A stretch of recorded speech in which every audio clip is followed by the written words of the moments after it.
Yo, what's up, dudes? Hi, hello, hi. Happy Friday, chat.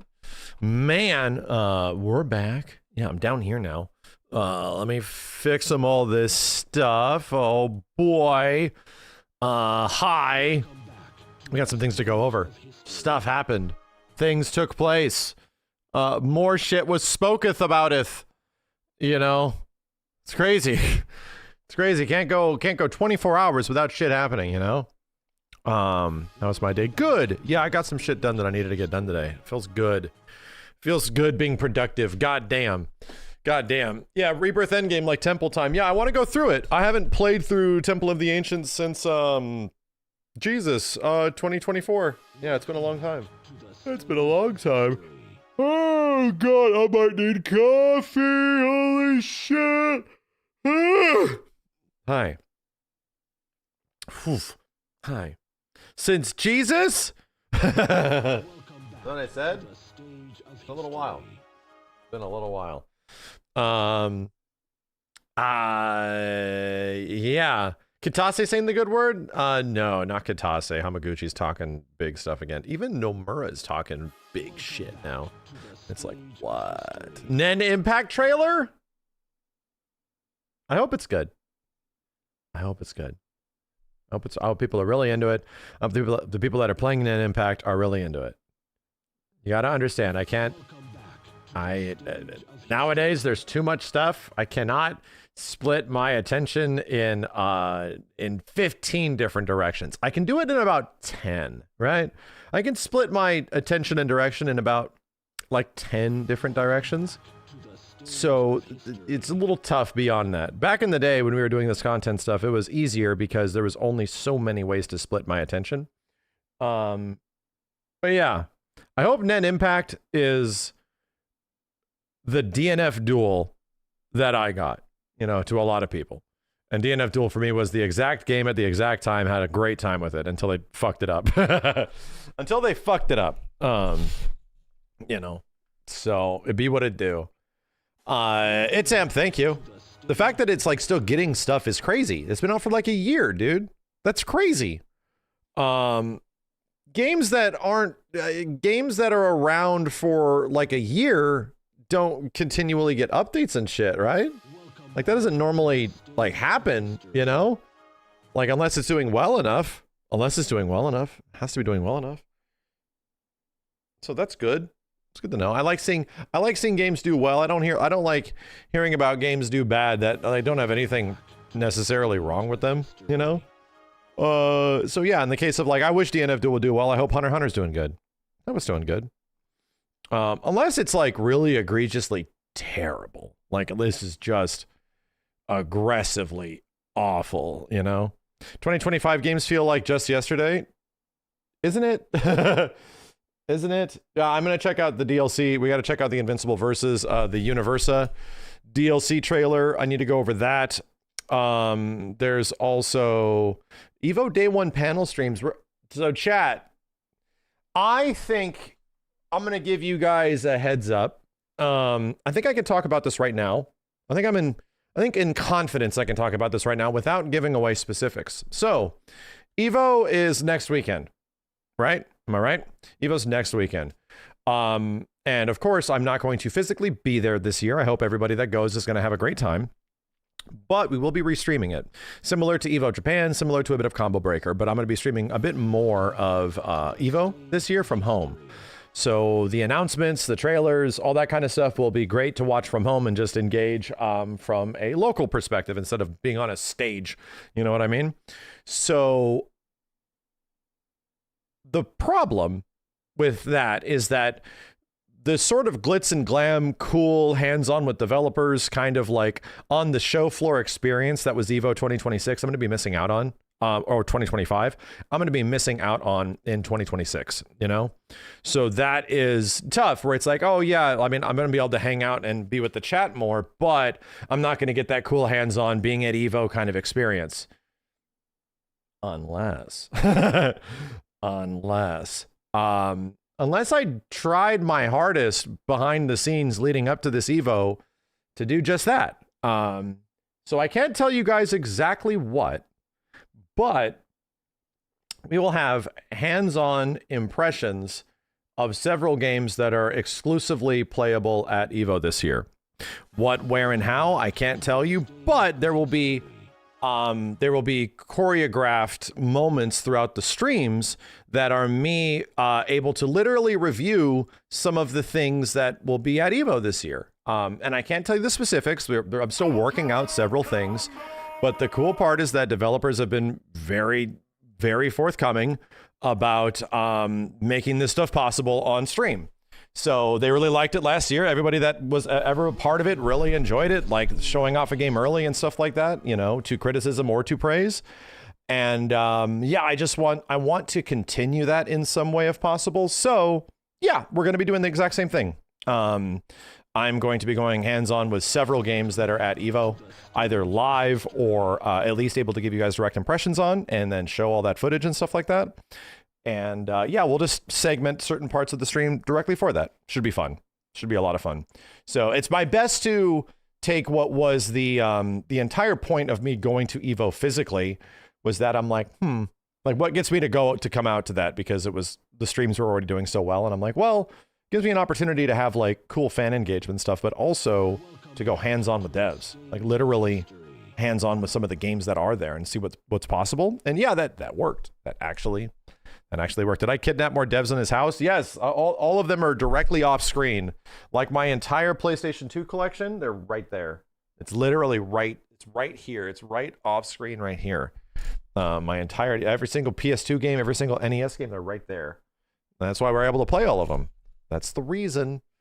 Howister, thank you. Low Perry, Pyreflyer, Blazewing, Sun Gets, Air Helios, Noctis Atreides, D-Dub, Adam Cole Baby, It's Amp, Ano Nano, Jordan 32, Buster Sword, what's up, dude? Midnight's Effect, and Prince Leos, appreciate it, guys. Welcome back. Thank you very much. So yeah, we have. Here's the thing. I still really want to play more 2XKO. Thresh is doing. Did I figure out the mic troubles? You distracted me, bro. Did I figure out the mic troubles? I don't think I did. Did I? Did I figure out the mic troubles? I'm gonna find out. No, you did not. Is it still happening? I mean, granted, I've done nothing. Granted, I've done literally nothing. So I was just hoping that God fixed it or some shit. Anyway, it sounds okay now, right? It sounds okay now. Omnimax? Don't tell me I fucked it up. Do not tell me I fucked it up. Yeah. My bad. I think I actually need to buy another one of these. Yeah, I'm just going to get another one of these mics, like straight up, and then I'm going to get this one fixed, and then I'll have two. I'll have a backup. I literally have that for this camera, where this camera and this lens, I had to get fixed. So I have like the old version of the camera, and I have another lens, but I got it repaired. And yeah. Did I finish Stellar Blade? No, shit started happening. Stellar Blade was in that wonderful part of my life where nothing was happening, and it was fun to play. But there's too many other things that are happening and are fun to play.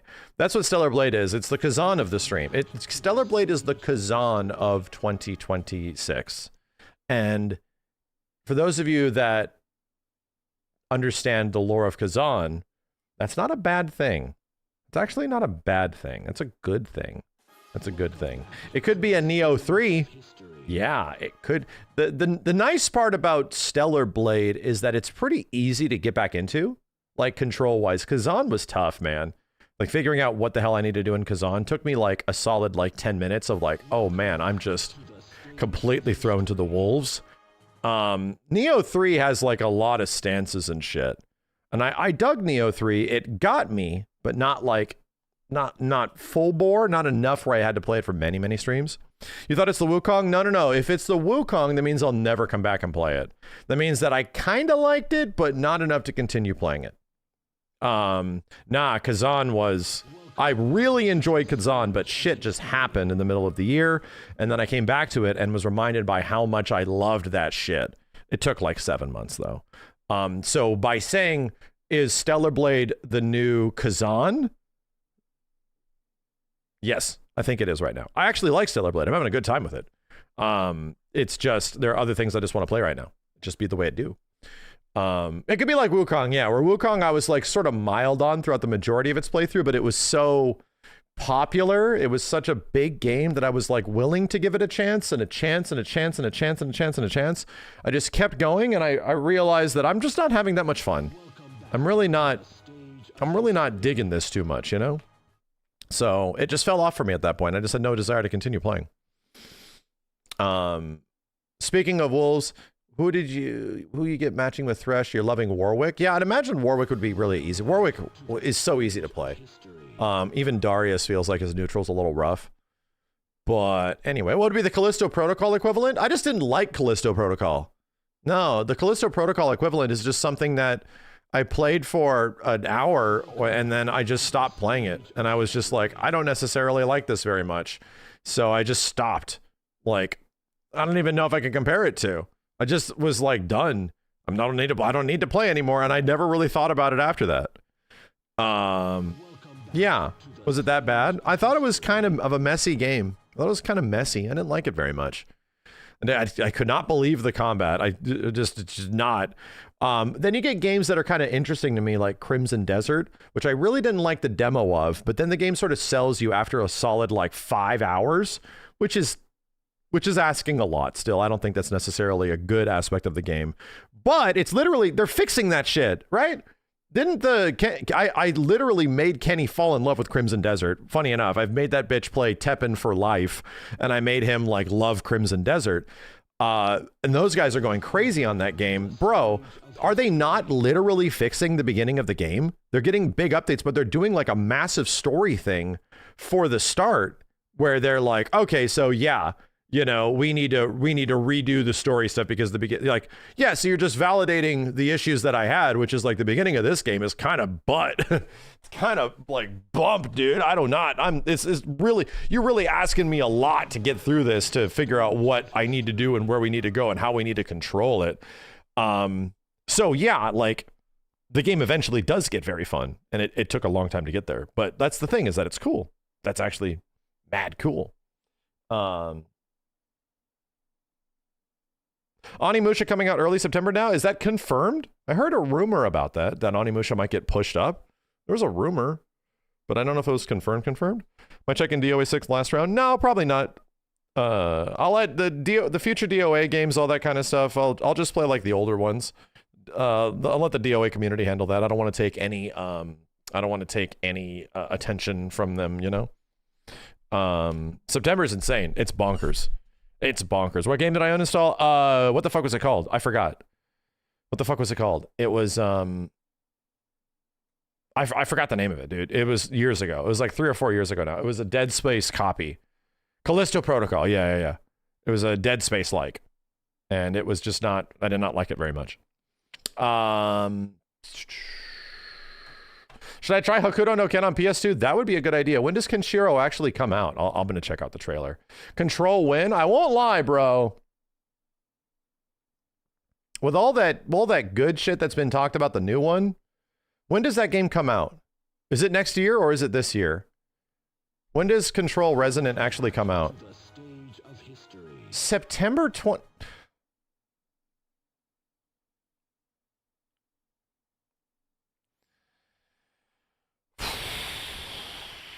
September 25th. September hell. I'm just not going to sleep.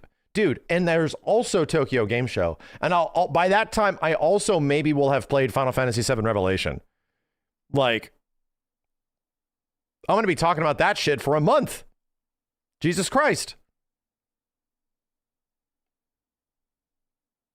Second vacation? Take vacations in August. I mean, I'm actually very lucky when me taking a vacation now, because I took one in, my vacation begins in early July. I really don't feel like I'm going on vacation. That's what's crazy. It's just going to be the day before and I'm going to be like, fuck, gotta leave for 2 weeks. Holy shit. I did buy that DJI thing, chat. The gimbal, I did buy it.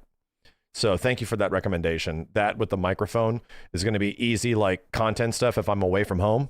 If I need to record something or if I need to make something really fast, I can just upload it.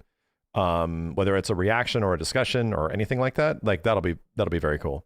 That's what I kind of want to use it for, because to be real, I plan on just taking more trips. I plan on taking more vacations. It doesn't mean I plan on streaming less. No, I still am going to be streaming my average like 150, 160 hours a month, which is what we do. But when I go certain places, I want to have the ability to like be able to make something if I need to, but not necessarily for the sake of only content. You know, content is a nice bonus, but like, yeah, I'm not going to work too much on vacation. Not necessarily. I just kind of want to like, if sometimes things just happen and I like, okay, I should probably make something on this. I'll just make it really fast. But yeah, I think I'm comfortable with like a 2-week vacation. I think I'm actually comfortable with it. I don't do vlogging stuff. No, when I'm not on stream, chat, I'm on stream for the 40 hours a week on average. Okay. So, if not more, so I don't need to be, on that much longer. Even outside of like all this stuff, I don't want to. I've been doing this shit for too long, man. I like disconnecting. Disconnecting from this shit is the only reason why I feel like I have remained moderately relevant, if not still somewhat entertaining after so long, is that I want to like this. And if I do this shit all the time, I won't like it. You do anything that you abhorrently love. I just love this so much. You do that all the time. The mic just get bright, the camera just get bright. I have to fix that. You'll burn out on it. You just will. Anything that you love doing, anything, at least for me. Even being around family and stuff like that, like having a break from them is good. Even if like you love them, it's the same thing for everybody, including people. Food as well, yeah, everything. Like that's just me, you know. Like at least with me, when it comes to food, bitch, like I cannot eat the same thing all the time, even if I love it. Yeah, the camera brightness is all fucked up. No! Are you telling me I need to get another lens?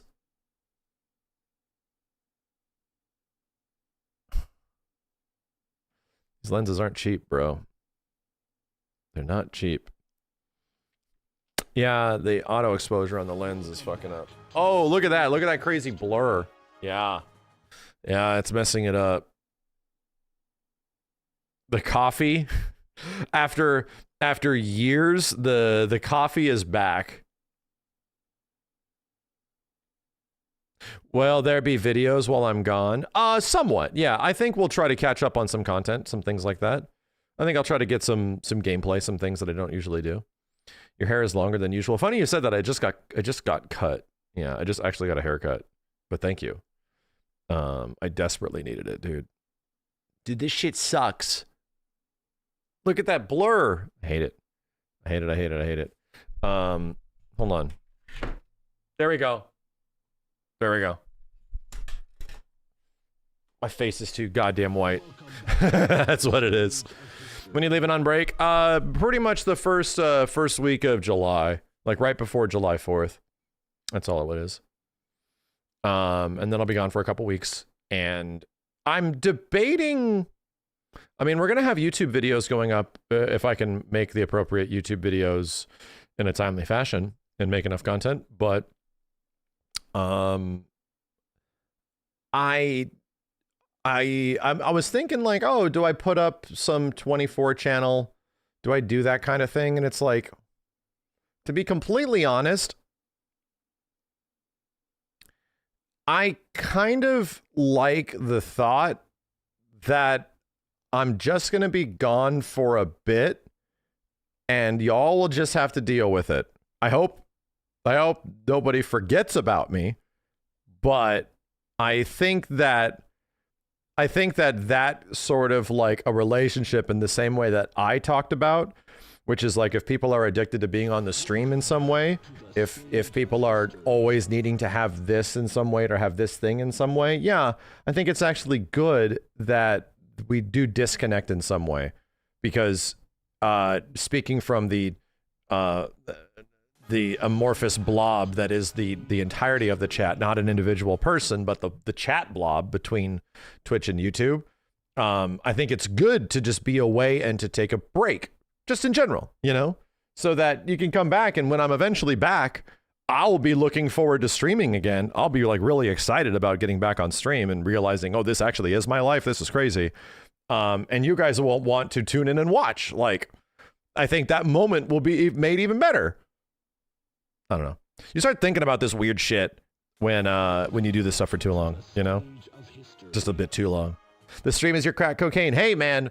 All of the YouTube videos and all of the VODs are still there. They are all, the entire YouTube, streaming history of this channel is still there, going back 9 years. Every single VOD for 9 years is still live on this website.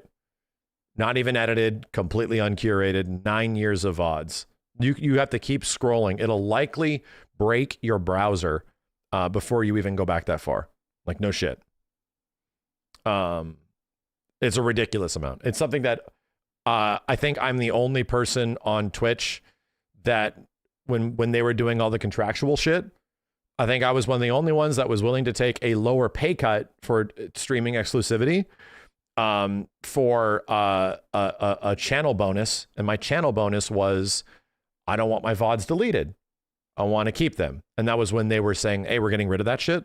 It is a humble brag. No, I'm definitely proud of that shit, that you get access to all of that. I mean, granted, it's been on YouTube for a couple of years now. YouTube has the even higher quality VODs, but on Twitch, yeah. Thoughts of making a 24/7 VOD channel? I don't want to have to manage it. That's my problem. Have to manage which playthroughs go up, like all that kind of stuff.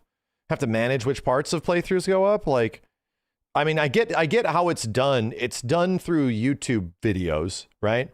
Like, you take YouTube video parts and like, here's Max's Final Fantasy VII Rebirth playthrough, and it goes on for 100 hours. Here's Max playing Elden Ring for the first time, and it goes on for the 150 hours or some shit. Here's me playing Chrono Trigger for the first time. Like, here's me playing this. Here's me playing, like that stuff is cool. It's just, you have to like curate that. I don't want it to be bad. You have to have it be like Ko does. Yeah, like Ko and everybody else. And Ko, this channel is definitely making a nice extra bonus on that. It's good because he's got like 1,000 viewers. If you have ads running on 1,000 viewers, this is making a decent little extra pretty penny, you know? So I think I definitely have the resources to do it, but it also requires like an extra moderation team and more presence and curation of the content and all of that kind of shit. It's a lot. It's a lot.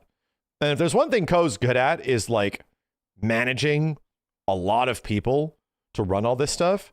Chat, my editing team will tell you I'm a terrible boss. I'm a bad boss. Like I just keeping track of all this stuff, like the business side of it, of like keeping on top of everything. I am so much better at just doing everything myself. I'm so much more like directly like brain power adjacent to that. I had to work really hard on the MVCIB stuff, but to be completely real, the MVCIB stuff got much easier when I can just do most things myself.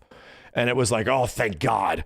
Like there was this moment where I fucking was being taught this shit during MVCIB, Unreal Engine, after 3 months of making requests for like the smallest thing and waiting, like, and knowing that it makes sense to wait, but it's like, it's just a small thing. I can do this probably in 5 minutes. I just have no idea how to do it. And I would have to wait for somebody to do it in like a day because they'd just be gone and I can't do anything about that. So, and I'd just be losing my fucking mind. And then eventually it's just, I'm taught how to do these things and then I get obsessed with it and I just like spend way too much time doing this shit.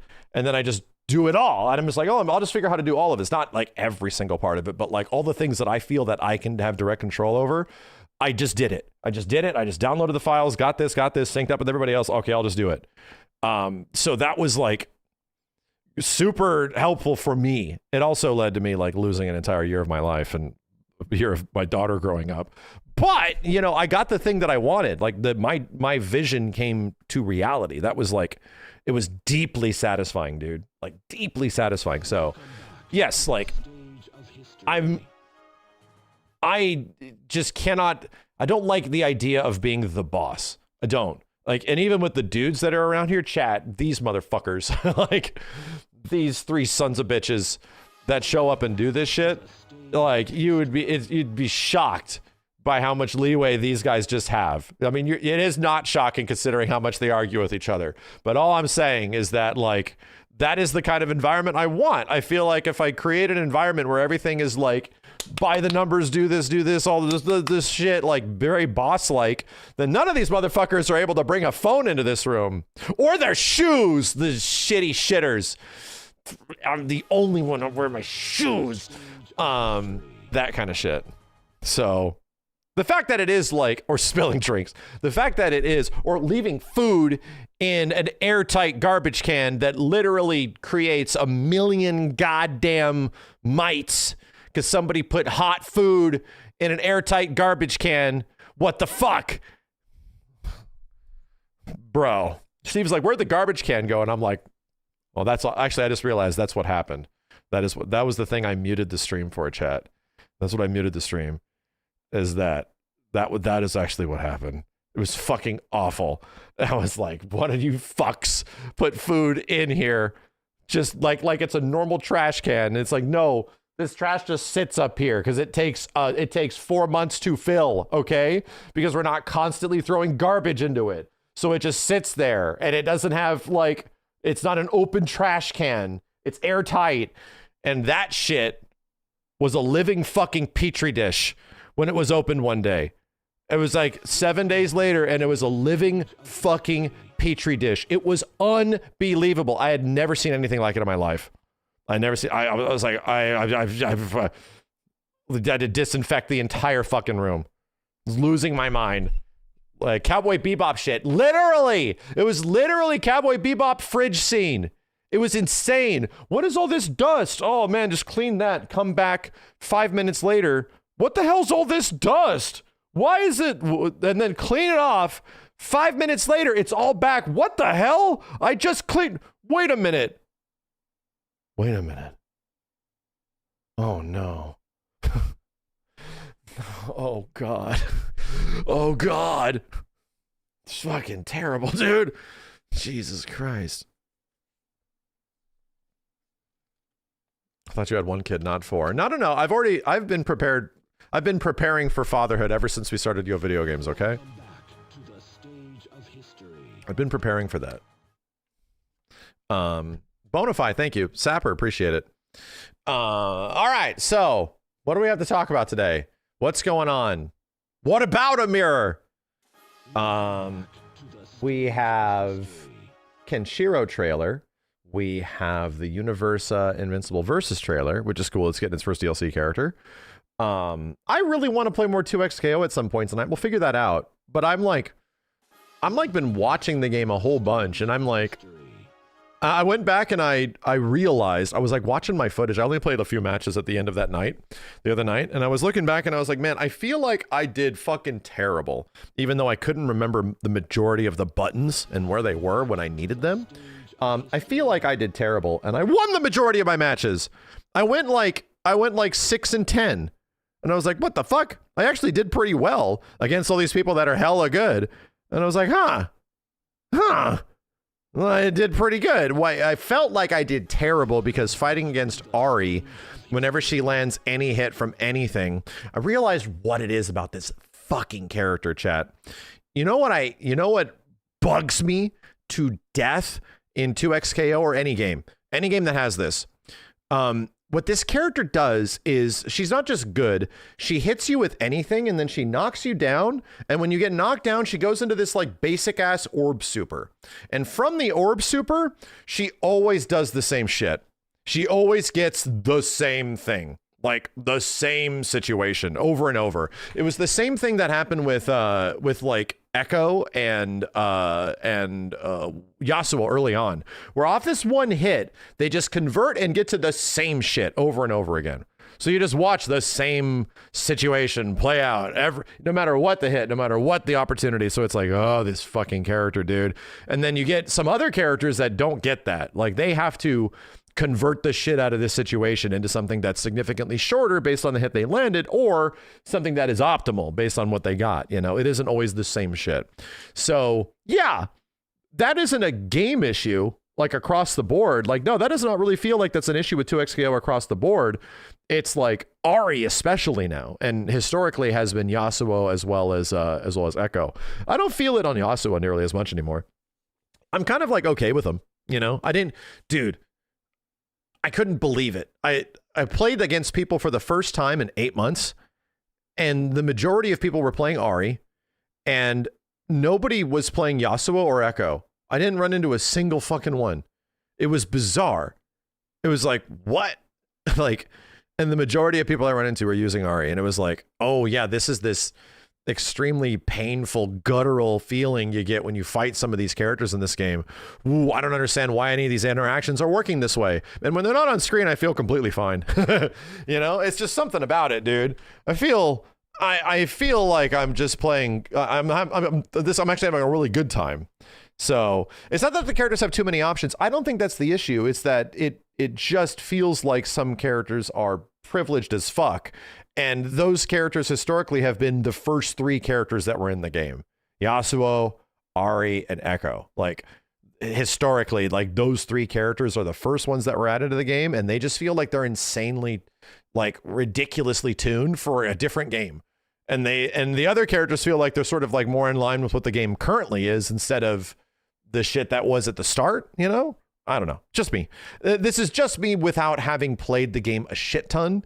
And every time I come back to it, I feel these feelings all over again, you know? Jinx is annoying, you know? Jinx is annoying, but she's designed to be annoying. And I at least understand, like, why things are happening. And I'm like, oh, okay. I get it. I understand what's going on. Okay, I know why I got hit by that. The other characters, I'm just like, the fuck? How do you have a 2H that hits 180 degrees? What the fuck? What is going on? Yeah, Ilaoi seems really good, but I don't absolutely hate her. Stuff like that, you know? Fine with it. Anyway, it's one of those games. I feel like 2XKO reminds me a lot of Mortal Kombat 1, where I actually have a lot of fun with this game, but I end up needing like 2 or 3 days of just raw playtime to become familiar, to actually feel out some of the mechanics, because they are like attached to buttons in weird ways. Just got to get used to it. Banana Mana, thank you.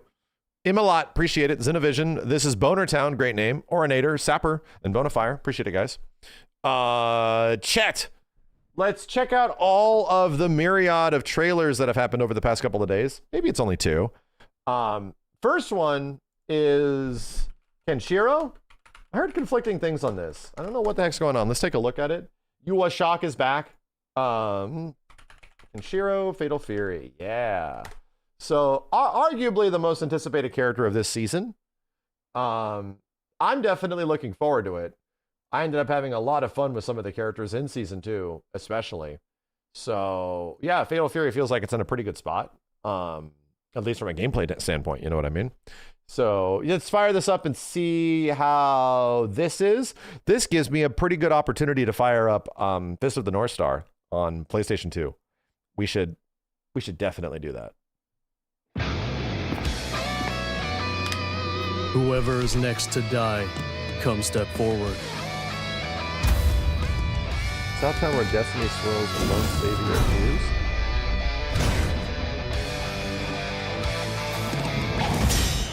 Yeah, this is a crazy crossover. Love will never die.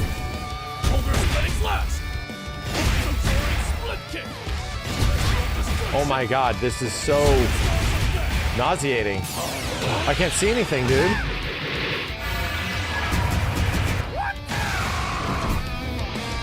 Okay, I kind of saw that one. Stronger together. Fit into the story.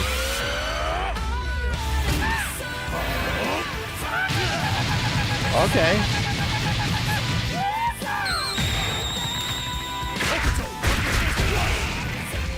It seems you have inherited more than just techniques alone. Fatal Fury, City of the Wolves.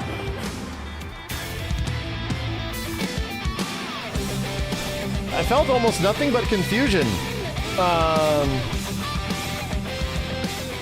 felt almost nothing but confusion. Like how every single time something happens, it fills the screen with like I hope this doesn't happen in the game. Like, I mean, I get it. It's a Fist of the North Star thing. I get it. But it also, like, they also have done this in, like, Marvel vs. Capcom with Chun-Li's Chinese writing super, which is almost, I believe, like a reference, like, practically a reference to Fist of the North Star. If not old, like Sentai stuff. At least on that, they put it in the background, right? It goes behind the characters. So, yeah, it's just distracting. I feel like I don't get to see anything. For the sake of the video game, us seeing the video game, we're looking at this most of the time. I did not like this trailer. Yeah. Also, I'm not even going to... what's with his voice? Why does he sound extremely uninterested?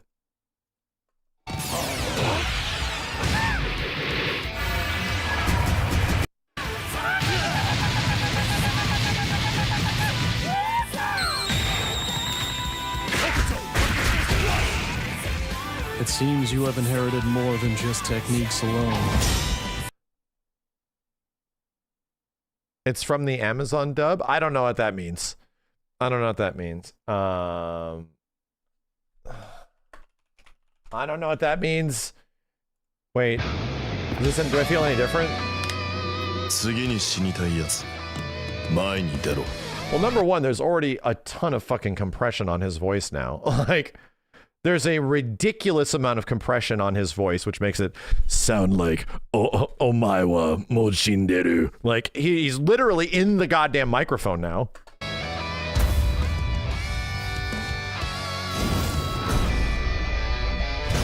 Nani? Okay.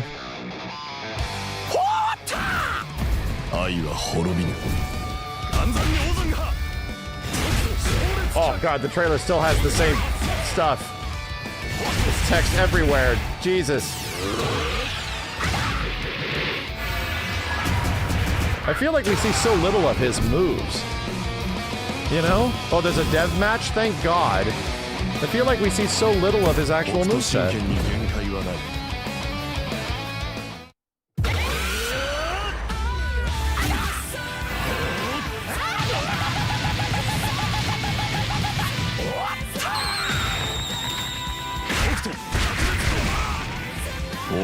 Super was also like not, it was like okay, but it was exactly what you expect, you know?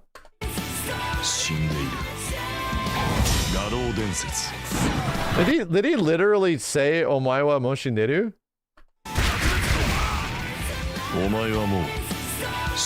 Yeah, he's literally saying you are already dead, right? You are already dead. The other guy said something different. What? There was two different... Did the other guys say the same thing? Hold on. It seems you have inherited more than just techniques alone. What the hell? What the fuck is that line? What is that choice, dude? What? How do you miss the mark that much? Did they just not know? They just didn't know, right? They just didn't know that this bitch has one of the most infamous lines in anime history. They just didn't know. So they turned it into something else.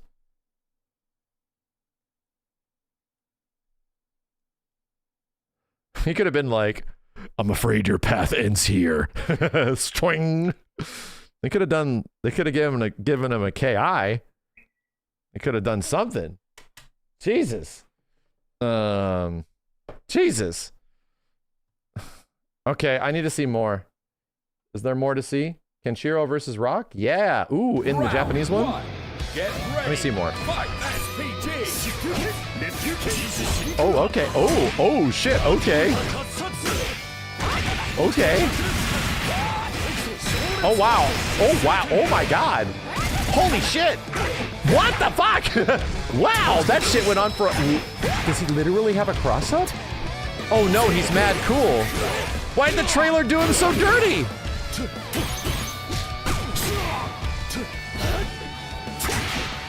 Okay, good anti-air. That felt funny. He has a confirmable overhead? No way. Okay. It doesn't look bad here. But immediately 180, dude. Dude, we didn't even see this cool ass like slide forward shit. His forward moonwalk? What just happened to Rock? Was he like, you were shocked?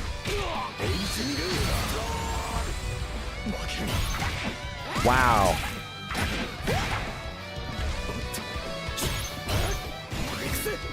Okay. Rock's fighting back. Cool. This move is pretty funny looking. Oh my god, what? Go back. Wow. That ripped off a ton of the burnout gauge.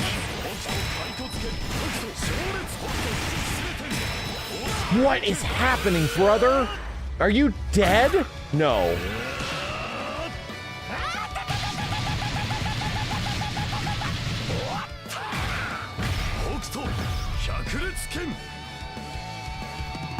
He lived! Oh, he's dead!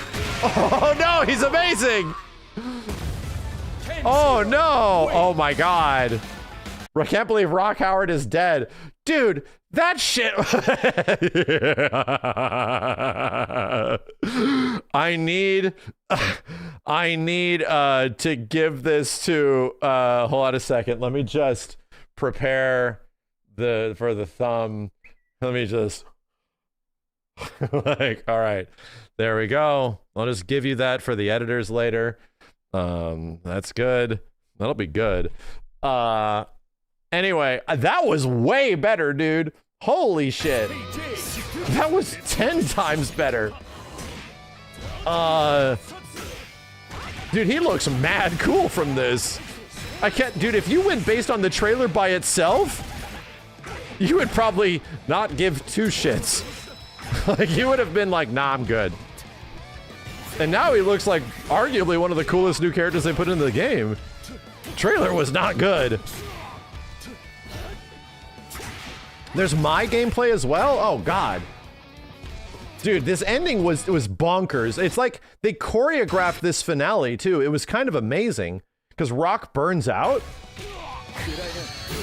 He gets overheated, then he gets guard crushed.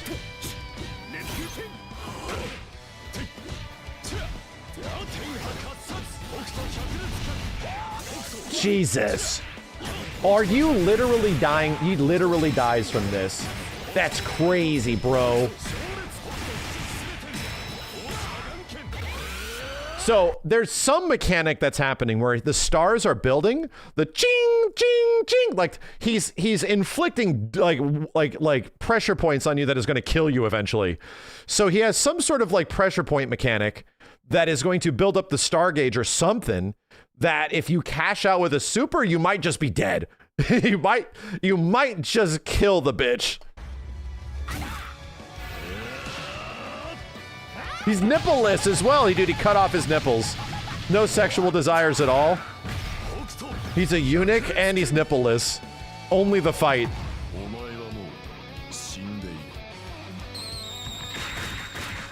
That's amazing. That's amazing.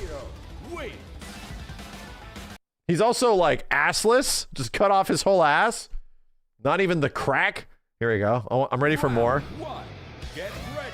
Only the fight. This move is cool looking. Okay. Okay.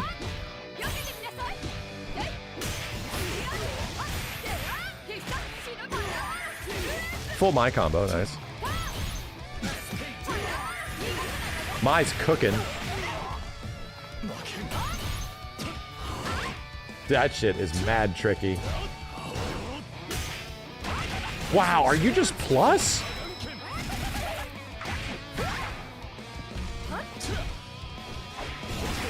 Whoa. Cool. KENSHIRO. Okay.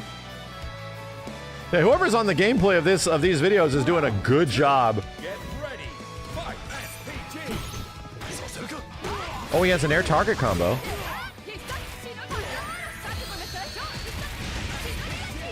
Yeah.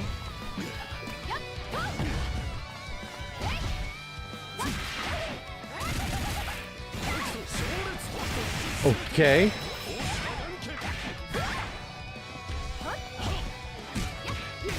She's got all the stars. How do they go away?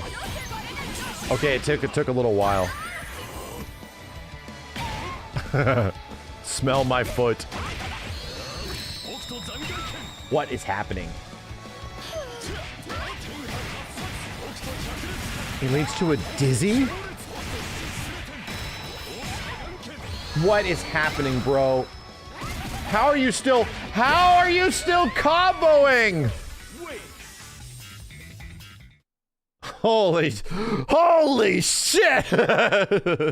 Mike's face over here is exactly what I'm going through. It's literally it. Oh shit. That was insane. Hold on a second. Full stun state? What are we talking? What super is this character's gonna be bonkers. Off of a crouching short, right? Down LK starter.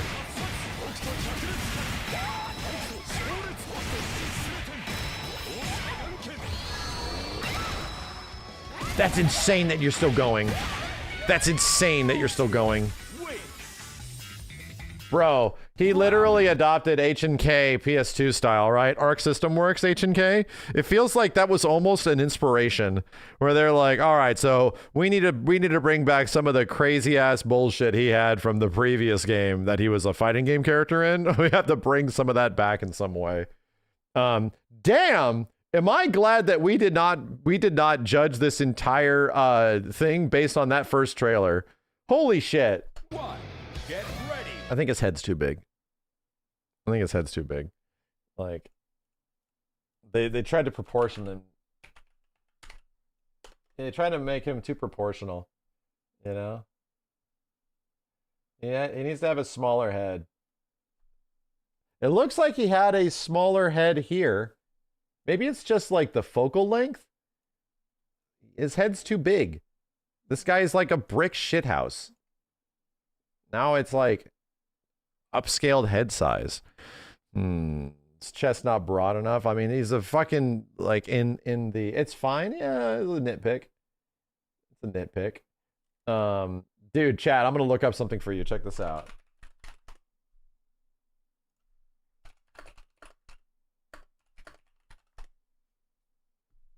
Oh my God! You can't even YouTube. I swear to God.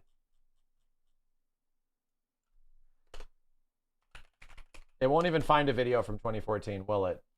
It won't even. It won't. I found it. Jesus Christ. I'm gonna take you back to the ass. Wow.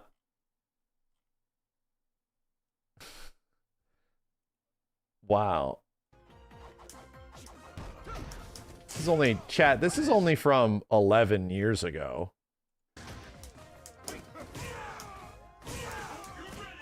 It's only 11 years ago. Don't worry about it. I've been doing this for a long time. It's very loud. It's very loud. Please don't do that again. Please stop screaming into the mic, sir.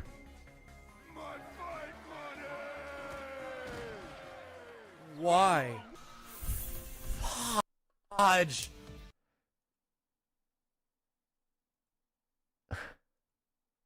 Ow! Ow! What's up?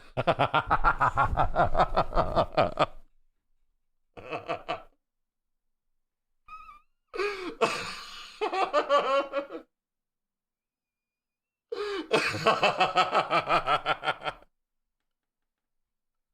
was like, please don't scream into the mic, sir.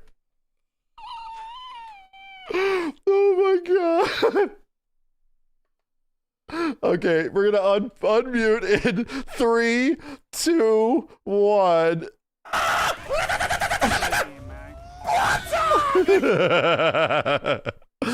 Oh my god. This is so fucking funny. Please don't scream into the mic, sir. What? Oh my god, dude. Oh Jesus, I need a tissue. Hello. Oh, thank you. Did you make these? Is my daughter here? Did you make this for me? Yeah. Thank you. I know. It smells insane down here. They're actually perfect. They're perfect? Yeah. We'll have one tomorrow morning, okay? I love you too. Chat, I had to stop the stream. My daughter made perfect banana nut muffins with my mom. Hold on a second. I'm just going to engage the shit out of this while I look bright as fuck, dude. Oh, there's a bit of butter in it. Oh my god. I might go make some coffee.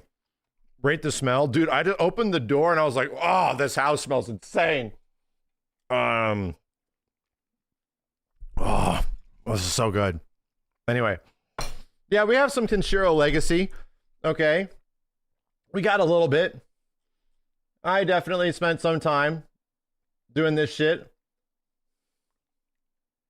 Kusoge is dead. I don't. Let's go!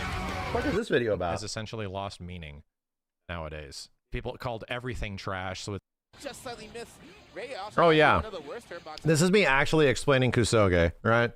That's what it is. Where people just so loosely threw around this term. Damn, these thumbs. Damn, we got some good ass thumbs. Got some good thick ass thumbs. Some thick ass good ass thumbs. I had more. Can't find them. Good thick ass thumbs. Anyway. Yeah, I'm really excited. This is cool. I think the trailer was balls, but I think the I think what they did with the gameplay is amazing, dude. The gameplay is 10 times better than the trailer. I don't get how that shit happens, man. How the hell does that happen?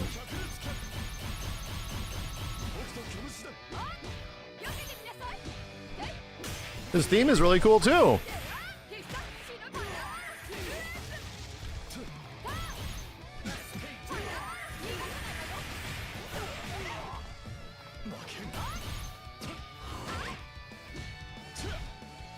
I wonder if that can be combo affered. It looked like a friggin' neutral tool.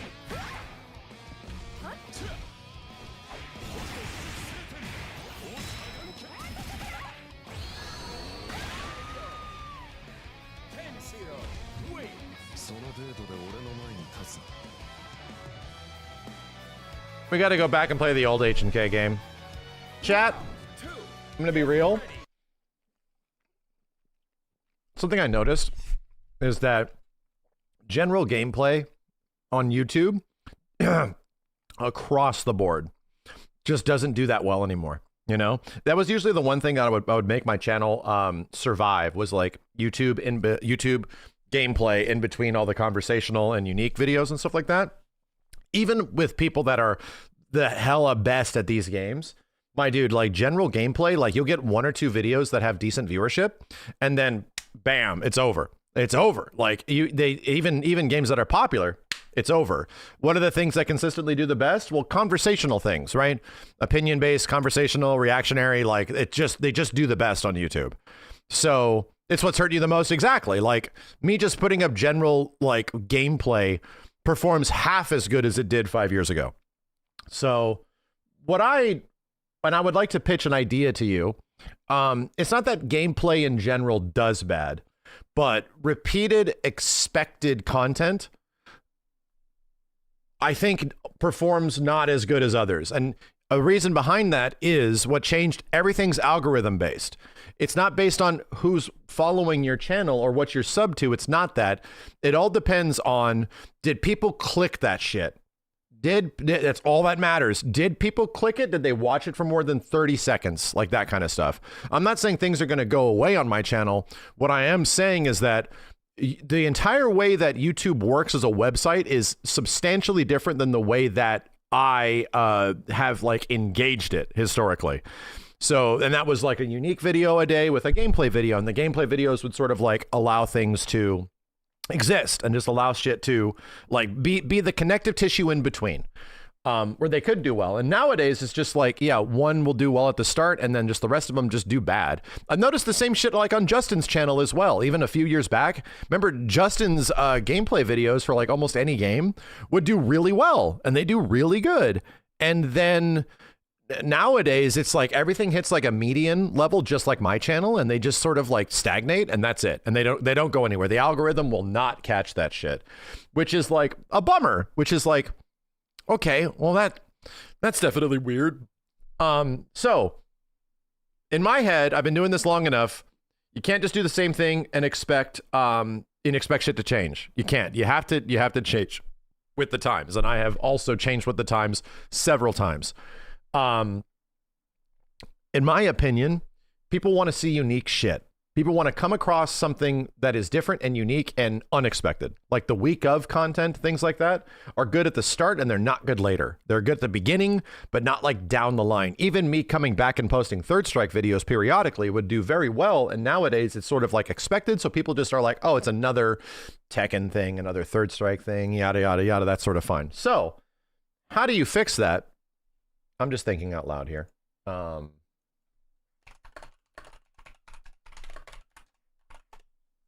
do you fix that? We've already done it.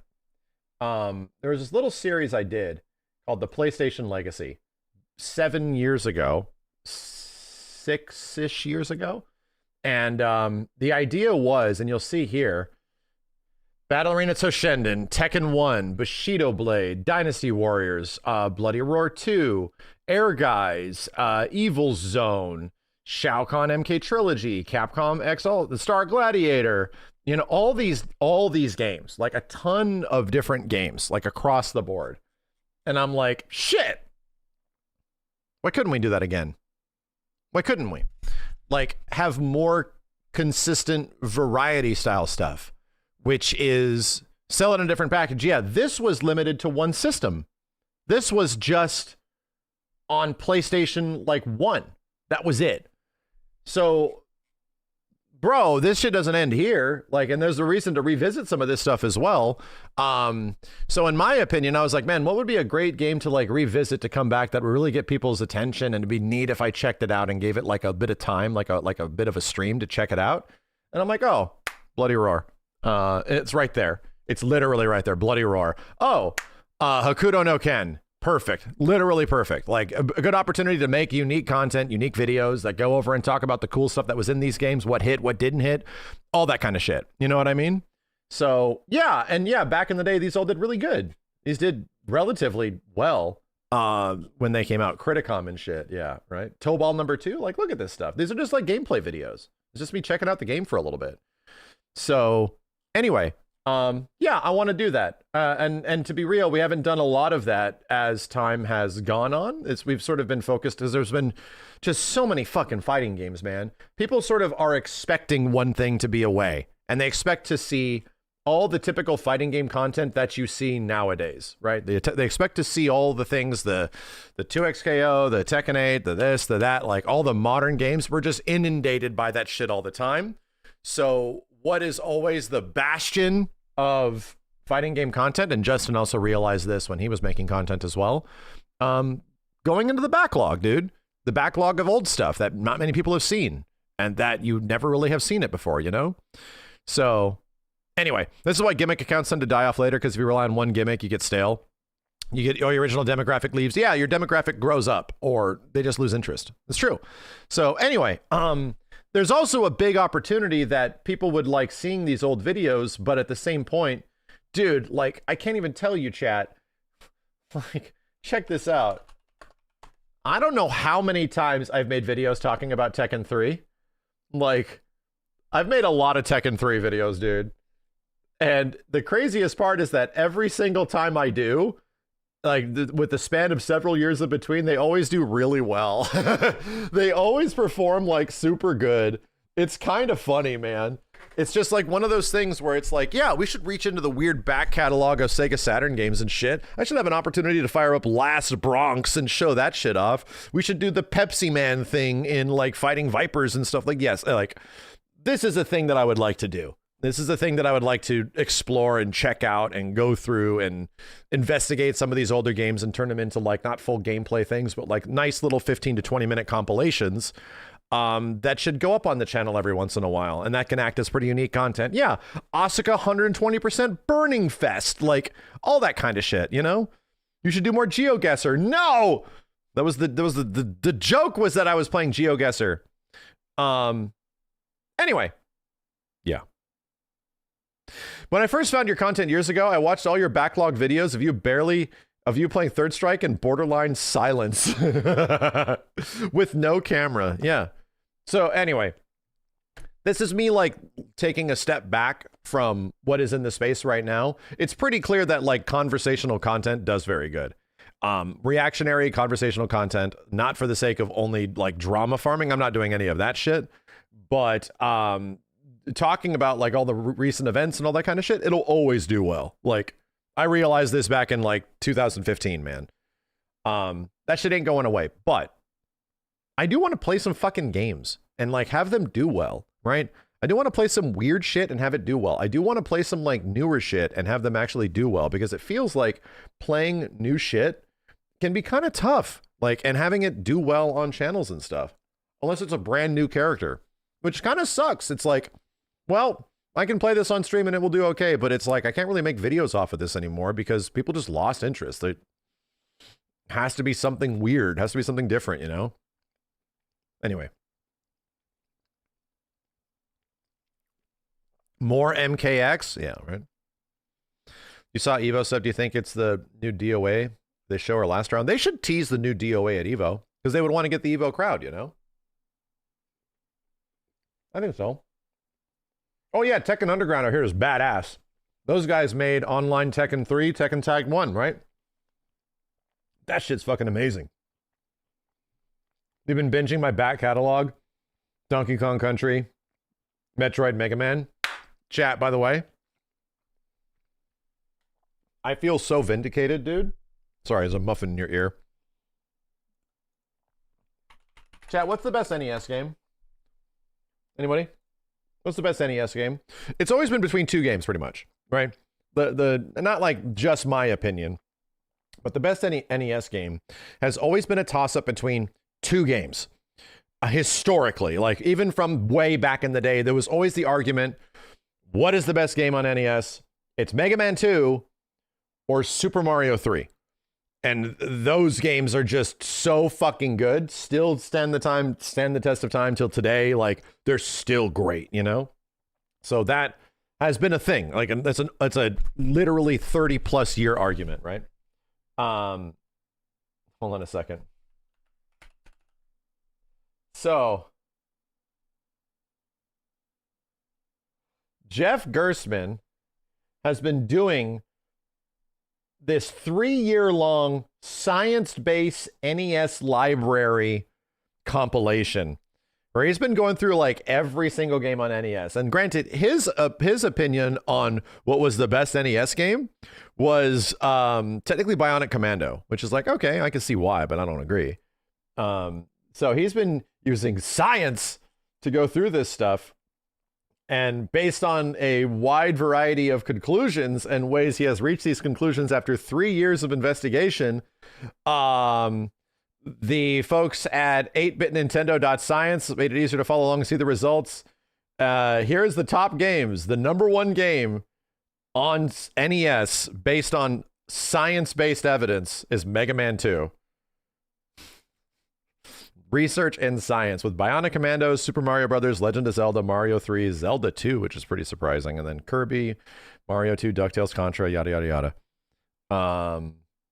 Damn. Mega Man 2 making #1? Fuck, bro. Fuck. Then that's not even his pick, right? The scope of the project is for games released in North America during the console's lifetime. I know he loves Game Z. Why is it low? There are many instances of him loving arcade versions of games on different platforms and finding the NES version lacking. I encourage you to follow 8bitnintendo.science. An exhaustive and definitive ranking of all Nintendo Entertainment games in North America, where we determine which games are the absolute pinnacle of 8-bit excellence and which ones make you question life choices, ranked from best to worst, based on Jeff's exhaustive. Jesus, dude, there's literally documentation for all of these. He played like every single fucking American NES game over 3 years, and there's all like history for every single one. You telling me this will link to it? It literally does. You know, we were never going to escape him. It literally links to it. That's insane. That's actually insane. You know what? And the only reason I wanted to show you guys, chat, is that I agree. Yes, Mega Man 2 is goated as fuck. It's the best Mega Man game. I mean, a lot of people like Mega Man X. Don't get me wrong. I think Mega Man X and X4 are really good. I think personally, Mega Man X4 lines up with my favorite Mega Man game of all time. But Mega Man 2 is literally the peak of an entire hardware generation. It is literally the peak of like 80s gaming.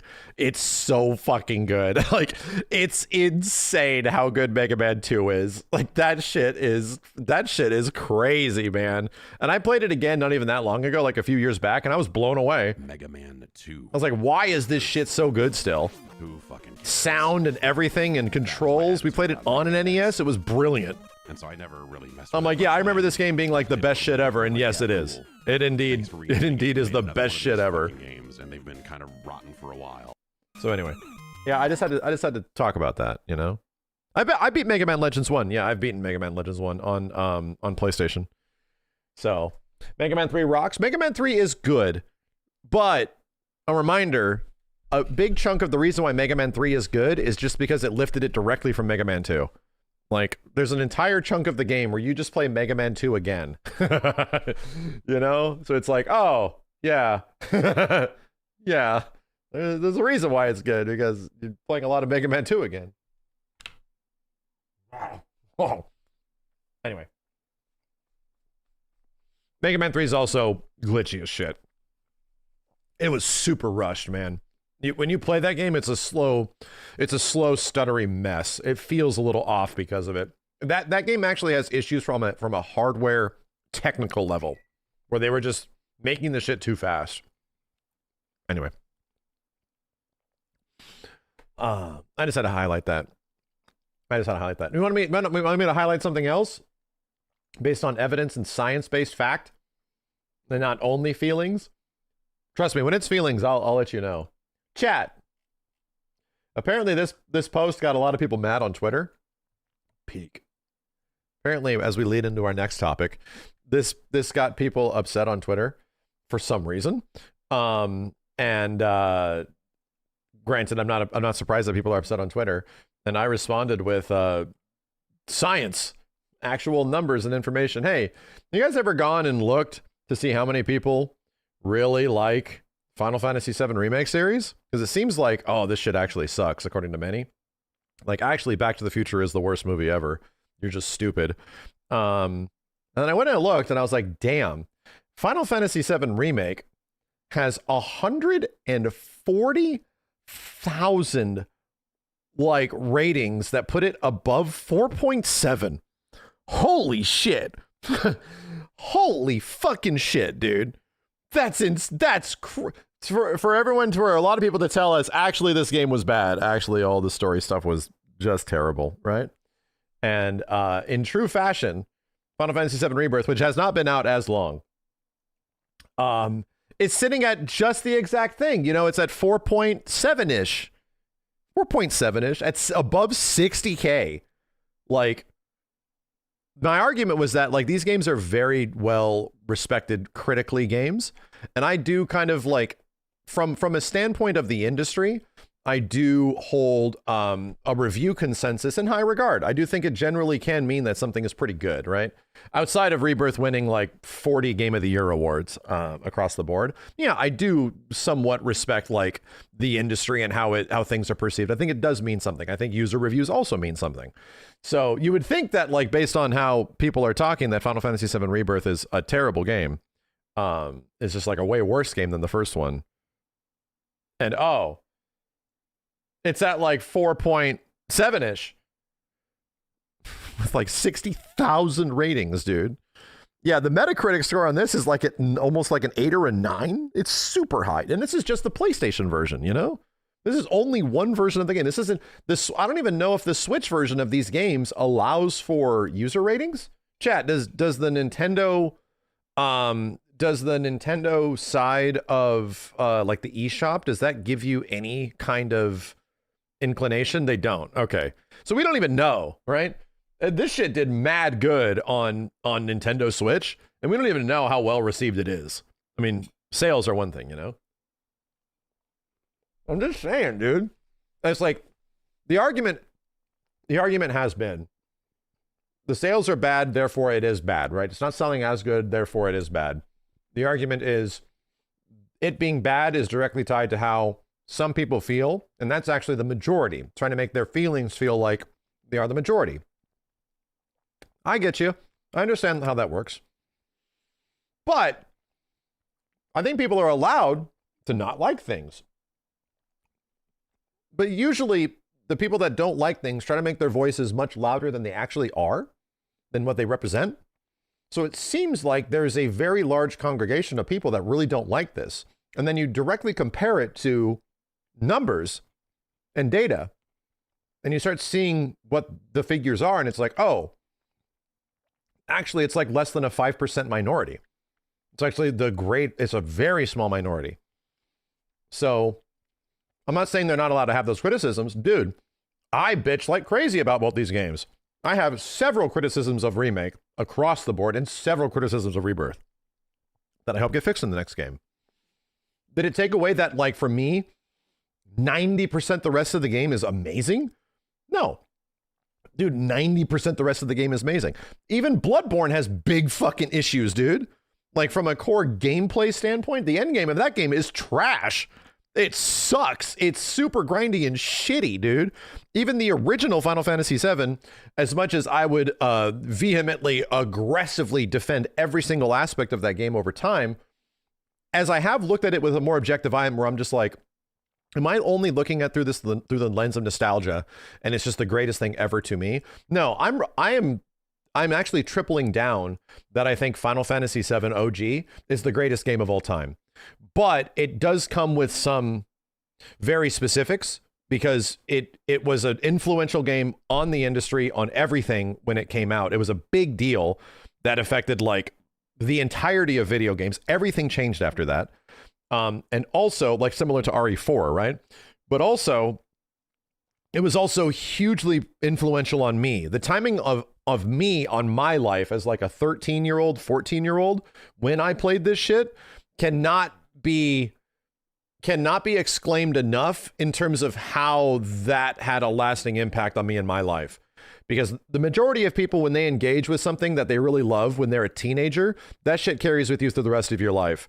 I can tell you, dude, like, most people, the shit that they really love that just stays with them for a long time are usually the things that hit in the formative years of your life, which are honestly when you're a teenager and you're kind of figuring out what you even like, who you even are. Are you only being influenced by others? What is your opinion on things, right? That's when you're very conscious of that. So yeah, for several of those games in that time frame, when I was a teenager, fighting games especially, bro, that's when I got into them the most. That just carried with me through the rest of my life. That isn't that weird of a thought when you start to look at your parents and you start to look at the things that they had. Granted, they didn't have as much fandom around that time frame when there was just so many options in the 90s, so a billion options nowadays. But you look at like your family members and like, what were they into when they were teenagers? And there's a good chance that, like, for a lot of them, the things they're really into nowadays might actually line up the same way. Like, they were just fans of that shit when they were a teenager. My mom with the Beatles is a great example. Like, like loved the Beatles growing up as a teenager and still to this day just the biggest Beatles fan, which is why like some things like that, music and entertainment from that time frame, yeah, that usually lines up. That's why people just like love this shit for the rest of their life.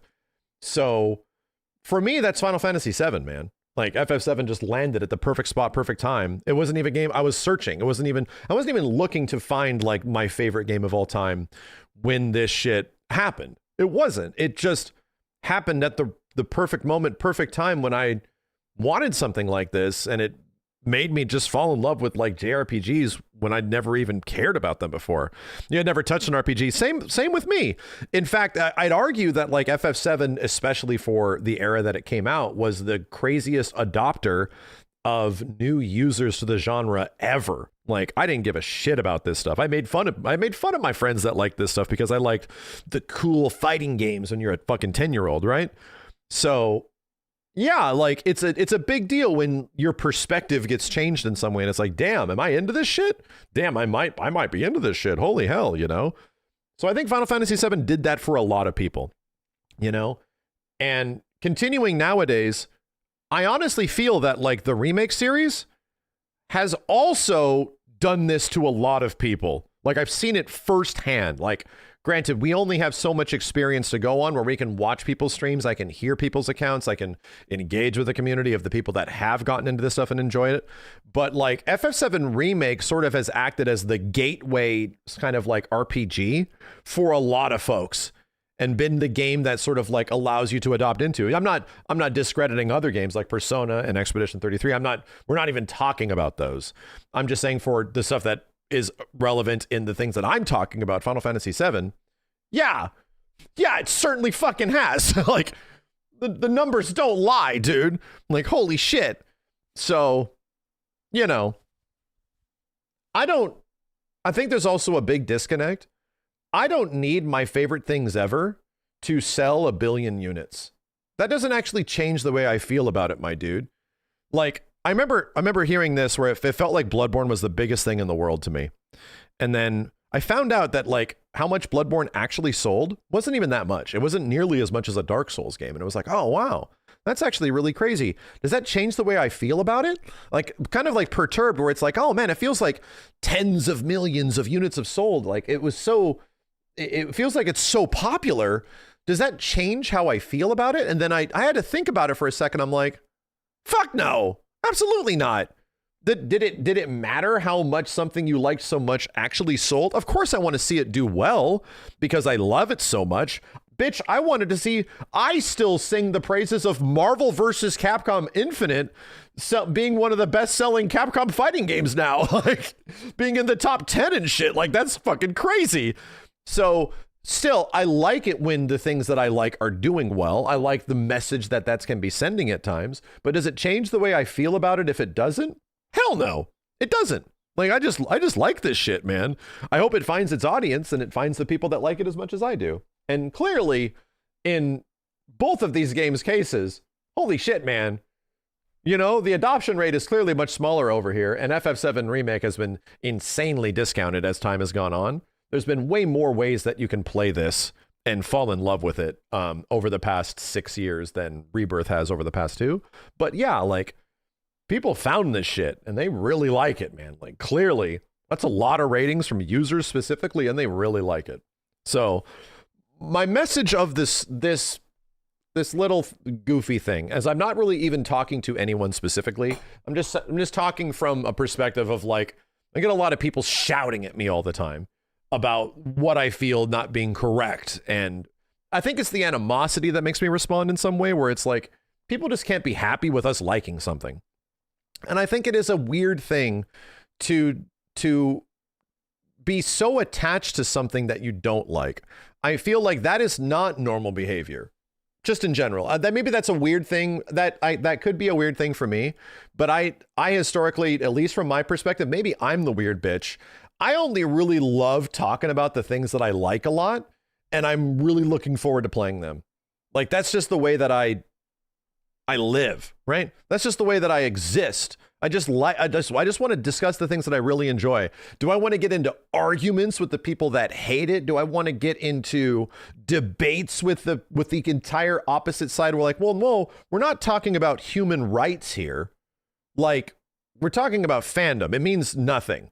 Like, the actual value of this on our lives is meaningless. It's entertainment, okay?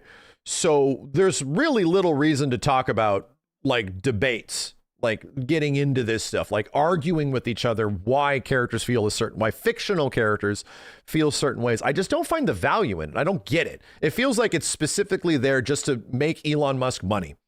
So in that way, what I'm trying to say is that I just will never fuck with a side of fandom that only exists just to show how much they dislike something. Because when I dislike something, I tend to just eliminate it, just get rid of it. I just don't think about it anymore. It brings me bad feelings, right? I don't feel good when I'm thinking about this shit or talking about it very much. So I have to bring myself and disconnect myself from it because it upsets me in some way, you know? Like, and I've done that for several games. Like I had to like, oh, I really wanted this to be good. And then it came out and it was like, oi, fighting games especially, dude. I am unfazed by this shit, my dude. I lived through the Marvel versus Capcom Infinite era, okay? Like, this is nothing in people love this shit. I was the last person, me and Steve were the last two humans on this God's green earth that actually seemingly liked this shit, okay? And then spent a ton of my own time and money into making it so that maybe other people will like it. And oh, turns out they did. Damn, I feel kind of validated. That's crazy. Feeling kind of validated that people were really into it if they fixed the one fucking thing that was the worst part of it. So yeah, I mean, everyone wants validation, but I think it just gets to a point where it's like, I don't understand this level of engagement. I understand criticism. I criticize the things I love more than most people would, to be completely honest. I try to see things from both sides of the coin more than most people. But I just generally fuck with the shit that I fuck with. And I just want to talk with other people that really enjoy it too. Do I know that people don't like it? Yeah. I'm not saying you don't have to like it. I'm saying, what are you doing here? Like, what? If you don't like it, then why are you clicking on the stream of people that are into it? Like, why wouldn't you go click on the stream of something that you like and find other people that like the same shit you do? Like, go over there. What are you doing here? Anyway, hate watching is a thing. I don't understand it. Like, I mentally cannot comprehend it. I can't, dude. Like, I hate watch a show and I'm like, what? Why? Why? Why would you? Like, you have limited time on this earth and like friends and shit. Like, you have limited access to things. Why? I don't get it. Like, you like doing things, right? Then you should focus on that. You really should. I'm gonna eat this fucking muffin now. Anyway, everything I said is gonna get me in huge trouble on Twitter. Oh, I already can tell. I hope this part's get clipped. I know everything I just said is going to be twisted in a way that'll make a lot of people really upset with me for a very long time. Like, you know, just is what it is. Twitter is a cesspool. You guys are just making Elon Musk a quadruple trillionaire. That's all you're doing. It's his goal. Anyway, having fun, chat. I need coffee. Deleting Twitter did wonders for you.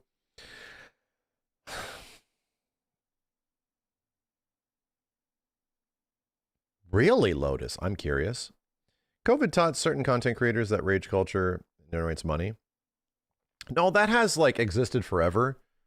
Like the angry like video game nerd, the angry this, the irate that, like that has not, it's not been not a thing, but it clearly like most of that stuff was like played up for the sake of like a character, you know, it's played up a bit.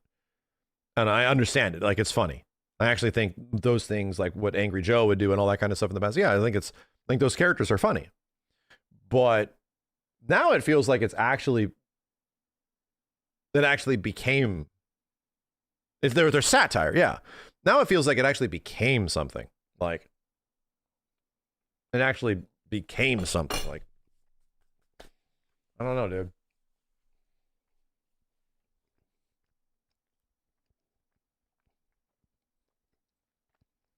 Anyway, I literally had to vindicate myself or investigate my own thoughts where I'm like, man, maybe some of these dudes are right. Because I both sides of the coin constantly. And I'm like, man, maybe these dudes are right. Maybe the Final Fantasy VII Remake series like actually gets good reviews from critics and it doesn't from users. Maybe users are like really disconnected. Maybe it's like a 25% of the user base is actually really not into this shit. And then I looked at the Nintendo one and there was nothing there. And I'm like, there's user ratings on PlayStation. What is it on here? Holy shit. Holy fucking shit, dude. Wow. And then even for the other one, holy fucking shit. Holy shit. That's insane. That's fucking crazy. Anyway.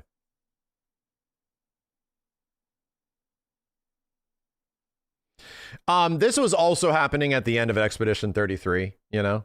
It was. Where once even I had issues with the end of Expedition 33. I think the last 10% of the game is not necessarily good. And it made me not really want to play much more of it.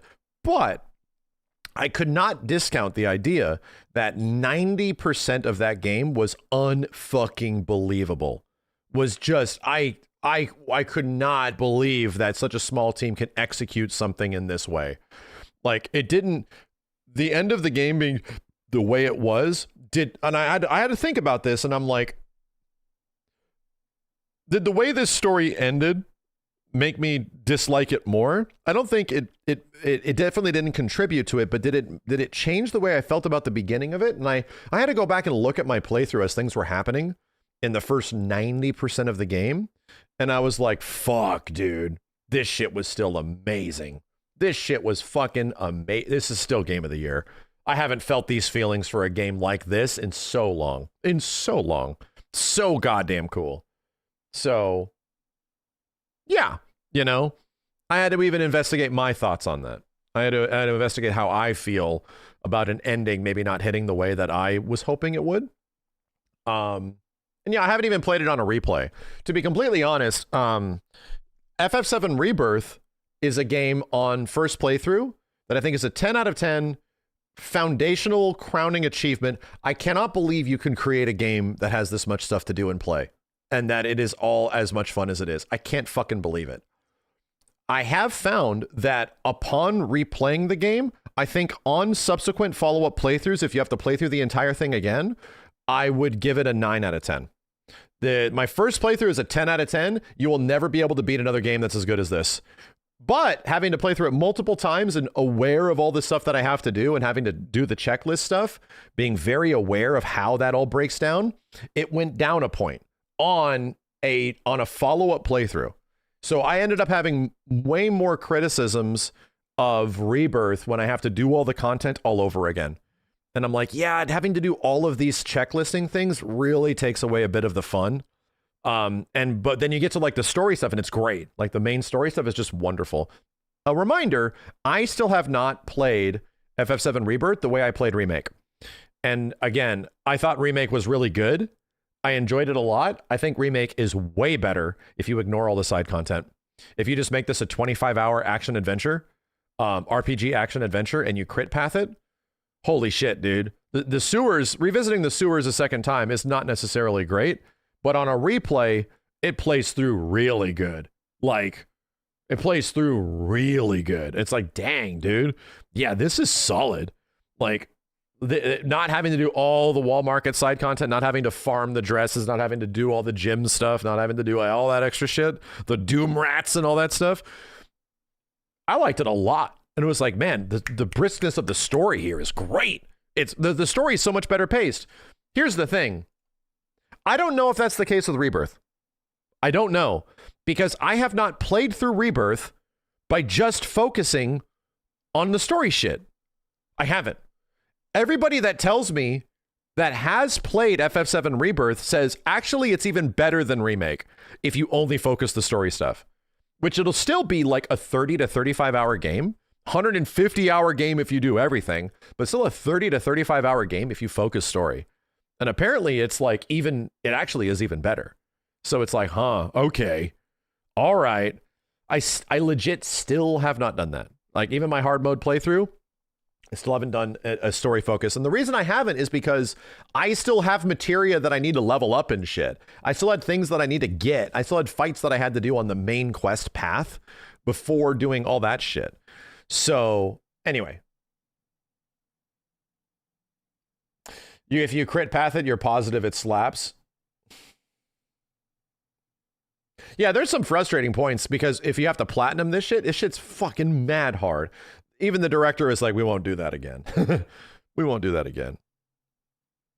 That stuff is needed for hard mode. Yeah, if you don't have it in hard mode, you feel like you're missing out, you know, which is why I'm doing what I'm doing in FF7 Rebirth right now on PC. Bro. Doing crit path runs as we get closer to rev release. I want to do that. No, so here's my plan of like when we for the next year of like Final Fantasy VII shit, which will be one of the last times we get to do this before I come back to FF7 years later, you know, it'll be like 2035 or some shit. What do we play through? What do we do? I really got to play through Final Fantasy VII Remake again. We obviously have to play through Rebirth. We also obviously have to do, I want to beat Rebirth core game on PC, which I still haven't done yet. We're at the end, like literal end game right now. Beat the core game on PC, and then I want to beat hard mode. I've had multiple times where I'm going through like a hard mode, and I've stopped like 3/4 through the game, and I'm like, fuck, and then something happens, and then it's just too much shit that gets in the way. In terms of the classic Final Fantasy VII, to be honest, I'm trying to figure out when. But the first classic FF7 playthrough I want to personally do is probably be the first thing I go through outside of getting ready for like the end of Rebirth. New Threat. I want to play through New Threat. I want to play through New Threat with all of the latest glitz and glam of the mods. See where the mods are currently at. See how that shit's going. Play through New Threat 2.0. And see how fan-made Final Fantasy VII is in 2026. I'm very curious. Later down the line, like next year, first few months of next year, I want to do a brain-only run of FF7 on a PlayStation 1. Like OG FF7 PS1, and I will only play through it with no guides. I will use my brain only to try to remember where all the chocobos are. I've only done this like so many times in the past 10 years, only like a few times in the past 10 years to try to remember where most cool things are. You know what I mean? So brain only run OG Final Fantasy VII. I'm not gonna get everything, but I at least want to kill Emerald. I want to kill Ruby, you know, all that kind of stuff. So consciousness only run. Yeah, no help, no guides, no nothing. Just try to figure it out. Not a speed run. No, I'll speed run things sometimes, but I don't know if I want to speed run like an RPG. Like the whole point is like to enjoy this shit and to meander and to hang out. So yeah. I really want to do that. I'm still debating on the other ones. I think we're going to have a gift sub bet. Not a gift sub bet, but maybe a sub goal as we get closer to this stuff in like 2027, where if we hit a sub goal, I'll play Dirge of Cerberus again. If we hit a sub goal, I'll play Crisis Core again. Like that kind of shit. Yeah, if we hit sub goals, I'll play it. And give us enough ample time in between to go through some of those. Chad, I'm not worried about Dirge anymore, bro. It's okay. You know why? I told this again. I really didn't like Dirge on my follow-up playthrough in 2020. You know, there's a reason behind that. Is because we had not played Remake yet or Rebirth. The last time Square remembered that Final Fantasy VII existed, they made Dirge of Cerberus. So to me, and from my perspective at the time, that could be how Final Fantasy VII is to them still. Maybe it is. Maybe to them, Dirge of Cerberus was the last time that FF7 was really FF7 and those characters were those characters. And it's been a long time since, but maybe that's the way they feel. Maybe the characterization of those characters is the way they think they're supposed to be. And then I played FF7 Remake. Oh, thank God. Oh, thank God it's not. Oh, sweet Jesus, thank God it isn't. And then you play Rebirth and it's like, oh, thank Christ it's not. Okay, we can actually have Dirge of Cerberus stuff and it doesn't suck. Oh, thank God. We can have Weiss show up and I get like PTSD from watching the trailer. And I'm like, oh, sweet shit, no. And then you play it and it's actually mad cool. The way it's handled is actually mad cool. And it's like, oh, all right. So replaying Dirge now, you know what happens? I know Final Fantasy VII is never going to get as bad as this again. I know. Now I know, bitch. It's been like 7 years since I played that game. Now I know this shit ain't ever going to get this bad again. Like, at least in the close vicinity of the remake trilogy. There was a cautionary tale there when I beat that game a month before the game was about to come out. I didn't know. Wait, this shit could eventually just lead to this shit, man. And it just gets this. It could. Whoa. So anyway, you know what I mean? I'm okay with that. I'm okay with playing it again. Now I have a different pair of eyes that I'll be looking at that through, a different lens than I did before. And I'm kind of curious. But that may or may not happen depending if we hit adequate sub goals. In 2027 when there's just a whole bunch of shit, you know? And I think the same thing goes for Crisis Core, because we played Crisis Core back when it came out, on right before Remake came out, and you still don't want Dirge to be the final swan song of FF7's world. The last thing we see of Dirge is Weiss carrying away Gact. Yes, that's the last thing we see. I would love to do an Advent Children watch, but that's almost impossible. We would have to figure out how to do that, how to do an Advent Children AC watch. I think I'll make that happen, but watching it on stream is kind of rough. Discord? Is that legal? Is that legal? Discord stage? That's not legal, right? Of course it is. People do it all the time, right? But I can't, like, here's the thing. A bunch of people can do it all the time if they have some audience.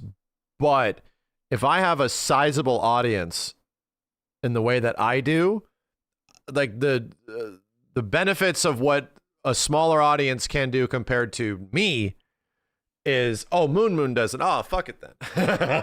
Fuck it. Fuck it. We're fine. It'll be fine. That's fine. Sure. Yeah, Square Enix on your side. Well, Square Enix isn't the publisher of the movie, dude. That's Sony. Okay, that's Sony Pictures. They're the distributors in the US. So it doesn't matter what Square feels. They can allow it. Well, what the people that paid for the distribution of that shit is the one that means the most, you know? Just don't be very public about it. Well, that sort of ruins the idea of a big watch party, you know? It ruins the idea of us like not being public about it is the hard part. Because what do I do? Just say like, we're not doing this on this day? It's like, it goes against the idea of us being here and celebrating the thing at the same time.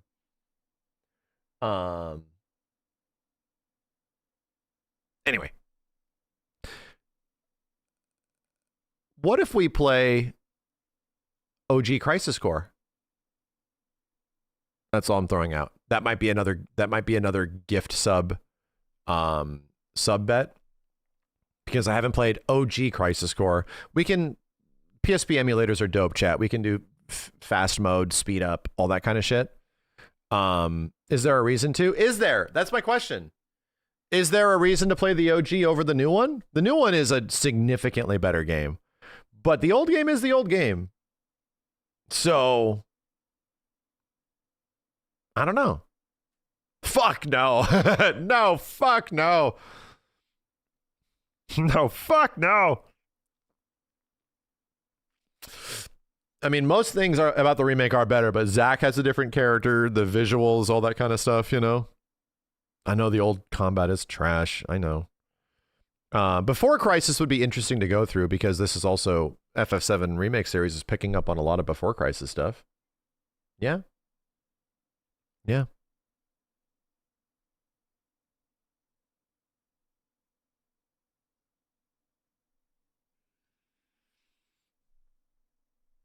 Zack is a way better character in remake Crisis Core. Really? I don't have that direct comparison. Really? Can we play the Gacha mobile game? Dude, I wouldn't even be surprised if by the time this shit happens, that Ever Crisis gets turned into something else. Chat,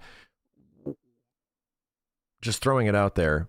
We have now seen multiple instances of Square specifically taking mobile games and reconditioning them into full single player releases. Just throwing it out there. One is coming out this year, and they've already done it before. So I'm just throwing it out there that maybe, just maybe, there would be an opportunity to do that, maybe even for Crisis Core, you know? I don't know. Ever Crisis is not very, I'm sorry, not Crisis Core, Ever Crisis. It's not super popular. No, it isn't. It's not like the biggest game ever. It's not the biggest moneymaker of theirs. So I don't know. They could do that for Ever Crisis. I think they could.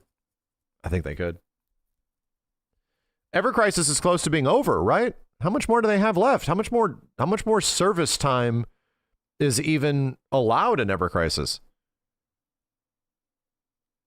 Yeah, it's on Steam. They already have a Steam port. They still got some Dirge stuff. It's on PC. Yeah, it is on PC already. They still have the rest of the OG FF7 story. Where were they at the end of the OG FF7 story? They aren't even halfway done with the OG7 story. Wait a minute. Are they at they did Aerith's death or no? Spoilers. They're at the Northern Crater. Oh, they're at the Northern Crater. They're past halfway. Okay. They just woke up in Junon. Gotcha. So that was where the chapter ended. Jesus Christ, dude. They still have a lot to go. Granted, it's abridged, you know? It is abridged. It's not like you play throughout every single part of the old game. There are things that they sort of like gloss over, and then it just moves forward, you know? They're also really dragging their feet on the Sephiroth stuff. Really? They haven't even touched Advent Children. Well, no, they did the Bahamut event, right? They had the Advent Children Bahamut event, right? So there was an Advent Children tie-in in some way. Did they not have, did they not add the Advent Children costumes or some shit?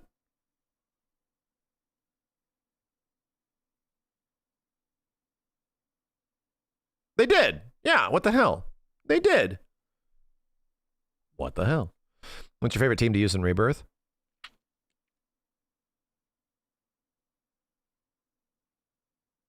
I actually don't know. I have fun with every character. I was even having fun with Kate Sith. I find Red 13 to be a little disappointing gameplay-wise. A little bit. I hope his gameplay changes a little bit in the next game. He's good, but he also is like very passive. Yeah, I don't know. I'd have to really think about that, which characters I enjoy playing the most. Yuffie's just always fun no matter what. She's crazy. Kate Sith is nuts, but it takes a long time. Tifa's arguably one of the best characters. Cloud is incredible. Barrett's straightforward, but he gets the job done. Barrett's the easiest character, but he gets the job done. Everyone's very effective. I don't know. And then Aerith is literally a god. Like, I almost never take Aerith off the team because of Radiant Ward. It's too good.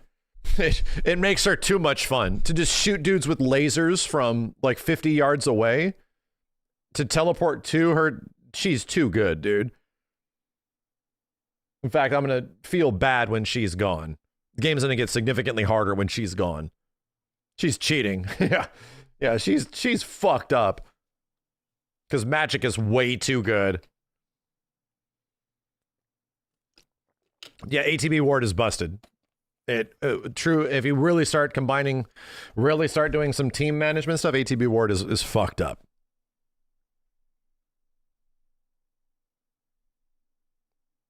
We have a job class to replace her in Revelations? In a way.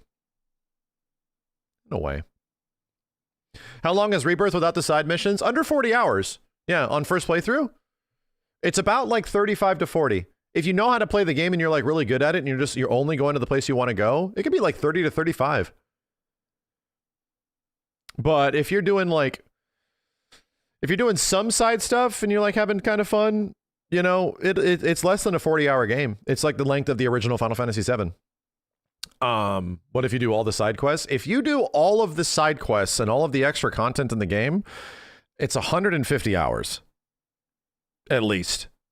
It's literally like at least if you do all of the hard challenges and shit like that, if you actually go for all of the first time crazy challenges, it's 150 hours, dude. There's so fucking much. In fact, I just looked at Chadley and all the stuff that he has for me in the combat VR, and I'm like, fuck, dude. This is a lot of shit. Yeah, the side quests are actually really good though. Like they give you very good things.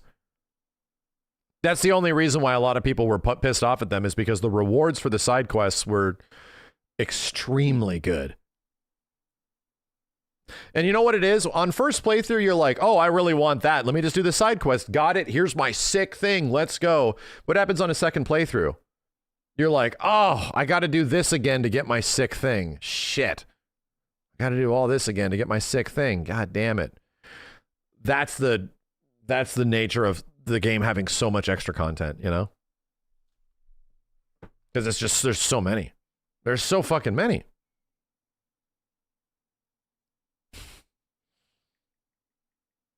Yeah, I'm going to check the Sleepsy tweet.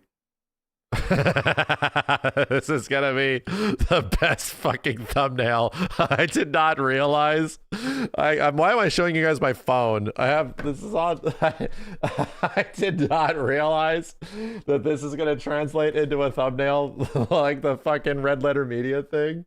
Hold up. Oh no. This is the you was shocked my ass.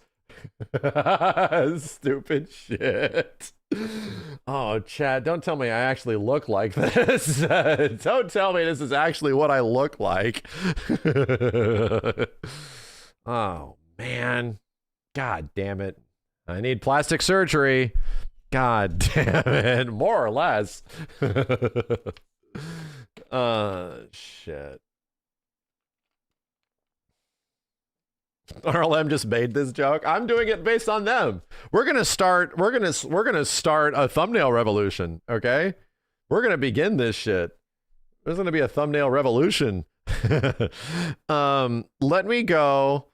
They use the exaggerated color tone of YouTubers. They don't do that. They also do there is literally thumbnail gimmicks that we have also used before, where you increase the saturation of the pupil and the eye color, and also whiten out the eyes and the teeth more, so that those parts, I'm doing a pretty good job manually, I will say. I'm doing a pretty fucking good job manually.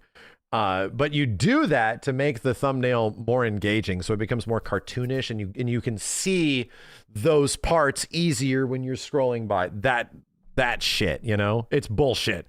It's all fucking horseshit is what it is. I hate that this is a thing that we have to deal with.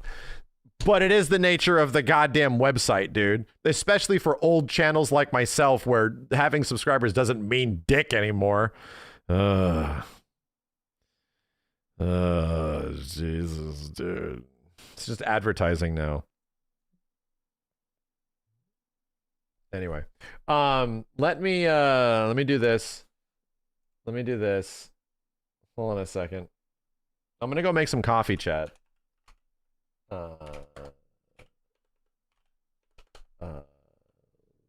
What What do I want to pull up? It's all over the place. It won't leave. It's fucking everywhere, dude. This shit won't leave, man. God damn. Everywhere I go. Everywhere. And it's literally the case end point. Like, it's showing up everywhere now. I didn't even click that bitch. I didn't even click it.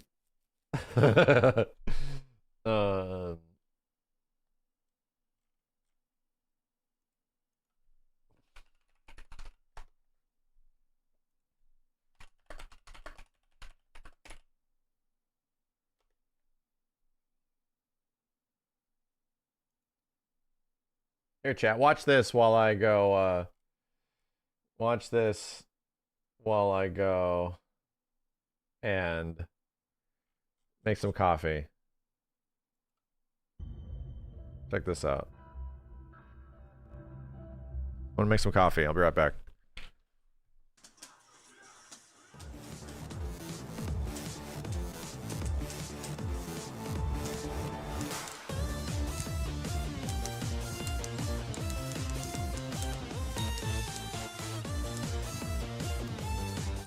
Hey everyone, I'm Maximilian and this is another episode of Marvel vs. Capcom 3 The Online Warrior. This one's going to be a bit unique as we like to switch things up around here. So if you enjoy it, comment, rate, and subscribe. Thanks guys.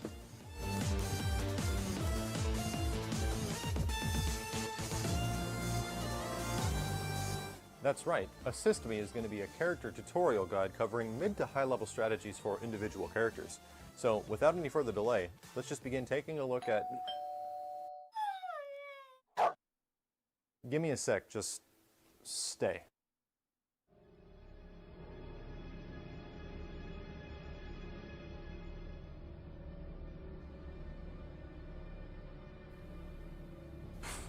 Kids.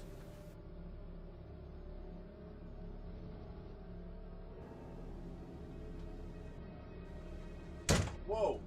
Hey! Whoa! Whoever you are, I play a mean Wesker.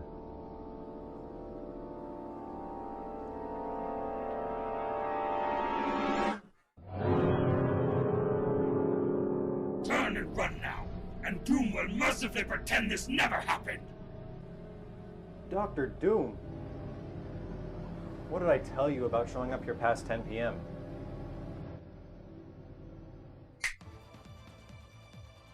Come, Doom, spend the night. Dude, you spent the night all last week, and you still owe me 20 bucks. Doom is upset. Sentinel got nerfed because he was so awesome. Doom wants to be awesome, but he's just an assist character in Marvel 3. Oh, wait, what? Okay. I think you need to come in here and have a seat. There's some stuff I really need to show you.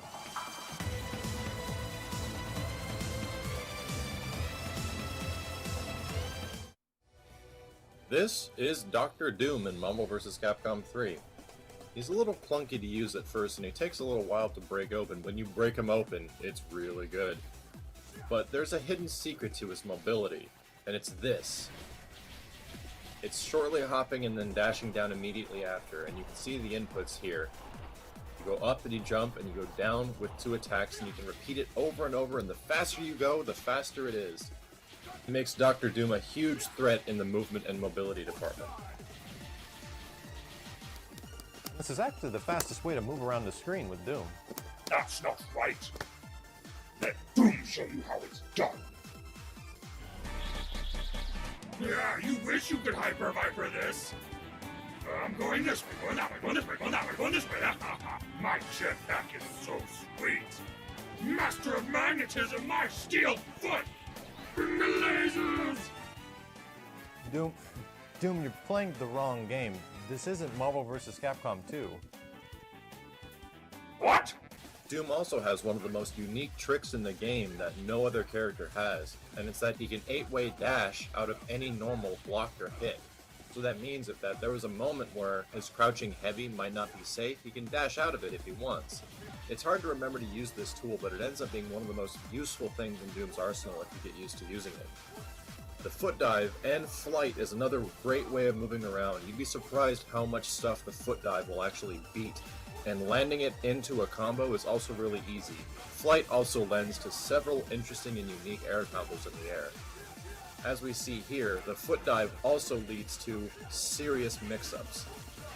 You can poke an enemy right in the middle of the sky and then do your wave dashing hop on the bottom to catch him on the other side. It's really hard to block against this stuff, especially if you go for a throw mix-up. And if you put him in the corner, it's just worse, because the foot dive actually acts as a corner cross-up. That's right, barely any characters have this outside of teleports. It's very unique, and it's very good. But it's not just a neat thing that you would use every once in a while. If you get into the corner with Doom, there's some extremely dirty things that can be had as far as mixing a character up. If we put things into slow motion here, you can actually see how the foot dive will lead right underneath the character into the corner, putting Doom on the opposite side right before they land. That is some hard stuff to block. Yeah, having a corner crossover is a really valuable tool. Doom, are you paying attention? What the hell is that? Oh, that's just my dog, Emmy.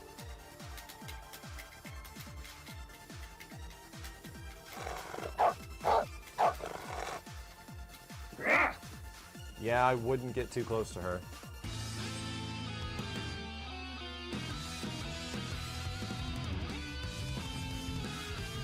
If you find yourself using Dr. Doom regularly, you'll end up noticing that all three of his assists are actually extremely effective. The Plasma Beam assist is one of the most powerful projectiles in the game, beating almost any other. It's perhaps the most effective when used in conjunction with teleport mix-up characters or characters that involve switching sides fast. In the event of one of my main characters, Wesker, I would actually prefer no other beam assist than Dr. Doom's, as it does a ton of damage even on block.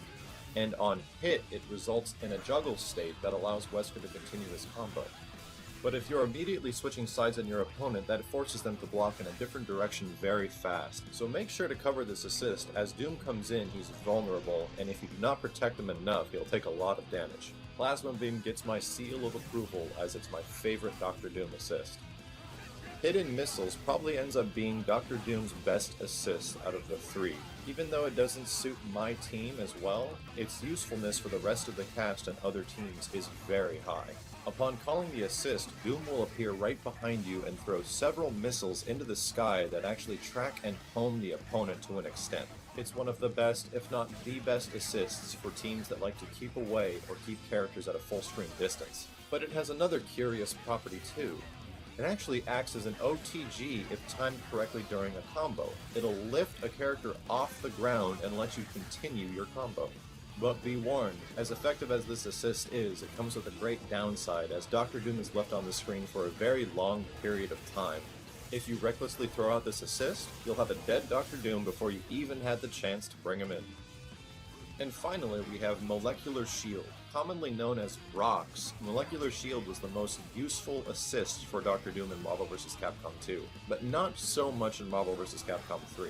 It's still extremely effective, but in comparison to his other two assists, it's the least favorable one. But don't let that fool you out of not using it if it suits your team. It acts as a great lockdown assist, and a perfect assist for picking up after and off the ground if your character is unable to do so. It also juggles very well, as you can lead into a large post-up combo. But there's a good chance another character on your team can actually fulfill this role better than the Molecular Shield. Doom, you should probably pick a different assist. In Marvel 2, Rocks was the best. You never took it off. Well, this is a much different game now. You kind of just have to deal with it. Doom misses Marvel 2. Doom misses Strider. Oh, it's okay, buddy. There's plenty of other characters in this game. I drew a picture of him. Would you like to see? Oh, yeah, that's pretty good. Do you want to see mine?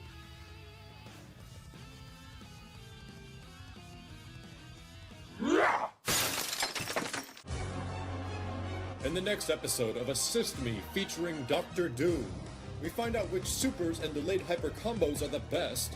What could Max have hidden in the fridge? Is it missiles? Pull off some sweet ass combos? And is Dr. Doom the king of smack talk? Lick my metal codpiece, you long-haired bastard! Find out in the conclusion of Marvel vs. Capcom 3 The Online Warrior Assist Me featuring Dr. Doom! Dr. Doom will not put up with this stupid bullshit!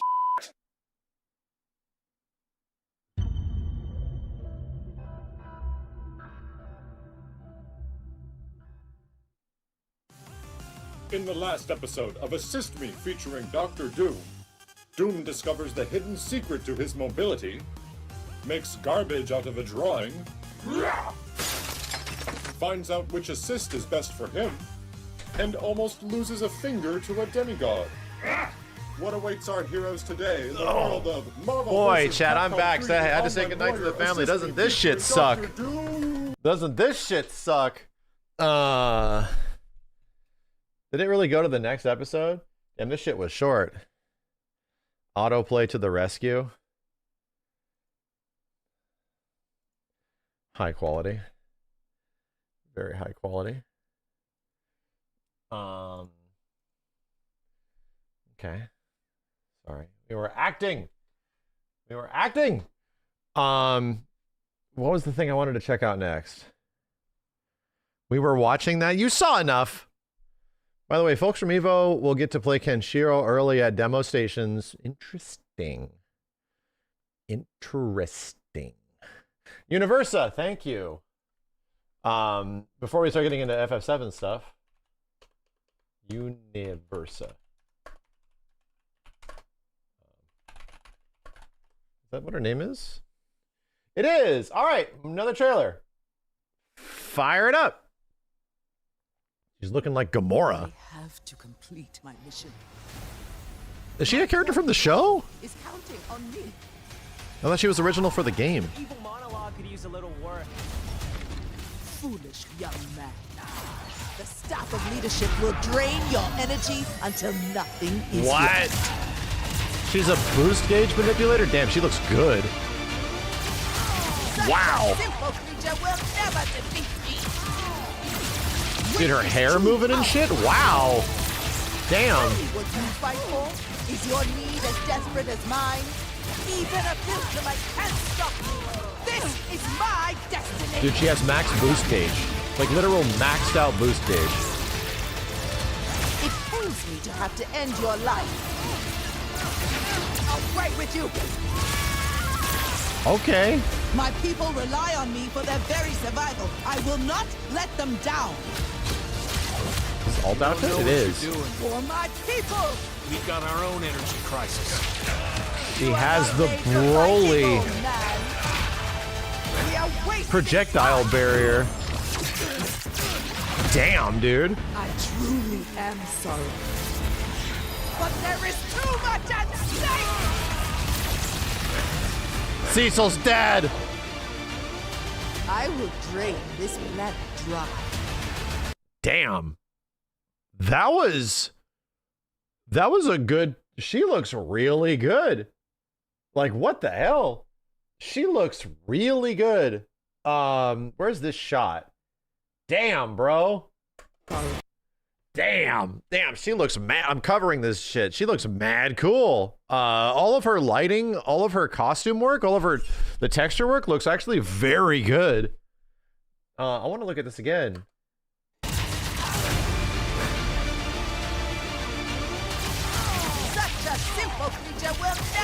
Funny thing, I thought she had a sword, not a staff, but the staff is kind of neat. She actually has projectiles of some kind? As desperate as mine. Even a pilgrim can't stop me. This is my destiny. They adapted her really well for the game. Was Universa in the show? Is that shot from the beginning? Was that from the show itself? She was, okay. It pains me to have to end your life. I'll fight with you. My people rely on me for their very survival. I will not let them down. You don't know what you're doing. For my people.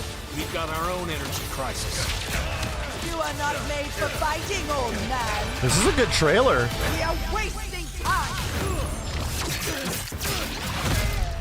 I truly am sorry. But there is too much at stake!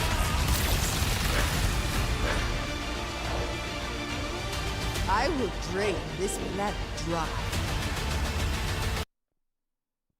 Not bad. Not bad. That was a very Oh, is there actually a full character deep down? Deep dive? Has Dive deep? the capabilities to do it all, which is something I haven't said in a long time in fighting games in general. I think she might be the one. So she's an alien warrior. She's this queen of this planet that's basically dying. And she's looking for a large enough energy source so she can save her people.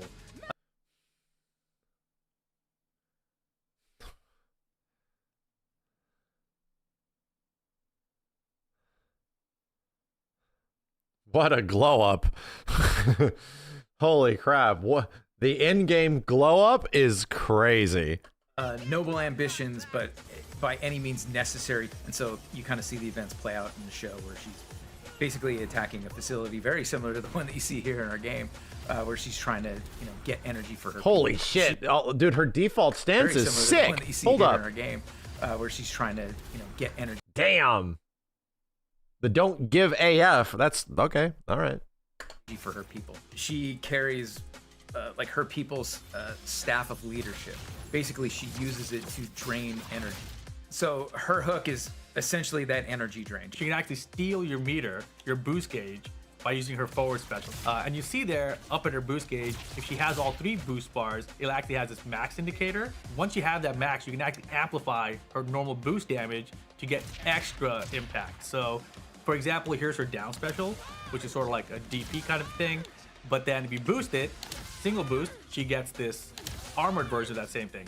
But then if you hold it, you get the max boosted version, which is only available when she has max boost. So really impactful. Interesting. But it costs 2 bars of boost. So we needed to Interesting. not only convey in gameplay and on UI she is draining energy, but we also need to convey once she reaches that boost max state that you have that ability available for you. Let's say you initiate boost max, there's a little burst to indicate it, right? And then once you start to drain boost from the other player and such, you'll get that little indicator of not only are you draining, but you'll see your opponent's boost bar also get a little effect of their energy being drained. She's literally got Shadow Jago stuff. Another way that she can actually manipulate the boost gauge is by using her Super 2. So she creates this force field around her, which is going to absorb projectiles that'll actually give her boost back as well. But the thing is, if you're close to the opponent, it's actually going to refill her boost gauge as well. It's funny because there's actually not that many projectile characters in the game. There's actually very few characters that can even throw projectiles. So she may be an anti-zoner, but I don't know. There's not that much zoning. Back as well. But the thing is, if you're close to the opponent, it's actually going to refill her boost gauge as well. She also can fight really well because of the weapon mid-range. I think she's got a bit of keep away in her. Like, she does throw out projectiles, but she actually doesn't have a really good projectile in terms of like going into like a trade war. They're non-traditional, so as they travel, you really don't get hit by the travel. You get hit when they stop, and they kind of have this little pulse. And it's kind of a good keep out tool, right? You'll see the projectile stops and it zips forward, but you can also aim it up or down. So downward goes down, then up goes up, then down. The boosted version has this whole path that clears out in front of you. Looking at her general kit, I think a lot of players might think of her as possibly a zoner. I like to rush people down. That's just how the West Coast was raised. This character has so many unique ways to force a character like across the screen. Like her charged air normal causes a ground skid. This heavy is going to be insane as a whiff punish tool. If she air dashes towards you, she's going to be reaching out pretty damn far. One of the biggest things I really enjoy with her is her mobility combined with that down heavy, especially in the air. It's just so ambiguous. That is a super generous cross-up. Like, a lot of the cross-ups in the game are not very generous, but they're actually hard to do. That one looks really good. With this character, to mix your opponent up in neutral with your movement alone, she definitely feels like a very significant threat against everybody in this game. Because she doesn't have a projectile assist, it's probably better to team up with characters that do have projectile assist to help her approach. So I think anyone like a Robot or Cecil or Adi are actually really good choices there. The best assists in the game. I actually still like Mark for his forward assist. I really think that's a great approach to like catch people off guard, helps you approach, makes an opening for you to get in there. I think her air jump heavy, or air jump down heavy, I should say, is a really great crossover tool too if you are trying to approach. So anyone that can lock them down for a moment and give you this option to jump in and just mix them up on which side you can be with air down heavy, I think it's gonna be really useful. Anybody also with an assist that causes even more of a juggle in your combos, right? I like to pair her up with someone like Invincible for the back assist uppercut. I like to pair her up with Adam Eve for the back assist projectile to set her up even further for either a corner carry or set you up for boost, drainage, what have you. She has the capabilities to do it all, which is something I haven't said in a long time in fighting games in general. I think she might be the one. Yeah, she looks better than Abe Lincoln, right? Like, who the hell was Honest Abe doing? Mr. Incredible? What the hell is his name? Abe Lincoln? The guy that's coming soon? The Immortal, yeah! Honest Abe. I think she looks better than... Yeah, look at Abe! What the heck? What is he gonna do? Huh? Abe Lincoln? She looks neat! I think they did a pretty good job.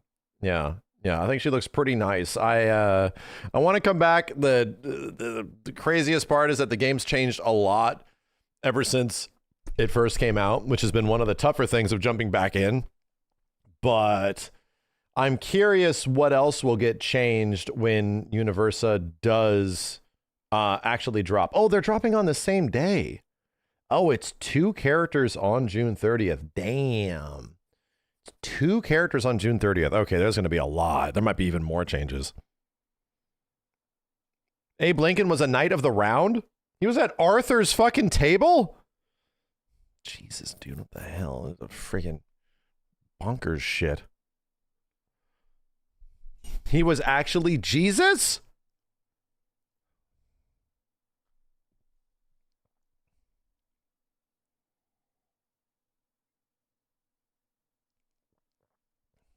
He hunted vampires? Gotcha. Gotcha. I get it. I get it. Cool. Damn, I was actually pleasantly surprised by both Universa and by Kenshiro. And I didn't have like a ton of confidence because it was like, oh, we'll see. But both of their trailers ended up being really good. They looked really, really damn good. It sucks they're dropping on nearly the same goddamn day, though, right? Are they both not the end of June? Like, actually on the end of June? Jeez. Jeez. After Evo? Yeah. Right after. Chat. A little bit of FF7 catching up in. Hold up. Where's my liked tweet? My tweet liked. Sleepsy out here finding the good shit. The real good shit. The deep good shit. Chat, you know that deep good shit that we talked about? Hidden music cues and stuff like that. Hidden Genova theme. Hidden Advent Children music. Littered across the Sephiroth theme, littered across part 1 and part 2. You know that shit?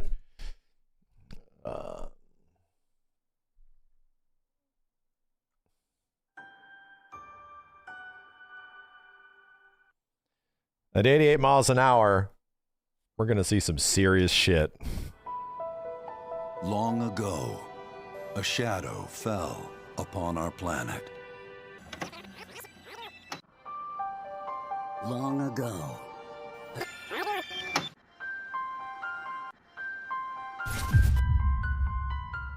The song you're listening to is Beyond the Wasteland from Advent Children, and this isn't the only time the song is referenced in the trailer. A meteor called forth to bring ruin to all. The only difference is this slight downward turn during those lingering notes, perhaps implying a story subversion to come. Welcome back to the stage of history. Bruh. Right in front of our goddamn faces the whole time. Right in front of our fucking faces. Long ago, a shadow fell upon our This planet. is like Max's favorite stuff. It is. All the crazy ass like Advent Children isms of FF7 Remake have been the driving sort of like, I'd say, curiosity of myself about this entire remake trilogy. Like the entire basis of theory crafting, everything revolves around the fact that like, did Advent Children happen? What the fuck is going on? Like from the very first game, like 7 years ago, you know? So yeah, like it's crazy to go back and see like little bits and pieces start to come together even more where they're being a little bit less coy about it. And it's like, well, here it is. Long ago.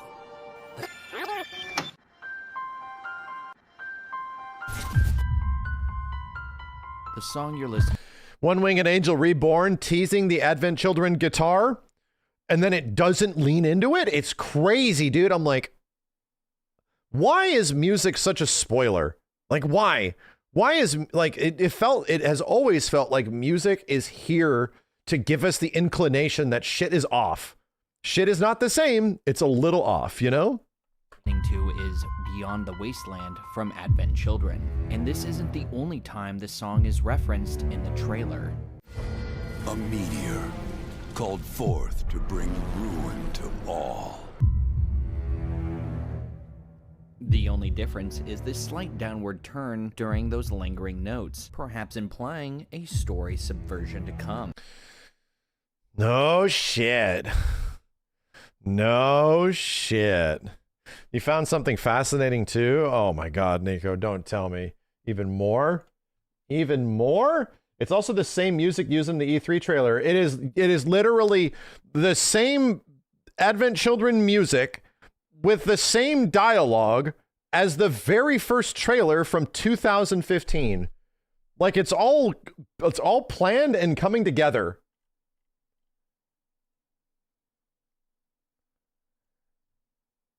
Realize something in the Edge of Creation shows the at the end of Remake and in Ever Crisis, it's flipped. Horizontally from one end, we see at the start of Revelation, it's almost like it's a window where we're on the outside looking in. So, what? Yeah, that's the end of the game. End of part 1. Right. The even higher detail version of it in Ever Crisis. Very similar.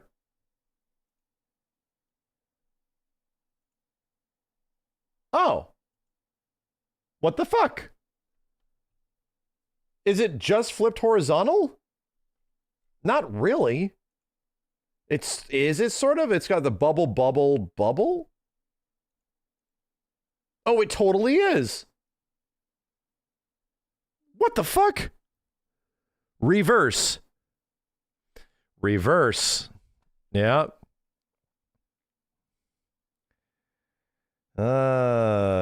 Reversed. Okay. Rebirth is also reverse in Japanese. Okay. Okay. You need to watch Advent Children again. The only thing Advent Children will kind of give you is a little bit of context, right? Of just what Sephiroth is up to. That's it. That's the biggest thing you're going to get out of AC specifically is like where characters are at, how shit everything has become, and what it takes for them to get out of it. And also realize what happens to Sephiroth in the end. He doesn't go away. Like even at the end of Advent Children, it's all about Sephiroth's return and him eventually telling you he's like, I'm never leaving. See you later, you know? So it's got some, there's a lot of cool stuff that happens in between that, but many of the other things that also take place, you know, from plot point A to B to C are kind of difficult to follow because it's a rough movie. It's a rough around the edges sort of movie. Interesting. Very interesting. It's wild how much of this shit connects. Like, it's the craziest part about it is that, like, the only other thing I can compare this to is like Star Wars, where within like a short period of time, here's all these movies, right? And you're going to see the connective tissue between these movies and how it pans out. And that didn't work out well. It was like the one movie didn't respect the next, that didn't respect the next at all. And it felt all severely disconnected, like they almost didn't give a shit about each other. To have this released with a somewhat comparable time frame and all of these little beats and notes, all of like the crazy theory crafting tinfoil hat shit, all eventually starts happening. Like the majority of it, and here's the thing I'm slightly worried about. I'll tell this to you, Subtext. Here's what I'm slightly worried about. What if it all just goes the way we think? I really hope, because I'm almost at the point where I'm like slightly disappointed that we called all this shit, and I almost don't want that. Like, I'll be completely honest, man. Like, many of these things are lining up already. What we're seeing in this trailer, what we're seeing in the stuff that came before, what we saw connecting in the books and all that kind of shit, where it's like, bro. And I'm like, oh no, did we just see this from the very beginning? And I do want some stuff to eventually play out, but I don't want it just to line up with exactly the way we think it is. You know, I really don't want that. I hope they know that they put enough breadcrumbs where like the people that are really paying attention, like really paying attention to this shit, are going to see it ahead of time. But by the time it comes out, there will be some surprising shit. There's nothing more fulfilling than being right. No, I disagree. I disagree. That's like saying there's nothing more fulfilling than winning in fighting games. Like, no, just winning doesn't feel the best, you know? Like, for example, you think, as a good example of this, you think winning Evo, you could win top 8. You could take first place in a top 8 at Evo for like a game that a bunch of people doubted you on and said like, oh, you're wrong and you suck, right? Do you think taking first place changes their mind? Do you think you winning and being right about something will change the way they feel? Hell no, dude. Hell no. Absolutely not. We need to be pleasantly surprised, you know? Like, I still hope that things don't line up exactly the way we think they're going. I want to be surprised by shit. I want things to not...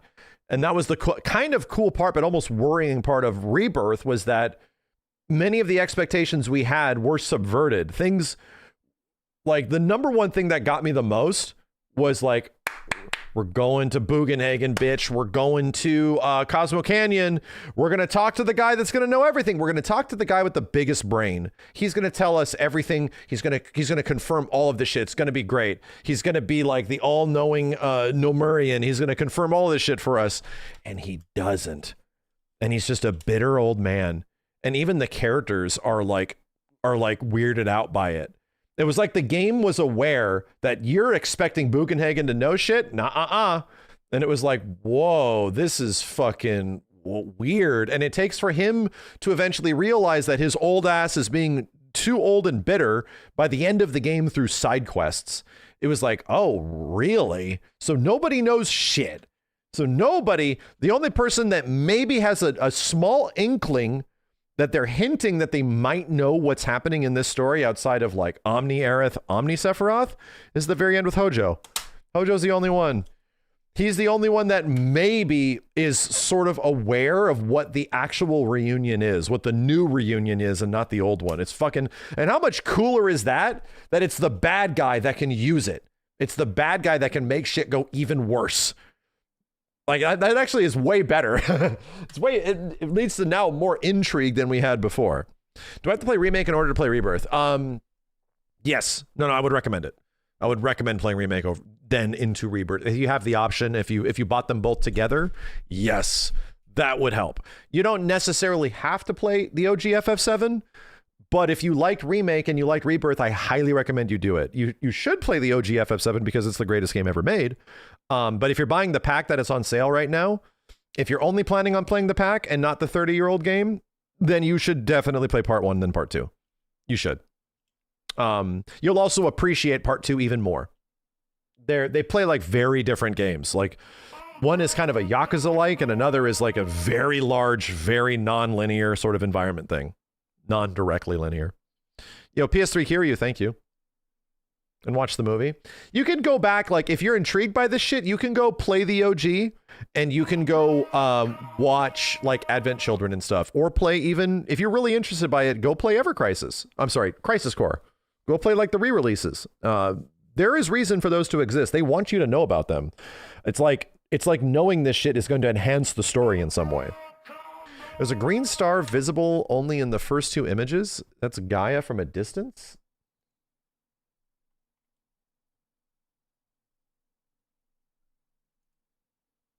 Good point. Good point. Damn, dude. I don't. This has always been the most interesting and that's not over here.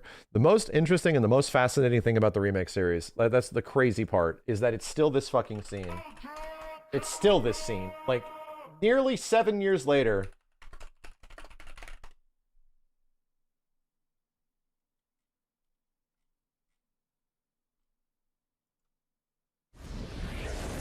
It's still this fucking scene of all of them. Still have no clue. We have ideas, but no clue.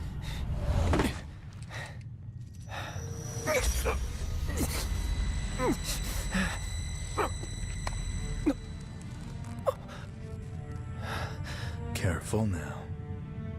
That which lies ahead does not yet exist. Dude, this Edge of Creation scene is so Final Fantasy VII, it's fucking insane. It's insane. Like, at least to me, and my interpretation in my head of what FF7 is in the 90s and shit, like the way things exist, the way characters talk to each other, the way, like, the mysteries of the planet, all that kind of stuff, the mysteries of the cosmos, because, like, FF7 doesn't just have, like, Midgar and the planet. It's all about, like, space is weird. Like celestial shit, you know, like all that kind of stuff. And this sort of combines like all of it into one.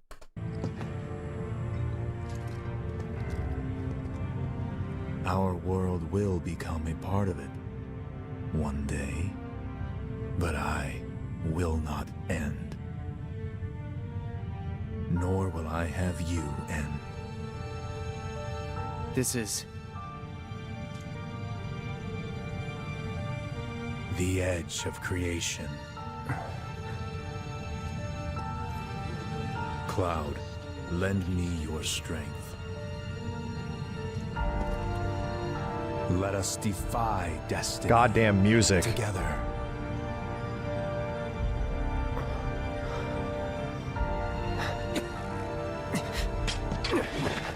never.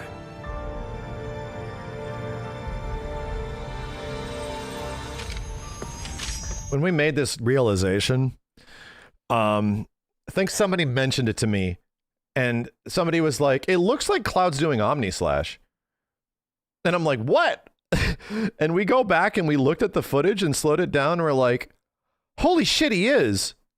Wait a minute. This is literally what happens at the end of the original game. Like it's literally like shirtless Sephiroth and Cloud fighting, and then Cloud delivers the final blow by doing Omni Slash.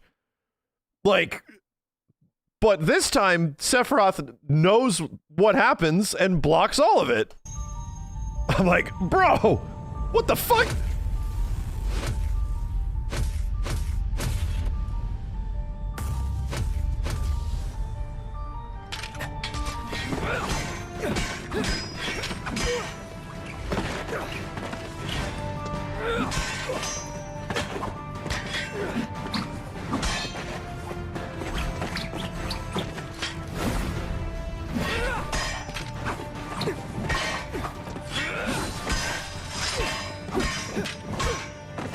He literally does the fucking stab in the end, right?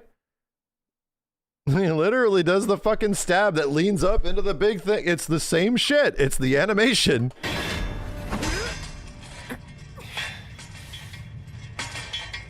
Not yet.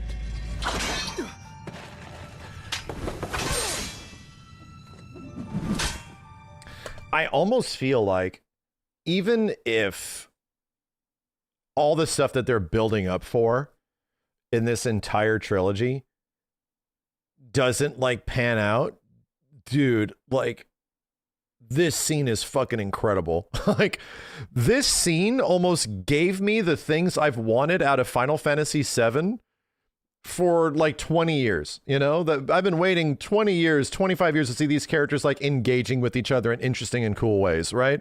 For it to end in like this crazy shit. Like this scene almost alone makes everything, where it's like, it's fucking amazing. It's granted, you literally recreate an Advent Children team versus Sephiroth fight at the end of Remake already. So it's like that was already insane. Like, like, where are we going with this? Why the fuck are we fighting him here? There's 2 more games, bro. What's happening? Like, all that shit. 7 seconds till the end. Time enough for you, perhaps. But what will you do with it? Let's see.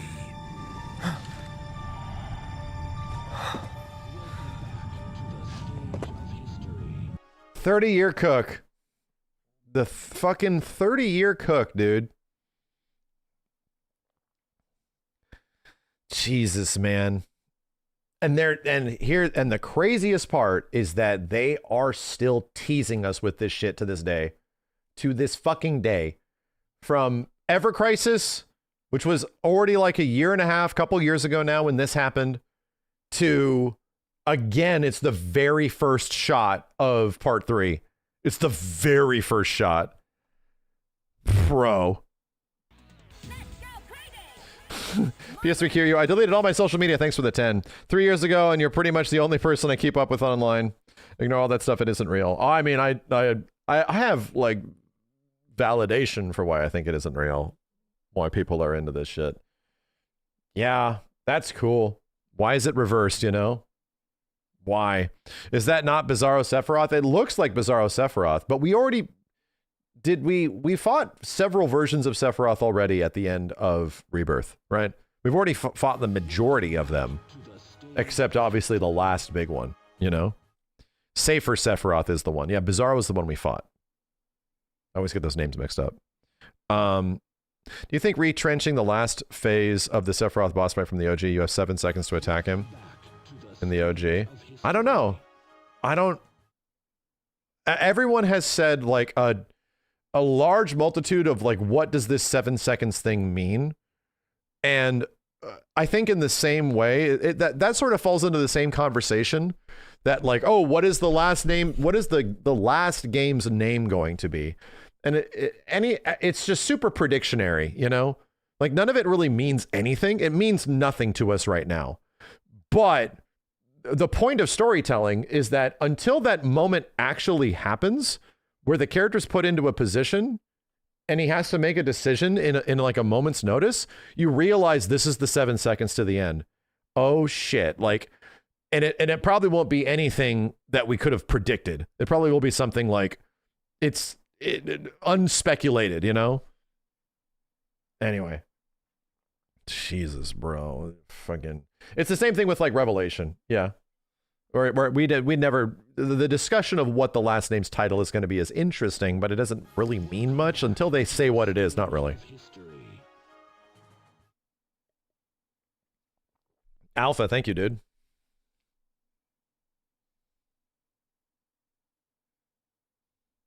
Sephiroth not having beef with Zack at the end of Rebirth was crazy, since Zack is the whole reason Cloud won in AC.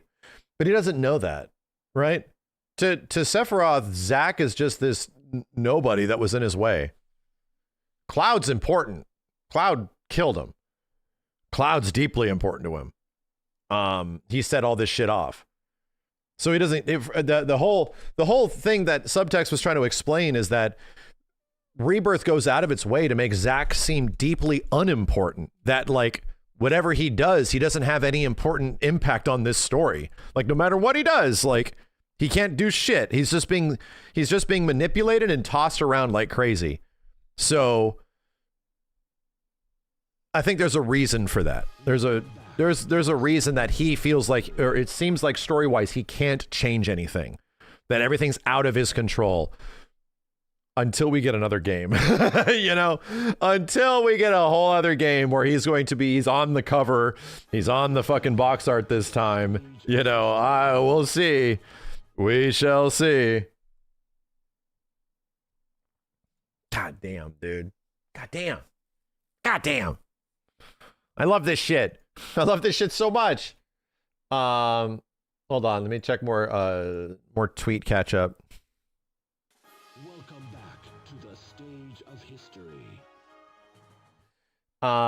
Here's an interesting thing that was on 4Gamer. Damn. Hamaguchi answering this one specifically. Himself. Manually. Persian, thank you for the 10. Are your expectations high or low for Revelations, and why? I think they're higher than ever. I think after Rebirth, is there more to Sleepsy's video? I think that's the only thing he posted. He might be posting more stuff later. I think they're really high, is all I'm going to say.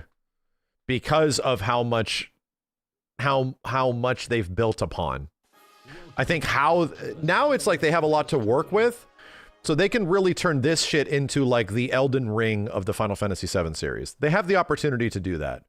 Where you just we've been building all these assets for a long time. We've been making all this stuff for like 10 years.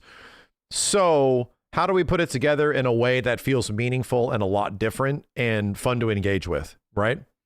Knowing the issues that they ran into even with part 2 in terms of discoverability and all that kind of stuff. I'm mostly thinking of this not just from a story perspective, but from a gameplay perspective, where it's like part 1 and part 2 felt like such an upgrade over part 1, where it felt like part 1 was like a test. Felt like the beta for what part 2 was going to be. And yeah, some parts were better in part 1, don't get me wrong, but the majority of like core gameplay and the foundation of how you engage with the game was just way more interesting. Was just so goddamn cool. So to me, my expectations are pretty high for a third game of now how do we utilize all of these things in a way that is like meaningful? How do we take all of these systems and tools and animations and moves and characters? Now the limiters are off, bro. Now what do we really get to do with all this shit? Yeah. Yeah, I think the expectations for Revelations are really high. They're pretty fucking up there. If I can't have high expectations for the finale of the FF7 remake, I don't know what I can then. Yeah, exactly. I almost feel like we're allowed to, you know? I almost feel like the entire reason for this, okay, and here's a big personal take. I feel like the entire reason for this remake trilogy even existing is for part 3. I think part 1 was an idea. This is what you can remake the game as to make it more intriguing and interesting. Here's what the core gameplay concepts are. Here's the idea. Part 2 was the realization, where it's like, okay, can we actually realize the world? Is it possible to realize this entire thing in a way that is an engaging aspect? How do we build a world this big? How do we do all the? Is it even possible for us to do it? And they did. They almost built too much in part 2. The true execution of the concepts presented in part 1 and part 2 in the entire remake trilogy is literally part 3. Part 3 is everything. Now it's the whole world. It's all the traversal. It's all of the elements. There's no limiters anymore. We don't have to hold anything back. So based on that conjecture, yeah, like the expectations are almost the highest for part 3 as they were from the initial presentation of part 1. Where part 1 was like, oh shit, you know, damn, this is pretty cool. This is pretty sick. But now part 3 sort of has this part where it's like, is it worth it though? Like, to us, it doesn't seem entirely worth it yet until it's over, until we have a conclusion to this story and gameplay and systems that feels like it's done in a meaningful way, where it's like, was going about this entire thing really worth it? And based on the way they've been talking, dude, it feels like, yeah, they've pretty much been building up to this the entire time. Like, this last game is the thing that they've been waiting for. Was it worth compromising one of the biggest emotional core beats of video games, period, in part 2 with the Aerith death scene? Was it worth it confusing the audience in that scene than giving them the payoff that they were expecting? Was it worth it? Now we get to find out. Now we get to find out. To be honest, it might not. It legit might not. But boy howdy. Boy howdy. We'll be able to find out whether it does or not. I spoke about why we chose Unreal 4 and 5 technology. It means technology is a means, not a goal. In an environment where our team can perform at its highest level, it will deliver Revelation at its best possible experience as quickly as possible. Thank God, dude. I had so many people asking, like, oh man, Unreal, back before UE5 really went to shit, before we were exposed to a lot of UE5s, when FF7 Rebirth came out in 2024, like, a ton of tech nerds were like, man, really disappointing they didn't go with Unreal Engine 5 in FF7 Rebirth, you know? They could have solved many of these problems and stuff like that. When the console experience of that game was like a locked 30 FPS, a locked blurry 60 FPS. It was locked, dude. And now console version of UE5 stuff even has mad problems, and much less the PC version, even bigger problems.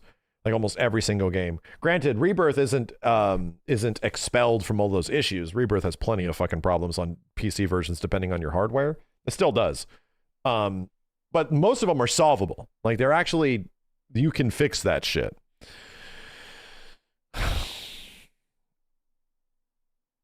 Yeah, of course. I mean, to me, this just always made sense. This just always made sense that this is the way it's going to be.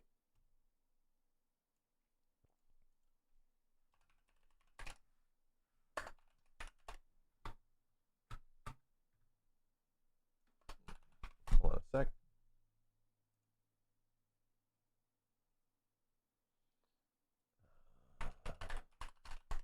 You're going to go straight for PC at launch? I'm actually not confirmed on that. I am debating PC or PS5 Pro. We're going to wait on the demos. When there eventually is a demo for this shit, I'm waiting on the PC version. I'm going to see what they're like. And the PC version is running a little rough, not considering Xbox. Hell no. Xbox doesn't have a Xbox Pro. PS5 Pro is PS5 Pro has PSSR. Why would I do Xbox? Literally is like half a generation behind now, technically.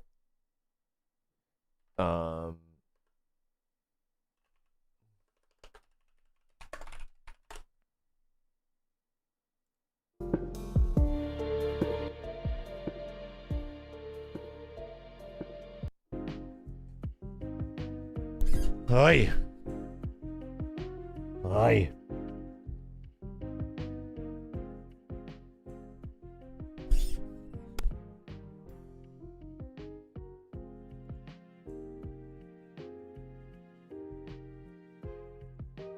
Here is the links to this stuff, chat, if you want this music. The pisser tech. Hold on a second. I'm pulling up more links and shit. What else has appeared?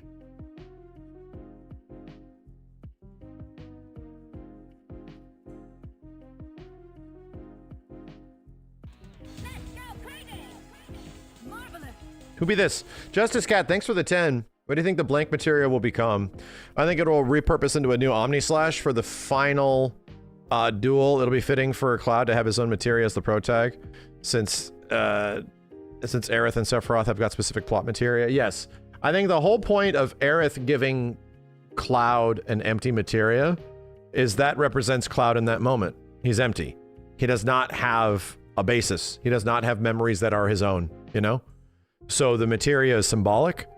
It's symbolic of the character's state at that point in the game. But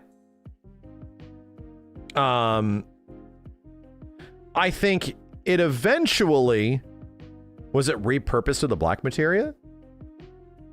Well, there also was a black materia still, you know? It didn't go away. Where is the black materia? Because Cloud and Aerith fall with it, right? And Cloud, like, pockets it. No, I mean, after we're gonna play this shit tonight. After City of the Ancients, he puts it in his sword at the very end of the game.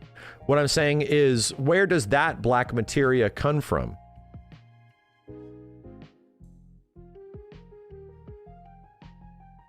Sephiroth had it. Yeah, so Sephiroth got the key between worlds. We still don't know how it gets into Cloud's back pocket. That's a mystery. Yeah, I think the idea is that he sticks the empty white materia into his back pocket and then finds the black materia. No, that's weird. Because he like is looking at an empty materia and then scuffles around in his pocket and discovers another one. Like, no, he's sort of surprised that he sees something else. If the inclination is that, oh, it changed in his hand when he touched his butt, no. No, the idea is him saying, what the hell? Is that he has this other thing in his pocket that he didn't realize was there. That someone reverse pickpocketed the black materia into his pocket or some shit. Yeah, they make a sound. Right? So that's a mystery. We still don't know how. Like, how did Sephiroth get that in his hand? Who the fuck did that? Who planted it there?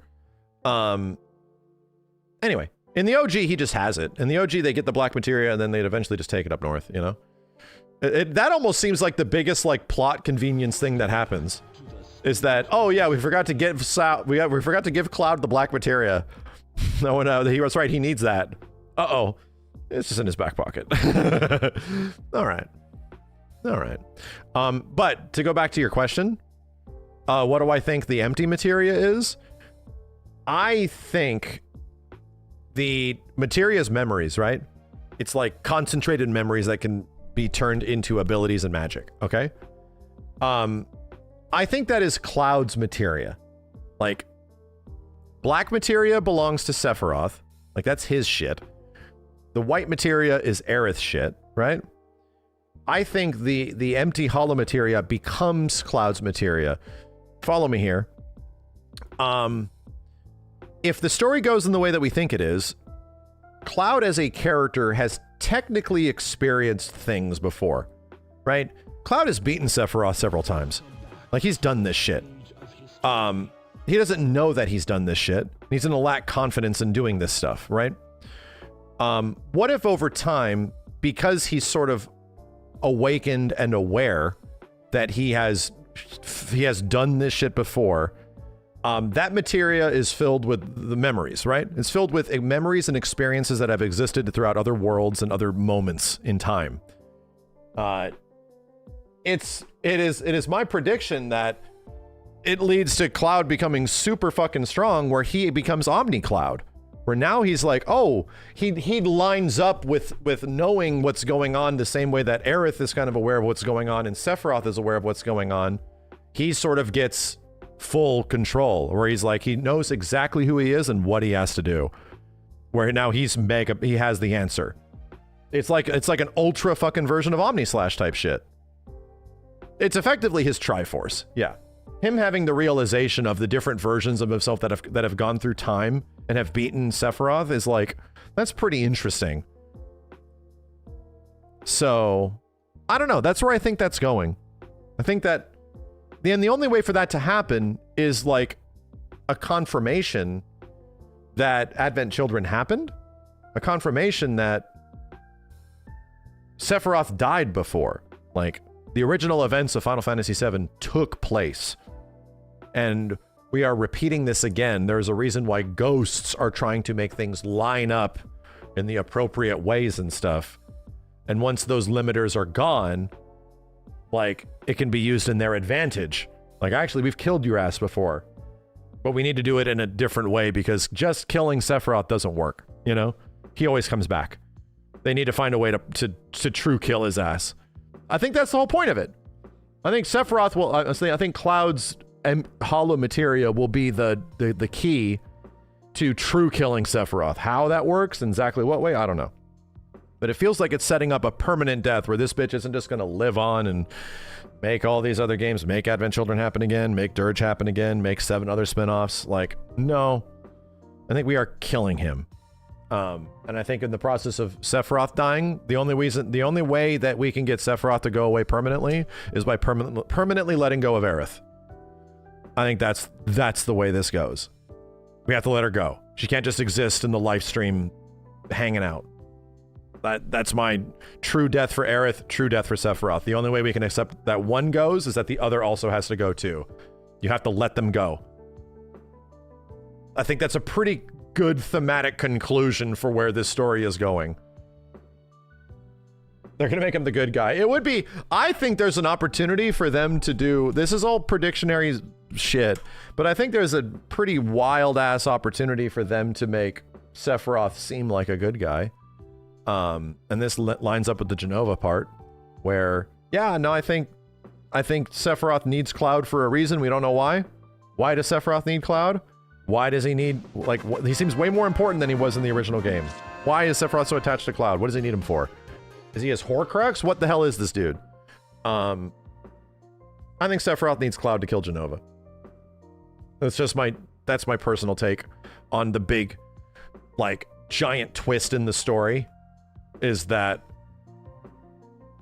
you and Sephiroth team up and do the exact same shit that you kind of did with each other in a fight at the beginning of Rebirth, where you're playing as Sephiroth again, and you're controlling him, and you and Cloud are teaming up, where Jenova's ambitions do not line up with what Sephiroth's ambitions are. Sephiroth's ambitions have gotten way higher than him being bound to Jenova, you know? That's my theory. That's my theory, which would be a crazy rug pull. That'd be like, what the fuck? Holy shit. But then a realization that, like, oh, goddamn. Damn. So what does Sephiroth actually want? What is his actual goal? If he's trying to undermine Jenova, even at that point, his mother, he's a real bad guy. He's going to kill his space mom. Then what the hell does this dude really want? These are the interesting things, dude. These are like the fascinating parts that could be like, so where the hell are these characters actually going, you know? What is his end game? We still don't know. Ben, thanks for the 50, dude. Holy shit. The end of the trailer, you hear the promise has been fulfilled. The journey ends here. I believe this has a double meaning. The promise of a remake to FF7 fans, but the promise Nanaki made to the Gi. The Gi might hold the key to the end. No, I think the Gi are critical towards the conclusion of this story. They gave them way too much screen time. They have so much screen time, dude. And yes, the dialogue in the original trailer has a double-sided meaning. And actually, technically has a triple-sided meaning when you consider it's Gina talking about it. It technically means the fans. It technically means the series coming back. It has like multiple interpretations. And then it changed again when Rebirth came out and we're like, wait a minute, is this, the promise has been made. Wait, is this the same fucking dude? Wait a minute, they're talking about the characters returning? Like they were gone before? And now they're back to help them again? Like what the? Whoa. So yeah, that is a good observation, Ben, because they've been hovering on that shit for quite some time. Adam, thanks for the 777s. Curious on your thoughts on this. Cloud does see Zack's battle stance at the end of the Sephiroth fight in Rebirth. Yeah, because Cloud's still fucked. Cloud still isn't himself, right? Yeah. Ever Crisis has been setting this up. People are always trying to control Sephiroth. He wants to be free. The only reason I think this is because of what's happening in Ever Crisis. Yeah. Where Sephiroth actually wanted to save people and be a hero. He had a very similar ambition to Zack, but his life, the life he was given, would never allow it. And he hated it. Like in Ever Crisis, he hated that before he eventually goes insane, you know? So yeah. What's really gonna happen is I'm gonna break it down for you. We're gonna get to the end of this series, and we're gonna fight Sephiroth and nearly beat him, right? and he's gonna be like groveling, and this is gonna right before the credits roll, and he's gonna be like, Cloud, listen, I'll do anything. You want me to suck your dick, Cloud? I'll suck your dick. You want me to eat your shit? I'll eat your shit on live TV, Cloud. And then we're just gonna kill him, and it's gonna cut to credits. That's what's gonna happen. That's all. 7 seconds to the end. Time enough for you. You knew it was coming. As soon as he started saying it, I knew it was coming. You knew the joke. I'll suck your dick, Cloud. I'll eat your shit on live TV. 7 seconds. I'll eat your shit. Very good. Very good. Look up the next tweet. Hold on a second.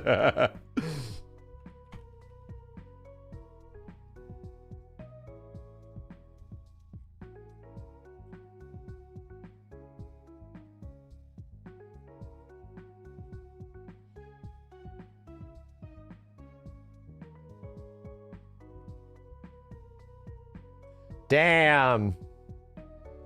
Nomurian text, brother. Well, not exactly Nomurian text.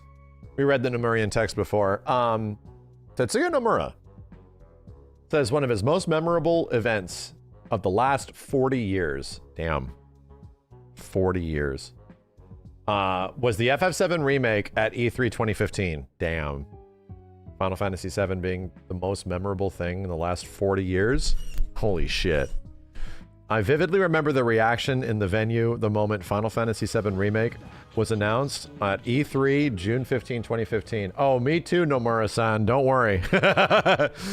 Don't worry. We were there, okay? We all experienced that shit at the same time. I still think about that shit. I still like revisiting that moment, okay? I still do it every few months. I think that feeling and those heart palpitations I had then were probably a once-in-a-lifetime experience. It was the first time I'd ever experienced my body tremble uncontrollably because of such an overwhelming response. Like, we are so fucked. We cannot fuck this up. They were probably fucking horrified, dude. We are so fucked. At the time I told Takahiro Sakurai, who voiced Cloud, it will probably be a long journey of more than even 10 years. But that journey is finally coming to an end, and I feel a deep sense of emotion about it. Damn. Just damn, bro. Actual fear kicked in. Oh, dude. FF7 means a lot. FF7's a big... It's an impactful ass game, dude. Fight or flight response kicked in at a trade show. Chill the fuck out, Sakurai. That was in the same year that shit happened, dude. Cloud in Smash and FF7 remake announcement was in the same fucking year. That's insane.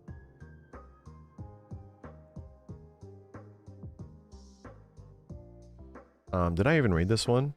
People thought Remake was going to be an actual remake, though, in 2015. Response to that context matters, no? People thought Remake was going to be an actual remake. I mean, isn't it?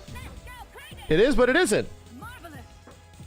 Like, 95% of Final Fantasy VII Remake and 95% of Final Fantasy VII Rebirth have been a faithful one-to-one creation, so much so that there is still arguments in the community to this day that the game is just a big spicy remake and that is not a sequel. Those conversations still happen today. Like,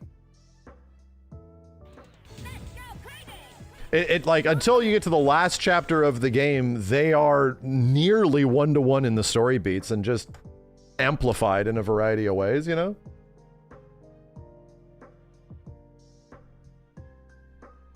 I mean, I don't know. I feel like you really easily could do, like, based on what's in here, a director's cut, where if you wanted to, like, almost like George Lucas Star Wars re-releases in the 90s, like, you can you can go and just like cut out certain sequences with ghosts and stuff like that. And what does the Final Fantasy VII Remake end up being? Like, cut out like the Sephiroth crazy like final chapter stuff. You literally could turn it into nearly the exact same game as the original with different gameplay. Like all of the content is there for the most part. You just have to like reorganize it in a way. But because they've added things on top of it, it's like that final 10% of it, you know? Bone Village, though. Bone Village. They have an FF7 Remake mod that plays the game top-down like the OG FF7? Damn. God damn. Yeah, there's options to skip all the Zack sequences in Rebirth. I mean, you can almost like retool and recondition all of it. And like we're saying people wanted, the argument is that, do I want that? No, I like the fact that there is an enjoyment of the old stuff, but also a bunch of new intriguing stuff. I really like that. But the idea that like these aren't remakes, they're sequels. And I'm like, well, they are and they aren't. In the same way that if you just omitted certain scenes and just took them out of part 1 and part 2, you have like an extremely close faithful recreation of the original game in like an action combat scenario, right? Like you can cut out like a bit of stuff with like the fate and all that kind of shit, and boy howdy, it'd be really close. You could just end that sequence at the end of the part 1, right when they kill the big highway boss, and just goes right into them leaving. And they're like, we will, we're gonna stop them, and then it just leads right into the next game, you know? You definitely could. But Bone Village though.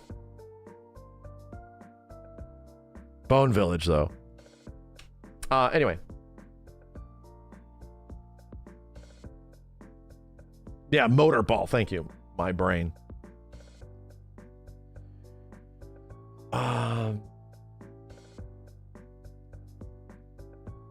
The biggest difference is also between they saved stuff for part 3. You can honestly like remove the entirety of the Gongaga sequences if you wanted. Like you could just take them out.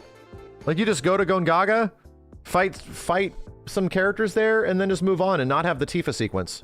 And just ignore the stuff that happens after they just go to Cosmo Canyon. You could. Like, I'm starting to think about it. You can literally omit many of the things that are there if you wanted to ignore them and focus on it being specifically only a remake of the original game. And then, but the biggest one is that some things have moved. Like Temple of the Ancients is in a different spot, and Rocket Town is safer later. Right? For the most part. It's like in the same thing that like RE4 remake, RE2, like some things moved around to fit with modern narrative, modern gameplay a bit more. The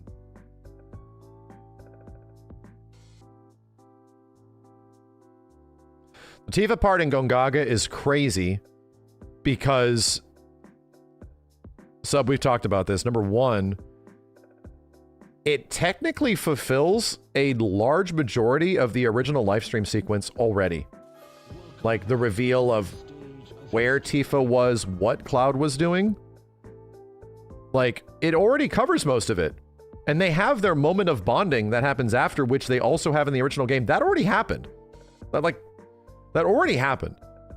So it's like, Tifa, like, the realization that, oh, Cloud was actually there for her, and when she almost died as a kid, instead of just being a weird kid that followed her around a lot. No, her revelation of that shit actually happening the way that it did is a big part of OG FF7. That's what like bonds Tifa and Cloud a bit more at the end of the game.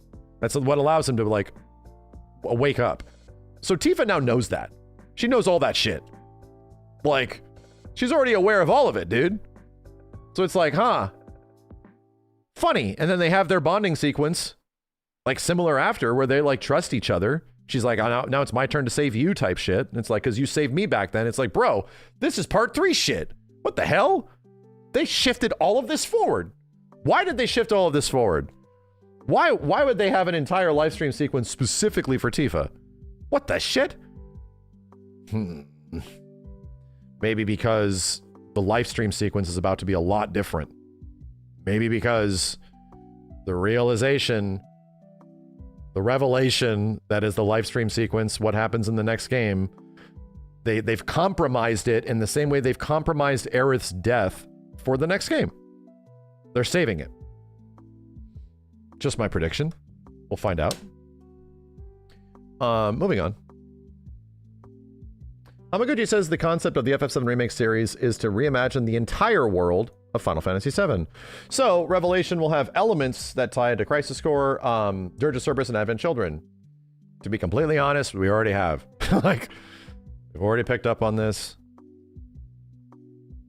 We already have. The part where Kunsel showed up was a big thing. That was the first tip-off. And then you have Cisne showing up in part 2, being a big part of the story. It's like, damn, that's all big Crisis Core shit. And then you get Deep Ground making an appearance, the tease of Deep Ground with the Behemoth fight in part 1, where it's like, oh, there's an entire underground lab right under our feet in Sector 7. What the fuck is going on? Oh, I'm like, oh, this is Deep Ground shit. What the hell? And then the Intergrade comes out. The DLC happens, and it's more Dirge of Cerberus shit.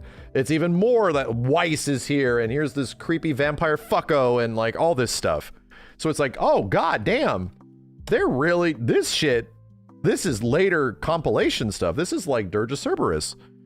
So anyway, no, I like saying vampire fucko more than Nero. And then obviously the constant mutterings of Advent Children shit all over the place.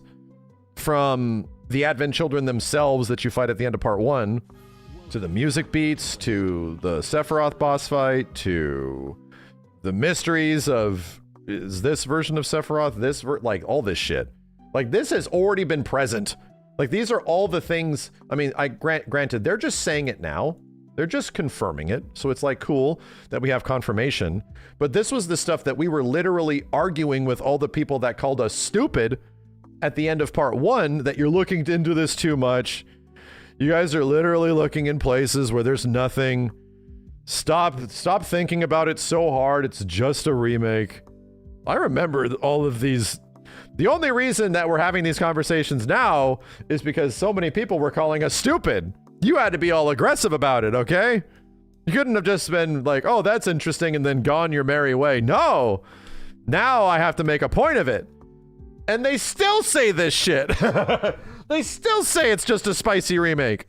They're still saying, and now we are on June 20th, 2026. 6 years into this series. And they're just saying, yeah, so like Dirge and Advent Children and Crisis Core, last game's gonna have all that shit, brother. Zack is gonna have an even bigger role this time, not just in the story, but in terms of the overall game experience for the players. This actually doesn't just apply to Crisis Core, but also Dirge of Cerberus, Vincent Valentine spinoff. These spinoff titles have had a quite big impact on the remake series as a whole, since the concept of the remakes is to reimagine the entire world of Final Fantasy VII. So in that sense, Revelation is going to have elements that tie into these 2 games and even Advent Children. Tie in.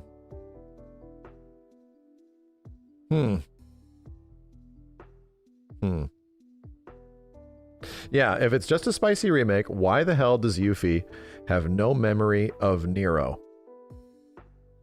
Who is introduced in Dirge? Good point. If this all is supposed to line up in some way, and everything else has been lining up pretty well, you know? Nero is like pivotal to Yuffie's story. Killed her not brother in front of her, okay? Like, she's never remembering that, never forgetting that asshole. That's the whole point of Intergrade, is that she's like traumatized, just like, she didn't have the trauma that the other characters had in the original FF7. The trauma is that her culture is getting essentially whitewashed by Shinra. That's kind of like the OG FF7 story, is that they were just becoming like a tourist trap. But But now she actually has trauma. Now her not big brother is murdered in front of her face. So it's like, oh shit. Okay. So now she has like deep haunted, and then she watches the Midgar collapse happen. Now she has deep haunted trauma the same way that all the other FF7 characters have. So that gets her lined up with everybody. Okay. The question being, in Dirge of Cerberus, she has no idea who Nero is. She's like introduced to that character for the first time. So if all this was just leading into Dirge of Cerberus eventually, where it's like, oh man, yeah, you're just gonna go just watch Advent Children after this and then just play Dirge, you'll know where FF7 goes. No, this already doesn't line up. Like, none of this makes any sense. Like, I don't know. She wouldn't have forgotten the guy. Literally have a giant boss fight against him. He's a big asshole that kills her not brother. It's a very good observation. I feel like that's there almost specifically. Anyway, I love this little line of dialogue. And even Advent, I love this. I love it. I love it. I love them just addressing it. I mean, why? Why do I want Advent Children to be involved in some way? Because it's fucking cool. Like, lore-wise, it's not a great movie, but lore-wise, Advent Children is mad fucking cool. It proposes the idea that Sephiroth can literally never die. He's too angry to die.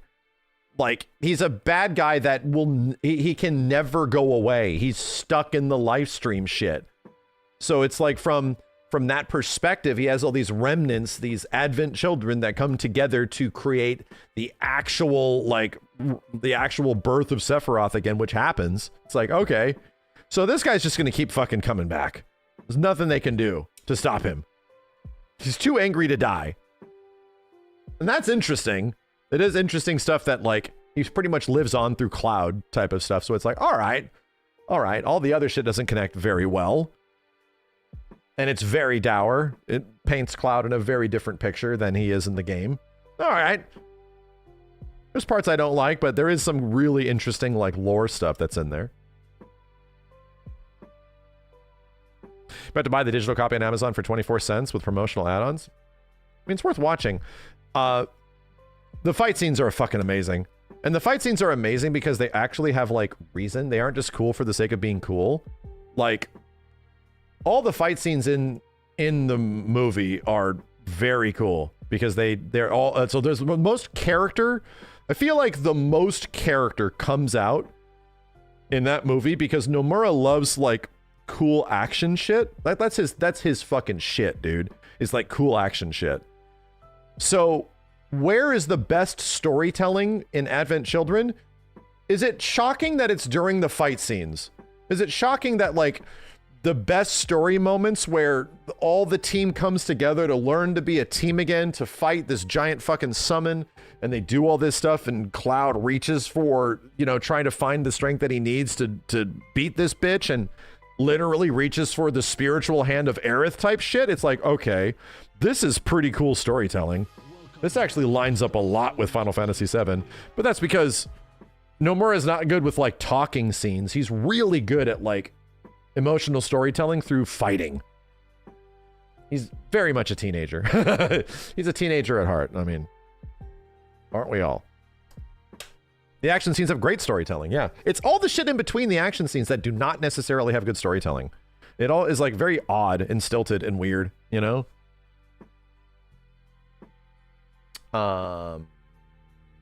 You know what's crazy is that, like, that's all fixed in the remake trilogy. It's like, it was almost intentional. All the characters talking to each other, all the discussion parts in the current games are, that stuff is fixed. Where now the characters just talking and yapping to each other is godlike. I fucking love it. Every single time characters have unique interactions with each other where their, like, personalities are colliding and shit, it's just the fucking best. It's even better than the original game. It's like, oh my god, these characters are great. It's so fucking good. The part where the entire party is together for the first time in Rebirth, and they park at Costa del Sol, and they get off the ship, and they're, like, yapping, right? And Vincent just pieces out. And they're like, where's Vincent? And he's, like, leaving. And all the characters see him leaving, and Cloud makes a joke that like, what a loner, you know, like something like that. And then everybody else is like, well, yeah, like it's not like we haven't had somebody like that hanging out with us for a long time. And they're like, they all start laughing, and Cloud's like, ha ha ha. Wait, you mean me? Like, this is good. This is good. This is very good. Cloud having the dialogue of him confusing himself for what Barrett is talking about, him being 21 years old or his rank. This is good. This is really good. This is the I've been waiting 20 years for this shit. I've been waiting so fucking long. The scene where Cloud and Tifa after the Gongaga reactor, where Cloud's just breaking down. He's like, I don't know where my memories end, where I am. Like, I have no fucking clue. And like Tifa goes up to him and holds his hand. He's like, we'll find it. Don't worry. And it's like, bro, this shit is great. This shit is fucking great. And then eventually the scene with Aerith, at the end in the dream sequence, where Aerith actually says goodbye to Cloud before she gets murdered by Sephiroth in a different world, where he's going to every single world and offing this bitch.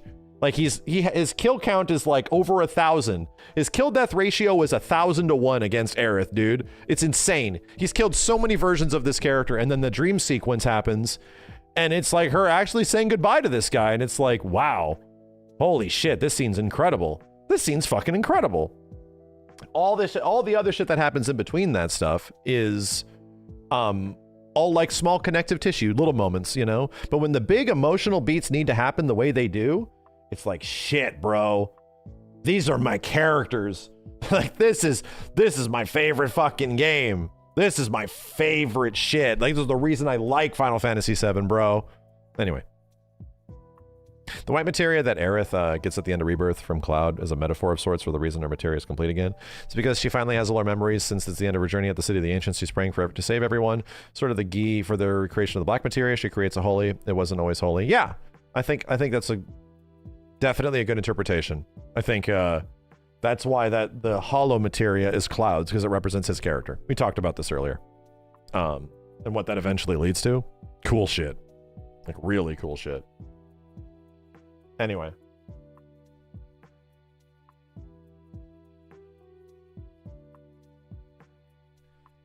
Still, the best mystery of this entire story has been, is this a sequel?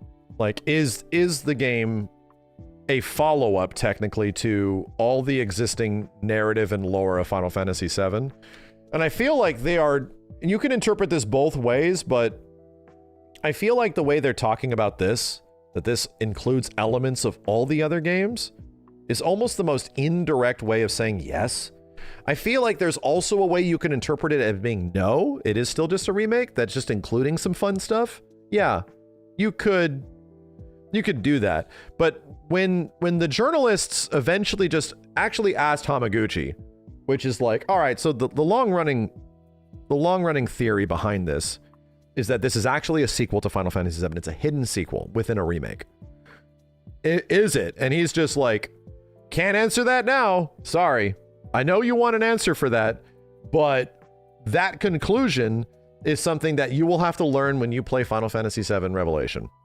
So, what does that tell me? It tells me that they're very aware. That they're aware that this has been the mystery they're setting up until the final game. So we're not going to answer that. But the premise behind the existence of this entire thing is this technically a hidden sequel to the original Final Fantasy VII? Yeah. Yeah. But disguised as like a 90% remake, you know? Why not just say no? Why would you not just say no? So anyway, and yes, that has been the number one question in our minds the entire time. Did Advent Children happen? That's it. Did Advent Children happen? Did, in some way and somehow, did the events of that movie specifically happen? I mean, Dirge of Cerberus, there's like only so much character growth that happens. So there's some Vincent character growth that happens, but not some major FF7 plot, like, compared to Sephiroth shit. There's some pretty interesting character growth that happens, especially from like Aerith's perspective and Sephiroth's perspective. And it's like, oh, are we trying to circumvent that? Is the idea behind this remake series that it doesn't have to lead to this stuff, that because those happen, we can avoid that from happening? Damn, that's interesting. Damn. That, and you know what, chat? I think that's smart. You know why? Do you know why? I think more people know Final Fantasy VII through Advent Children than Final Fantasy VII. I'll be real. I think this movie almost had a bigger worldwide pull of people that have like seen it and been aware of it than even the OG FF7. Like, this movie was fucking huge, man. Granted, FF7 fans loved it. It was a big deal for FF7 fans in general, but this movie also hugely inspired a shit ton of shit. It's not the best movie, but from like a visual standpoint and like a character standpoint, like people love this shit. Like, even though it wasn't the best movie ever, it's like the most 6 or 7 out of 10 movie. But it was a big deal. I feel like in the same way, many people have been introduced to Final Fantasy VII through unique means. Shut up, chat. It was like the OG FF7, like the big adopters of FF7 fans is the OG FF7, obviously. And then you have Advent Children, like another big Nexus event of getting people into this stuff. And then you have the remake series, like Remake Part 1 especially. So I would almost argue, like no joke, Final Fantasy VII Advent Children, from what I recall, was one of the best-selling DVDs ever. At least in Japan. It was the #1 selling DVD of all time. Like it beat out Mononoke Hime. It beat out like The Matrix and shit. Like the overall amount of people that like were introduced to this stuff or downloaded this shit. Like there's also the worldwide cultural awareness where the amount of people that torrented this shit when it first came out, those numbers were bonkers. Like FF7 Advent Children, before it was out, like before it got even dubbed, like, do you guys remember seeing, because you can see the amount of downloads that something had. This is even pre-Pirate Bay and shit like that. Do you guys remember the amount of downloads that was on Advent Children? It was fucking insane. And it was like fan subbed and shit. Like way before there was official subs. Like, because that would take a year and a half eventually for it to make it over the seas. Upon its release in 2005, it became one of the highest selling animated films in Japan and the US. The film's collector's edition later took the top spot as the best-selling anime DVD of 2006. It was a big fucking deal. All I'm saying is that, like, the awareness of FF7 being different things to a lot of people is true, and I think one of the big like Nexus events for a lot of people getting into Final Fantasy VII is no shit Advent Children. I think many people played the older games or even the newer games because of AC and their like for it or awareness of it. You know what I mean? So to me, it makes a lot of sense that they would already be teasing Advent Children shit, which we're pretty culturally aware of within this fandom, within the amount of people that have been exposed to this stuff. It makes a lot of sense that in this re-trilogy, they would want to utilize that. It's literally the fucking cover, dude. Just realized that. It's literally the cover.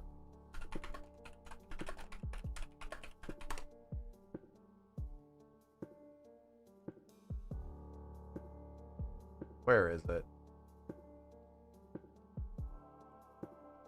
Which DVD cover was it, chat? This Sephiroth pose? I've seen it before. I've fucking seen it before. I just realized. Where have I seen this before? Where? Oh, there it is.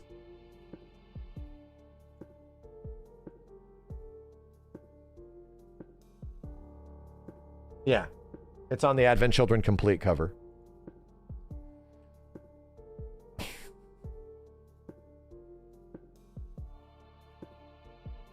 Bro.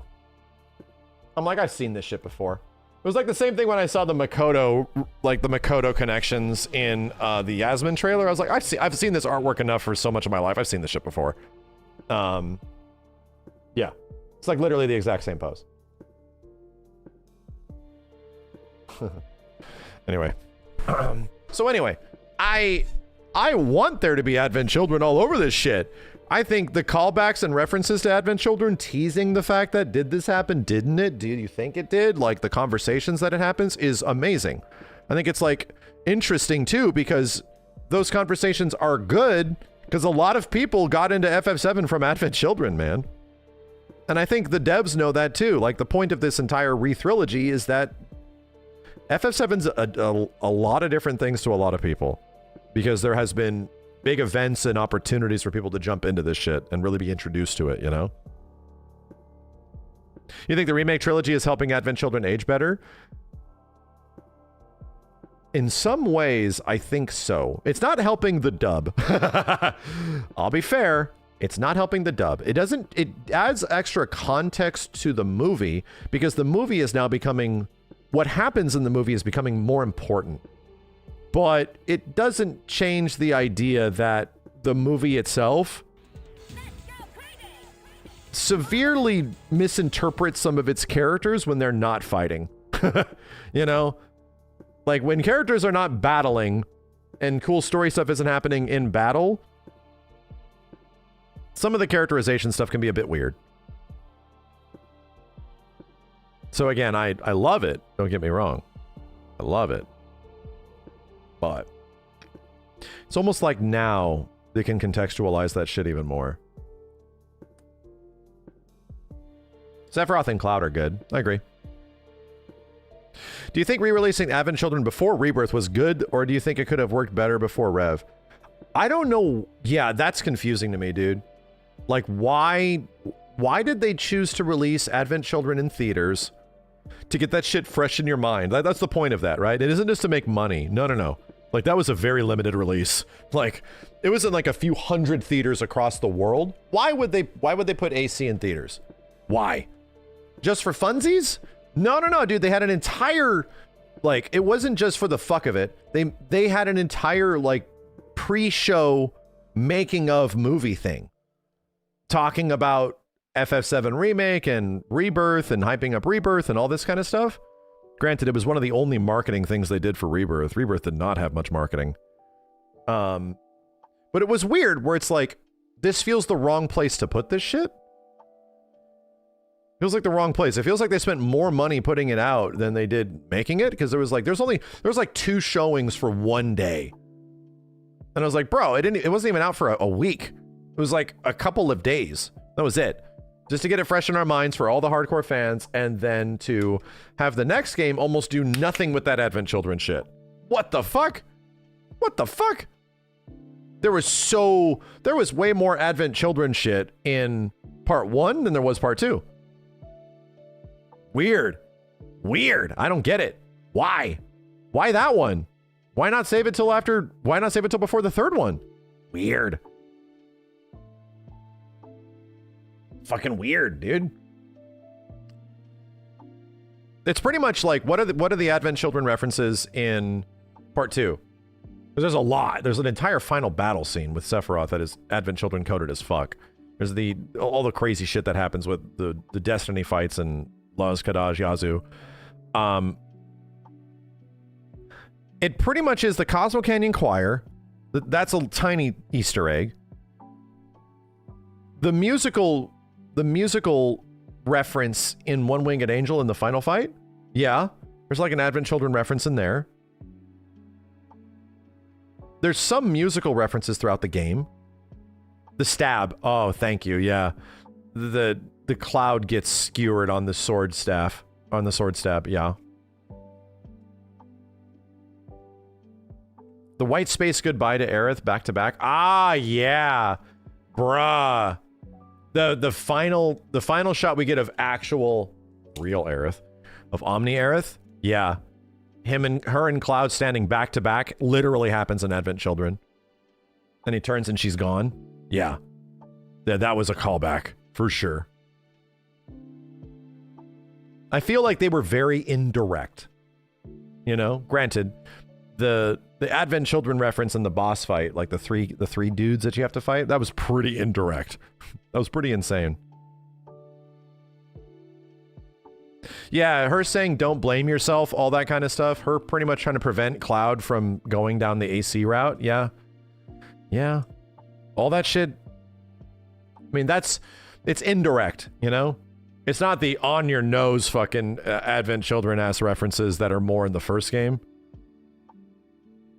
Is Advent Children stuff in a different world? I mean, technically, it's hard to say. It's hard to say how they're lining this shit up.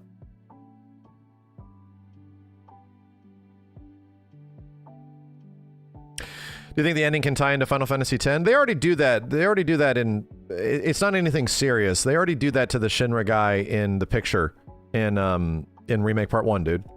There's already a Final Fantasy X reference to the Shinra dude that's also mentioned in Final Fantasy X. Yeah. He's in a photo or something.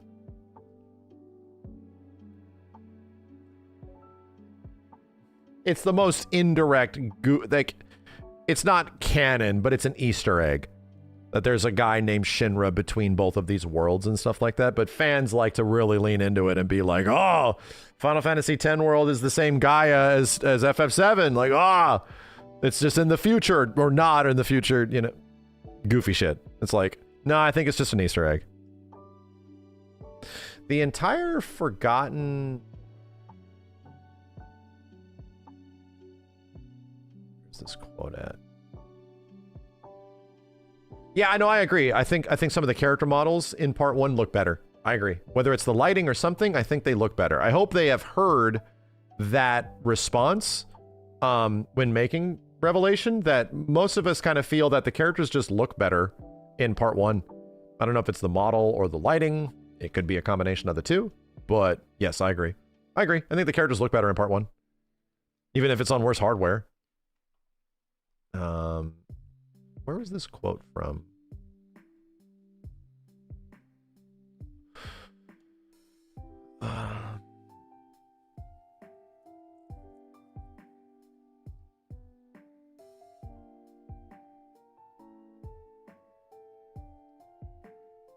The entire Forgotten Capital area had Advent Children music playing just during the cutscene. That's a good point. That's a good point. Yeah, I want Advent Children shit, dude. I want this shit to... All I want is for Part 3 to sort of give us the idea that what happens in Advent Children is important and relevant to the characters here, because what happens in Advent Children is sad. Like, it sucks. It feels like this should not be where these characters go. This is not like the reality that they should live in, that Sephiroth's just gonna meander and exist forever and sort of like torment them at his whim. Nah. Nah. I don't know. I mean, that's an interesting story part, but it's also like it isn't closure. Cloud's able to be happy again, thank God, but it isn't like real closure. What fight do you want FAAC in Part 3? Didn't OG FF7 imply that humanity dies anyway? Yes, that is a... I'm going to... So break it down for you. Doesn't the original Final Fantasy VII imply that the ending of the OG FF7 is actually a bad end? Great observation. It somewhat does, but that is the devs' fault. The devs have fucked that up. Because in multiple interpretations of that ending, it has promoted the idea that OG FF7 is a bad ending, but that is literally due to a rendering error. No. Like the children laughing at the end in Midgar is to imply they forgot to render the smoke that is like, oh, people are still alive and living, you know, in the ruins of Midgar. That is literally the devs' fault because they've rendered that scene multiple times and they fucked it up. The inclination is that humanity lives on. Like Red gets really old. Humanity does live on, you know? But Advent Children being where the story eventually goes for Sephiroth and stuff like that is not a good ending necessarily. It leads to the characters being happy in a moment, but it also implies that Sephiroth never dies. He exists in the live stream forever. It keeps him alive. It's like, aye, even until the characters die. You'll never be a memory. Yeah.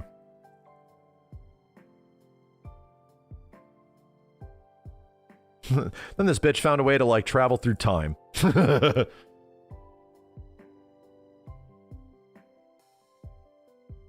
Notice how the planet looks in the OG ending, looks very similar to the Cetro representation of the VR room. Yeah, there's some visual similarity there, for sure. How do you think to kill him truly? I don't know, man. I think that'll be interesting. Isn't Aerith similar? Aerith, yeah, and that is the concept.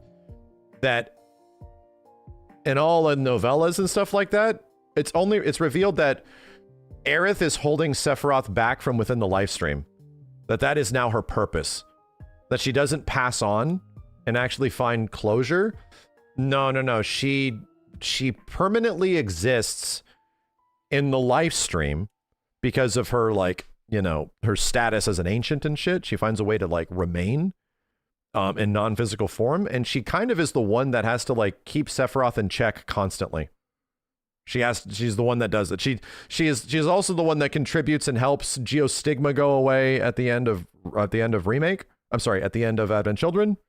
That's her that finds a way to manipulate the live stream to help people. So yeah.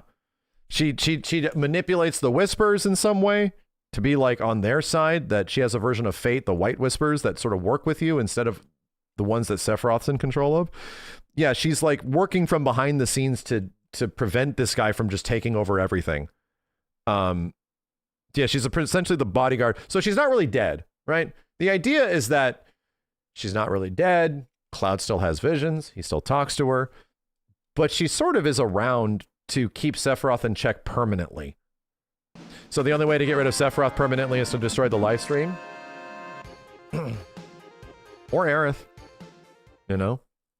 The only way to, I think the only way to permanently get rid of Sephiroth is to actually let go of Aerith and not like a meandering, hanging out in the live stream Aerith.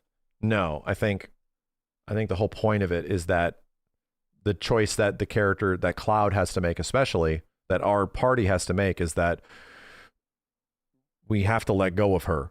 And the only way to let go of her is to kill Sephiroth, you know? Is to find a way to true kill that bitch. Will Aerith control a weapon to fight Sephiroth? I don't think so. I don't know.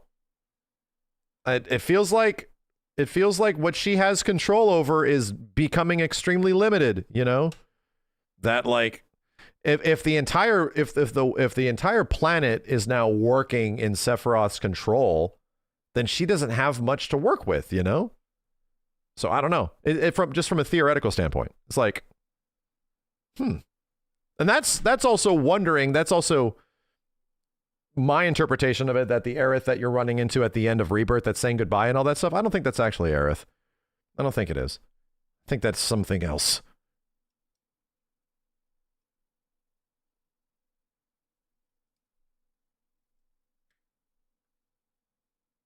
Reminder, Holy did nothing the first time, and it was the live stream that got rid of Meteor. Yeah, Aerith saved the planet. Yeah, Holy wasn't big enough. I think people like have forgotten that too. That it was actually Aerith that saved the planet. She used the live stream as a weapon. This is all described at the beginning of Advent Children. She used the live stream as a weapon to stop Meteor.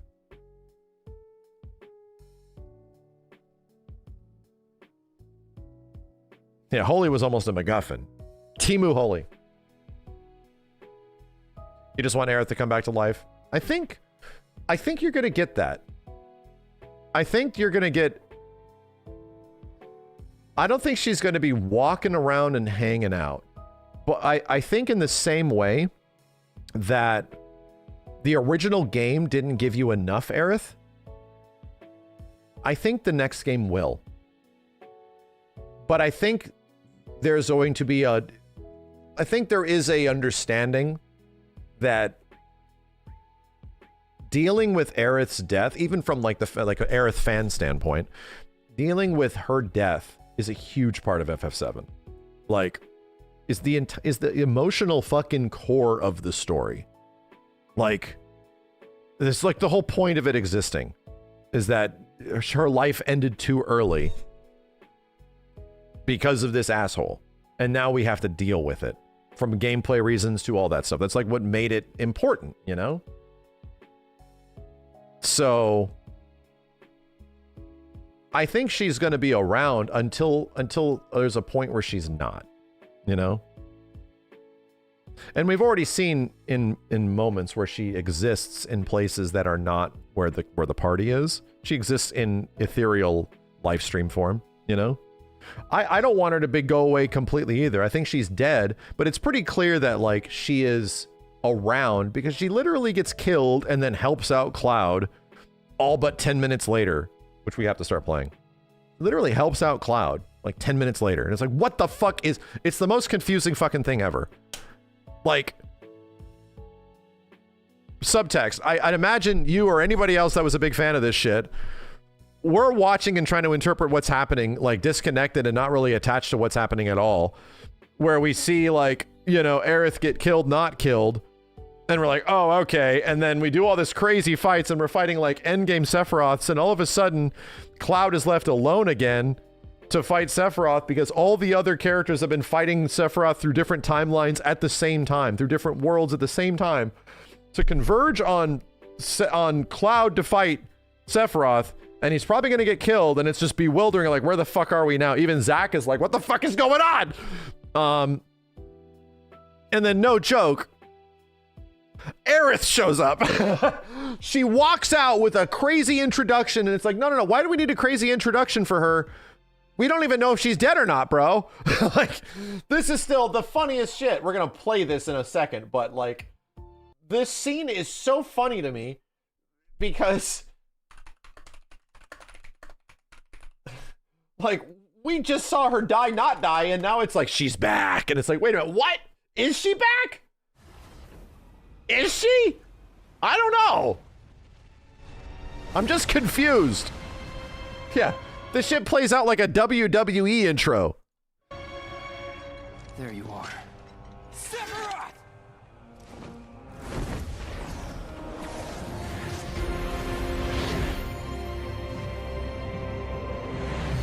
Not even 15 minutes ago, she is dead, not dead.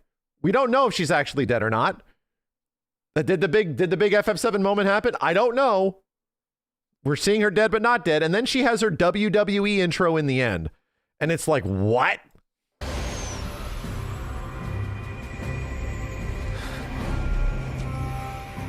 And they give her a big introduction. Like, actually not dead, on your left. This is literally, it's literally the Avengers Endgame shit. Big portal on your left.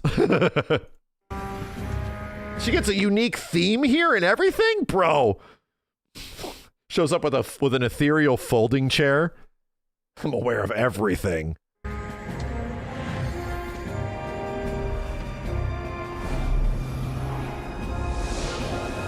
What the fuck?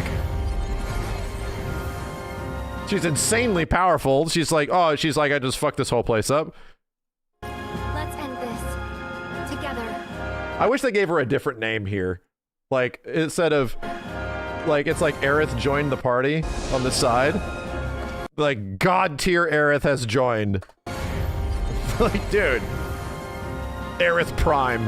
Let's end this. Nah, dude, that ain't the same chick.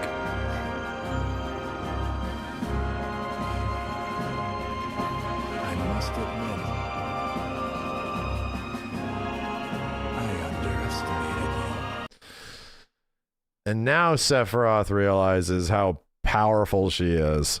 Yeah. Yeah, why say that? Because Sephiroth has just been going across all these different places and murdering her. His kill-death ratio is 1,000 to 1. Every single opportunity, every moment, every chance.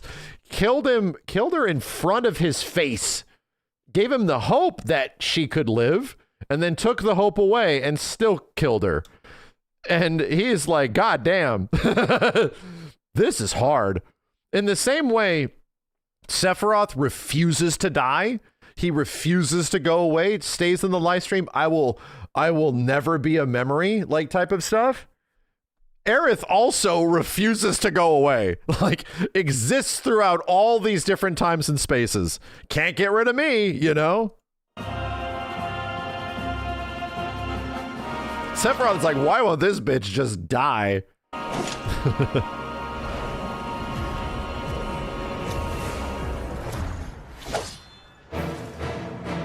I saw what you did. Again, this is thrown on the player so fast. Like, I fucking hate it. If there's one thing that I really hate about the end of FF7 Rebirth is that there is so much insanely cool shit that is actually happening at the end of this game that you will not understand or process until you like reevaluate this like 3 to 4 times. It's like watching the first Mission Impossible movie. What the fuck is happening in this film? This movie's stupid. This shit sucks. Like, what the fuck is going on? Why is shit happening? And then you watch it like 2 or 3 times and you're like, all right, this movie's actually fucking great. This movie's great. This shit is cool.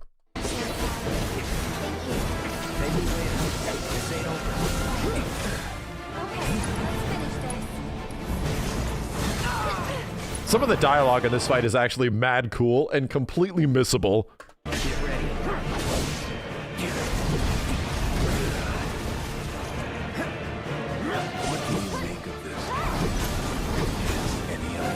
Is any of this real? Don't even bother. That shit won't work on me. Cloud is so dumb. If there's one thing I don't like about Final Fantasy VII is that it seems to interpret that Cloud isn't an absolute idiot because he's so dumb. Like, he's beyond fucking stupid. Like, that the characters almost don't realize how much of a dumbass Cloud is.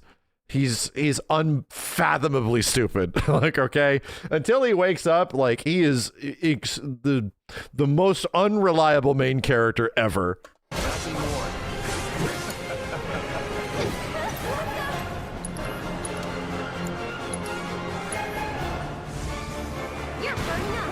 And what bugs me is that all the other characters in the game treat him like he has a brain. Hang back. Damn. Damn.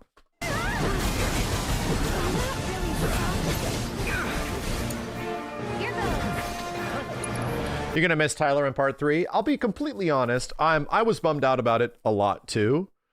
And I don't know if it was a voice acting direction thing. He's completely capable of being like my favorite Sephiroth because, dude, part 1, Tyler is Sephiroth, like, period. I didn't love him in part 2. I'll just be honest.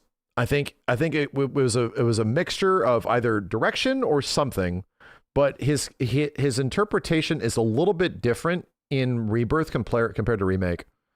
And I didn't like Sephiroth as much in Rebirth compared to Remake. It's just me. Maybe that's just me. So was it on purpose? I think it could have been. I think it could have been a choice from a voice direction choice, where I like Cloud a bit more in part 1 as well. But the performance is great. Don't get me wrong, because the performance is great. But they do make the characters. They do make the characters portray a bit different. To only give the new dude the benefit of the doubt is that we haven't really seen much of or heard much of Sephiroth say anything. And it does sound different. Don't get me wrong. But it could be better. It could end up being better, you know? And I'm naturally optimistic on this situation because I don't think he sounds bad. It just is a different take on Sephiroth. We heard literally 4 words and we didn't even hear them come from his mouth flaps. So I'm gonna hold off my reservation of just immediately being upset or super enthusiastic. I am neither. I don't know enough to know how good the new dude is going to handle this, but the guy has pedigree. Like, he certainly does. He's done. All I know is that he's done a very good job with several other characters. So yeah, let's just wait. Sephiroth is going to be much more emotional. It felt like he was very emotionally vapid in part 2, even compared to part 1. And I wanted Sephiroth to feel like he at least shows a bit more emotion just in general, and he wasn't in part 2. It was like they took that away from him, and I was like, I don't love this. Like, I kind of wanted to be pissed off or happy. I kind of wanted to feel a little bit more, and you got that a little bit more in Remake Part 1.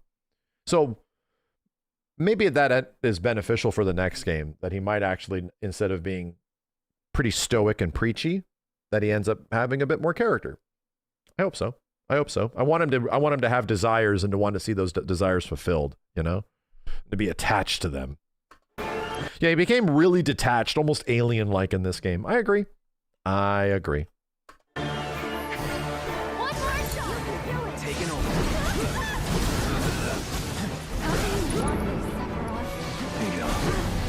Your part is played.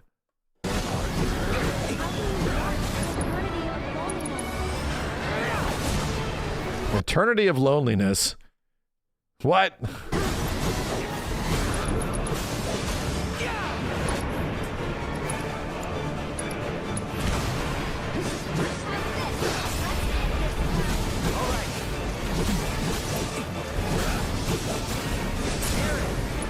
Yeah, if it doesn't line up and it doesn't seem great, dude, the Japanese Cloud, Japanese Sephiroth have been the same forever.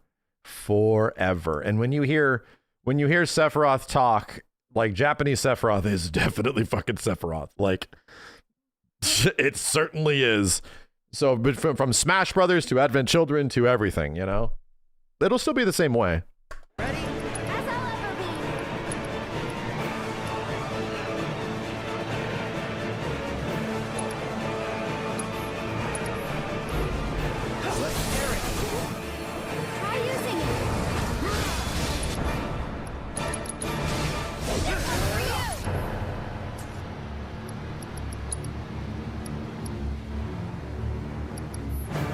So cool. Shall I sever your fate?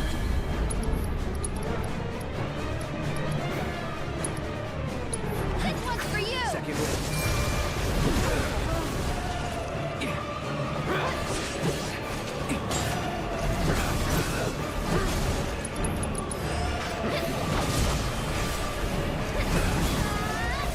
Maybe he's trying to make a world where the live stream doesn't exist. My hot theory take is he wants to create a world with no death.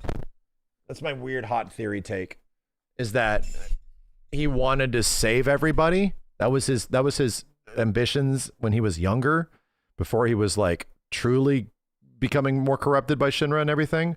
I think he wants to stop the cycle of the planet. You know, how the planet wants you to die and replenish the planet and all that kind of stuff. I don't think he likes the concept of death. He wants to rethink what life is. He wants to create a new place, which is, what is that the antithesis of? It's the antithesis of Aerith. It's everything the opposite of what Aerith is. Aerith is like, life is short. You need to preserve it for now. We need to return to the planet. Like, it is, Aerith is the natural order. He is betraying the natural order. He is creating an eternity of loneliness, that you're just always going to be the one that exists. Undying type shit. And that was the idea, was that he's going to be like a sympathetic bad guy like Thanos, where he's like, you're fucking insane. You're actually crazy, but you can see why you would think that, right? You can come to those conclusions of like why the bad guy, it does have somewhat good intentions through making them happening through the worst means possible, you know?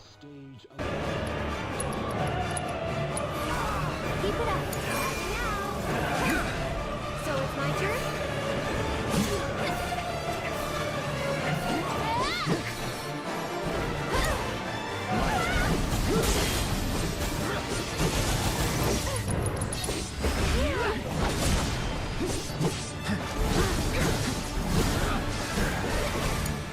I'll take care of them. Cool. Here it comes. It's your turn.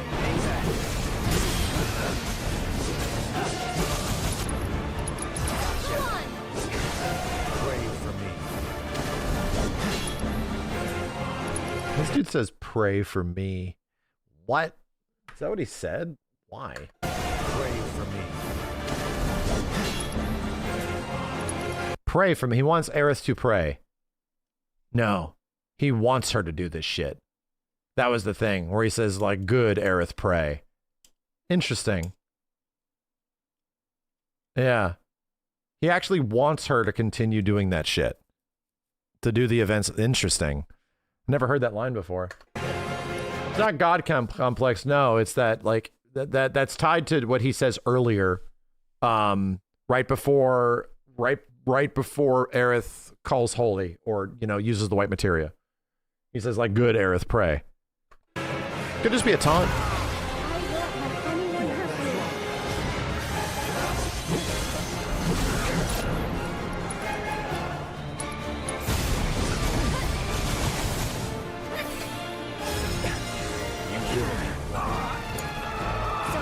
Jesus.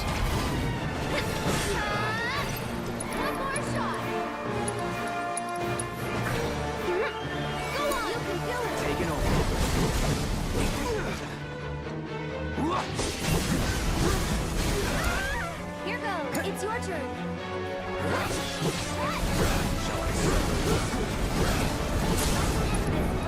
All right. We're done. Nothing personal.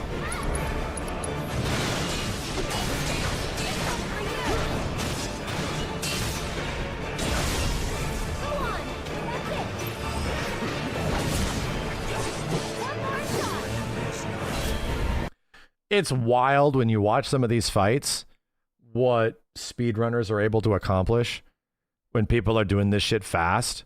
Holy shit, dude.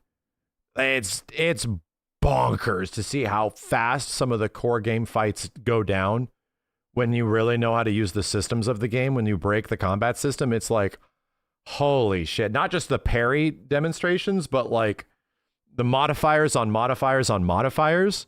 Like, once you crack them, dead. Like, literally skip everything. You're fucking dead. Like, whoa.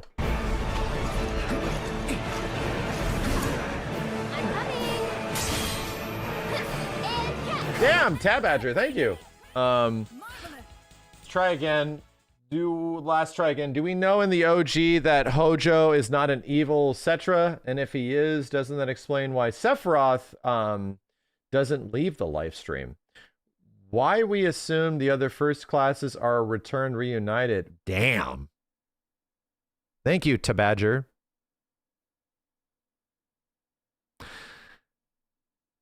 Hojo is not also a Cetra, even in the OG, where he kept that a secret.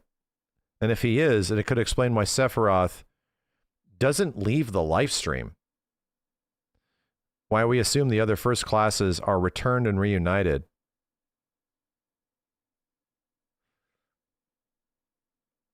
That would be a crazy twist. Interesting. That'd be a twist. It certainly would be, if he's like an asshole Cetra. It also does lead to the ooh, okay, I don't hate this idea. You know why? I don't hate this. It also does promote the idea that the first two games ask a question, were all the Cetra good?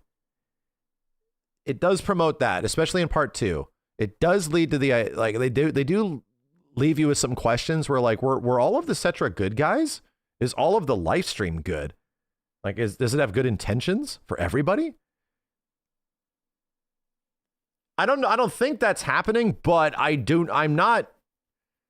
Yeah, them describing the Cetra as a not a tolerant people is what the Guide proposed. Yeah, and they were not a tolerant people. Oh shit. Either way, I don't know if they're going to go in that way. There's a moral gray area that they set up in every single one of the games. Especially with Shinra, where it's like, just because Shinra's bad, are all the people that work at Shinra bad? Like all the pencil pushers and shit? These are people that just have jobs. Like, and Barrett's like, nah, fuck them all. And then Cloud and Tifa are like, I don't know. Like, it's kind of scorched earth, bro. That that part of the story has not come to a sound conclusion yet, because part 1 and part 2 try to hover the moral gray area of like, who is the bad guys and are they really bad? Are all of them bad? Like, and they do the same thing for the Cetra. Are the Cetras all good guys? Are all of them good? You know? Okay. I like that because it leans into that shit. I don't think that's happening. I think he's just a piece of shit bad guy. But I do think both games are leaning to the idea that, like, we thought, once again, Bugenhagen was going to be the all-knowing dude that's going to know all about this timeline shit and, like, world shit, and he isn't. I think it is Hojo. I think Hojo picks up on it because he's actually a genius. He's just a piece of shit. I think Hojo actually knows what's happening. And it's gonna make it even harder for the main party. You're gonna want to kill him even more because of it. Because he's like, he might even be the one that's like manipulating this shit to happen in some way. Damn. That'd be crazy. This one's for you. Get him.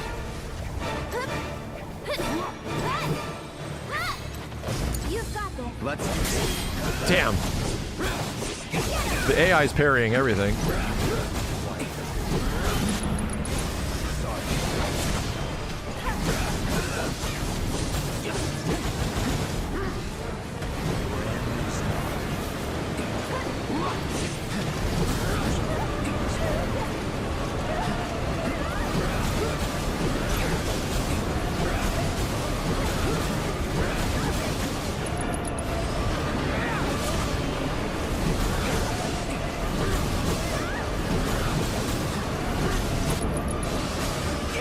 He's pressured.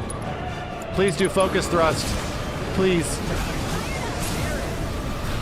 Please do focus thrust. Please.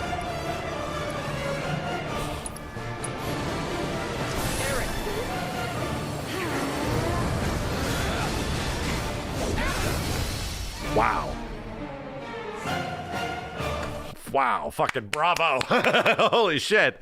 That was one way to end that fight. Fucking cinema fight at the end of that shit, man. Holy hell, that was sick. That was really cool.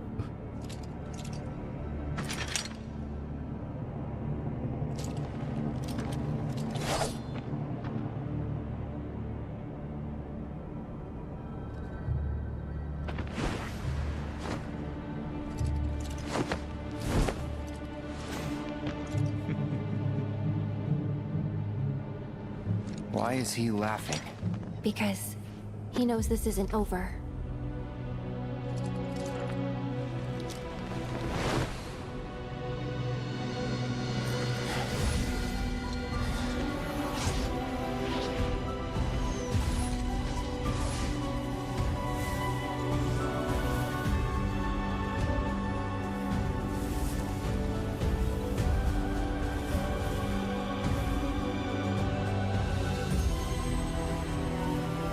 Ready?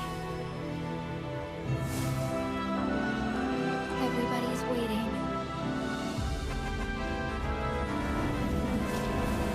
Again, thematically, Aerith reaching out and grabbing Cloud's hand in the moments where he really needs help is a thing that happens. That happens in Advent Children, right? Like multiple times in Advent Children.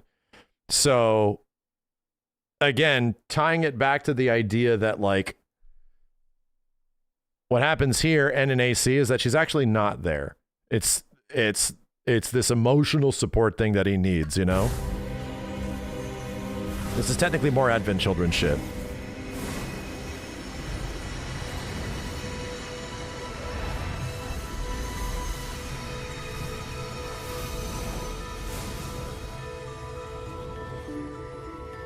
I love this shit, dude.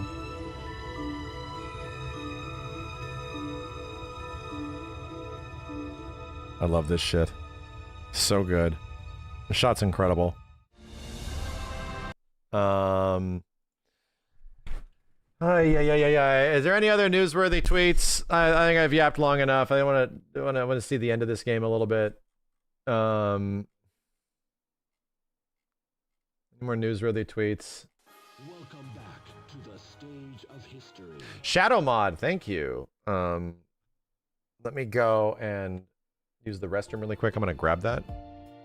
Omni Aerith helped Cloud through, right? Yes, technically, like technically. The reminder of her existence, you know? Like, technically. Am I gonna check out the Switch 2 version? Probably not. I need to buy it. I do need to buy it, but I'm so busy playing through Rebirth on PC, dude. We're trying to get to the end tonight.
Still gotta fix Fulgore, man. Still gotta fix Fulgore. June 18th, yeah. And Genki's gonna be the only one posting this shit. Sephi did say that he underestimated her during the fight, so she must be there in a way. Nah, she is. It's that, like, she's finding a way to protect Cloud in whatever way she possibly can. She even makes it seem like that moment, the reason that, what's up, Mark? The reason that Cloud is like fucked up in that moment right after he thinks that he saved her, but he actually didn't. Like Aerith shows up and is like, I'm big, okay, don't worry, you're good. And I think that's Aerith doing that shit, you know? That is Aerith trying her best to keep Cloud grounded. Like, don't lose your fucking mind, dude. Shit, like, stay with me. Stay with me, which is why Cloud doesn't have limit break. He still thinks that he saved her. He thinks he saved her. And that's her doing her best to make sure he doesn't completely fucking break. But Aerith fucked up, and there's a reason why at the end of that fight you just saw where he like flies away and smiles, and they're like, why is he laughing? And they're like, because he knows this isn't over. No, because he's literally looking down at the fact that Aerith fucked up by making you think that she's still alive and by like mentally caressing his ass. Now he's gonna use that. Now he's using that against her. Suddenly she shows up, like just hanging out with him. Not but a few moments later. And yeah, it's like now he's using it against him. That's my interpretation of what's happening. He's doing the same shit to her, or the same shit to him, which is why I just don't believe Aerith in the end of the game. I don't. I think he's acting completely different than the one at the beginning. Nanaki senses her presence. He definitely does, you know? There are definitely things to make you think that there are no concrete answers of what's happening in the end. There is absolutely stuff there. 100%. Because they're not gonna give you the answer for that in the end. Red 13 is also unreliable in the original Final Fantasy VII. He gets manipulated. Just gonna throw it out there. He's the one that eventually is given the black materia, and he fucks up in the Northern Crater. So I think it's pretty convenient that Red 13 is the one that seemingly can also sense her presence and that she's around and shit, you know? Hold up. Where's this mod at? Check.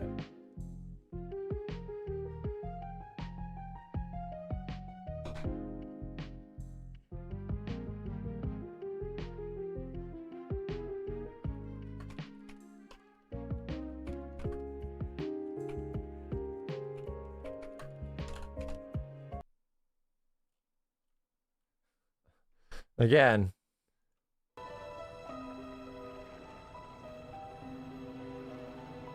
see you off.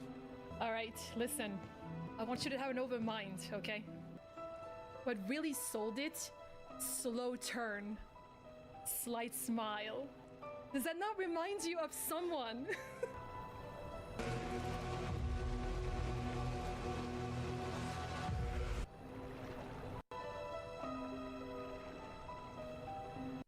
It's not just me. It's not just me seeing this shit.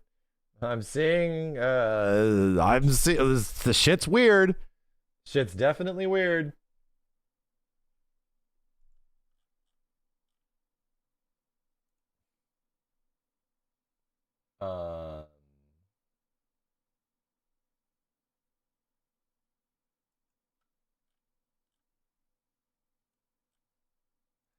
Where is, where's this? What's this mod called, chat? What is the mod called? FF7 Rebirth Shadow mod?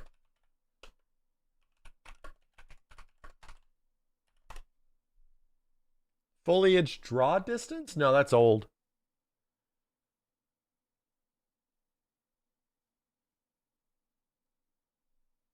Is it on Nexus? I'm going to check. FF7 miscellaneous recents? All time 7 days ago. Well, that ain't it.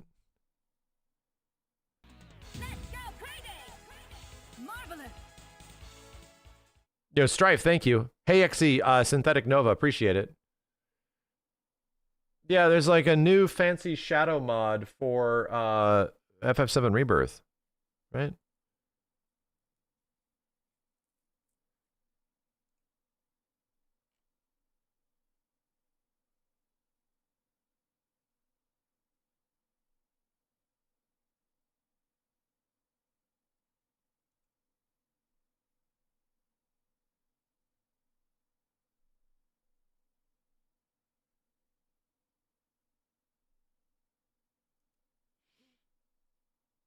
You can actually give the black materia to other people too.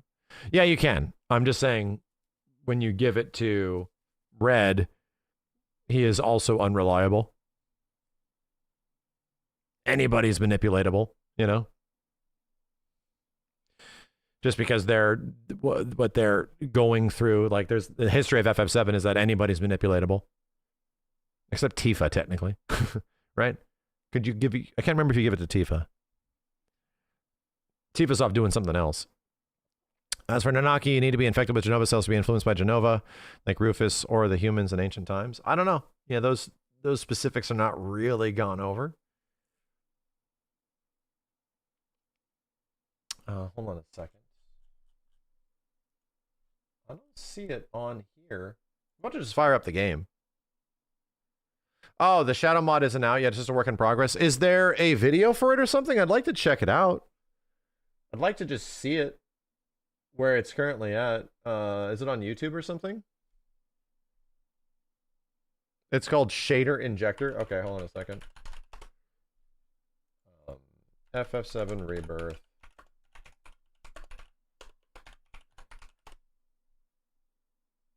One day ago. Let's see. Work in progress mod for FF7 called Shader Injector, where allows you to inject modified shaders directly into the game rendering API. Video shows off a modified version of Rebirth's main base lighting shader and added a couple of extra effects to boost the shadow quality of the game to another level. All in real time, fairly efficiently, no significant slowdowns. In time, more information. Really? Links coming soon. God damn. Wow. On an RTX 3080.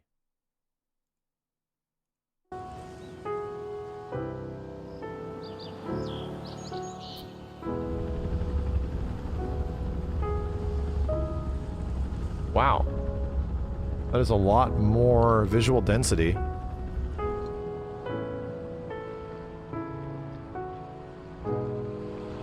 This is the interesting thing about Unreal Engine 4, chat, is that this is such a legacy engine with so many people that know how it works. Arguably, like, the most known, Like more than even UE5, because UE5 is still relatively new and with running into issues still. UE4 has been around for fucking ever. So the amount of people that know how shit works, that knows how to like modify stuff and to inject things, much less to manipulate stuff, pretty big. And it's like probably one of the most accessible modifiable engines that has ever existed. Maybe outside of like Unity. So there's a very large pool of people that know how to fix shit. They're like, oh, we can do this, you know? People that might even have more experience than some of the devs in some situations.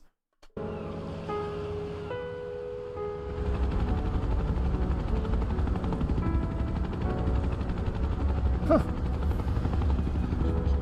I'd say it maybe even looks worse than some of these shots. Damn, what the hell? Really? Wow. That's crazy. That is somewhat transformative.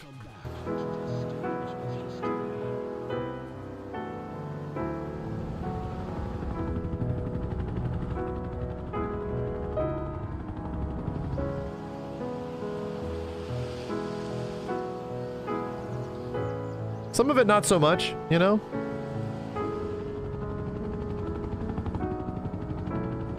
But others, it looks really good.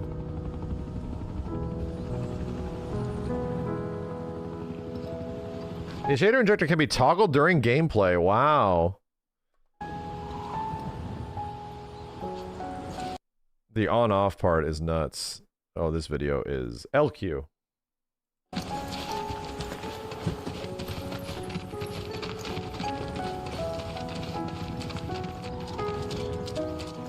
This is the stuff that also gets me really excited for part 3, you know? It's possible to modify more of the game shaders beyond just the directional light, such as post-processing or other light passes. Damn, if we can adjust the post-processing. Dude, that is not the same. No fucking way. I didn't even notice that these leaves were down here at all. Holy shit.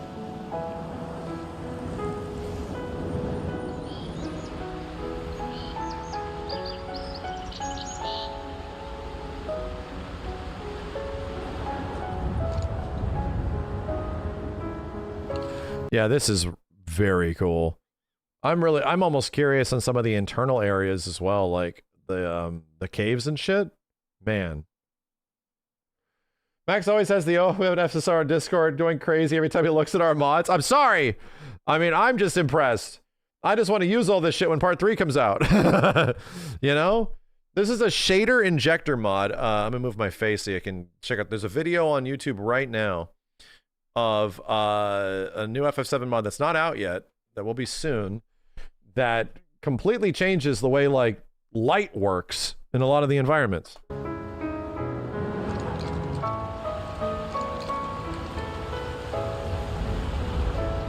God damn, dude. It's not a reshade now, it's an Unreal Engine 4 adjustment.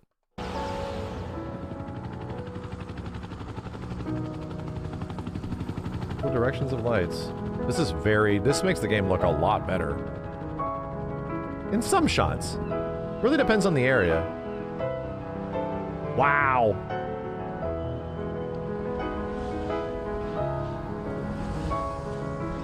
That's fucking crazy. It's not gonna make it a different game, but it just makes the world feel very... just better. Makes everything feel way more natural.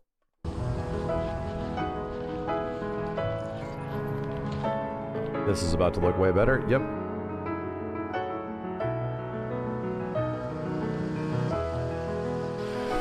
I want it. I want it, I want it, I want it.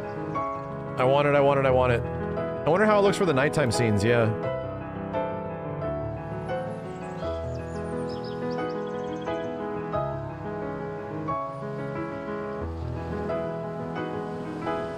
That's fucking bonkers.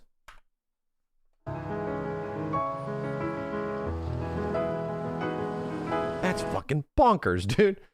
Holy crap. You know what this pisses me off? You know why I'm pissed off? Because once you do everything in the grasslands, There's almost no reason to go back. Bugs the shit out of me. It bugs the shit out of me. Once you do everything in this area, there's like, outside of just running around, there's like nothing to fucking do here at all. At all.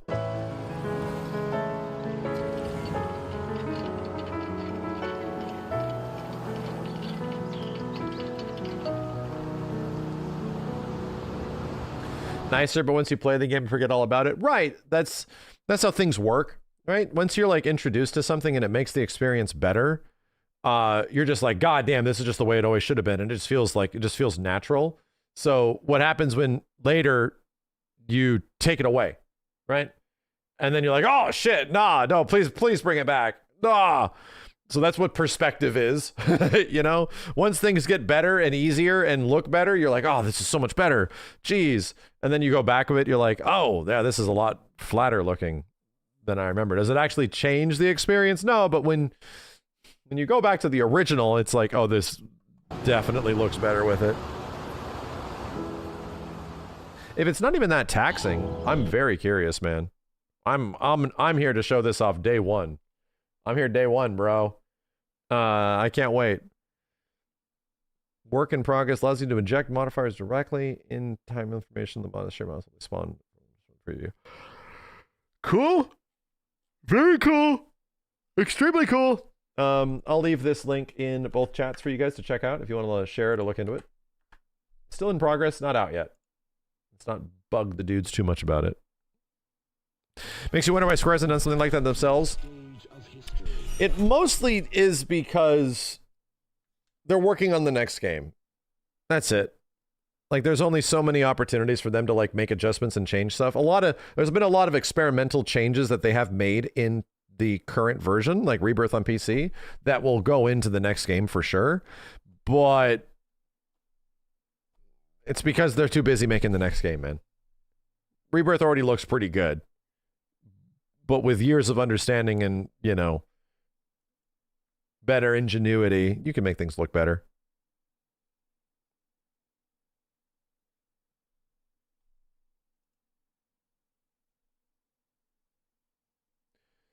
It's like, why didn't the devs utilize this at all? Because their development pipeline just was only using so much, and it was probably similar to the console version.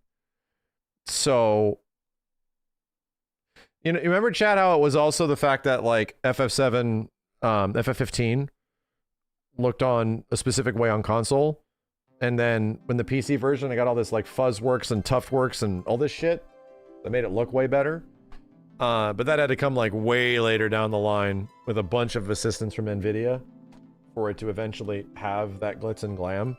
Yeah, things just don't happen, you know? There needs to be intervention.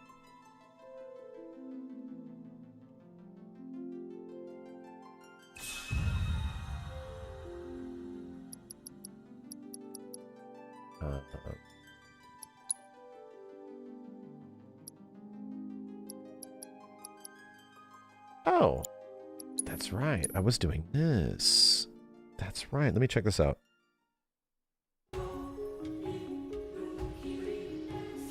I changed the shaders to load in a specific way, too. Which they pop in kind of gradually per area. And apparently that helps out frame timing quite a bit. So yeah, I was down here doing what you think I would be doing. I was. Everybody has materia on right now. Like, everybody has just brimming with materia. Because it's all leveling up.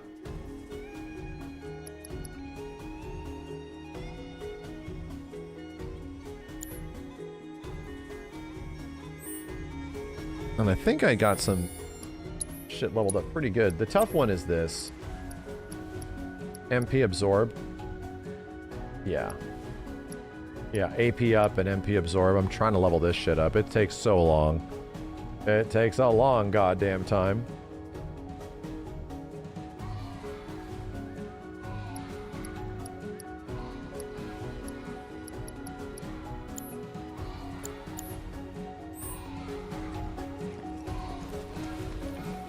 Just to show what I was doing. But I need to go to the end, Do I have the triple AP bracer? I don't yet. I have to find that shit.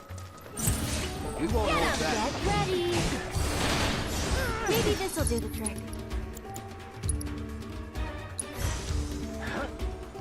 Don't catch a cold.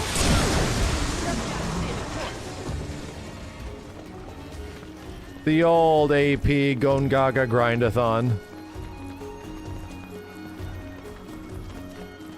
Chocobo bracers in Nibelheim. I do need to get it. This should make you stronger. Feeling chilly? Good to go? My turn. Okay. What's for you? With me. Coming. Doing it. Okay, let's take a look. But I shouldn't be doing this right now because I don't have Kate Sith. The triple AP gear is from the Choco Monk in Nibel. You get it from beating the Chocobo Sage race. I gotta go back and do that. I think I can do that now. Every little bit helps.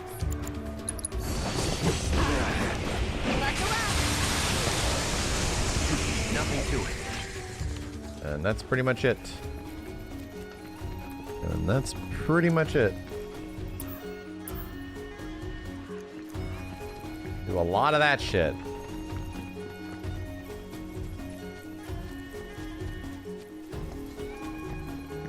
I think the B quest is technically the best one. I believe it is. Well, this isn't good. I think these guys are weak to fire. Sorry about that. Don't catch a cold. They died anyway. They died anyway.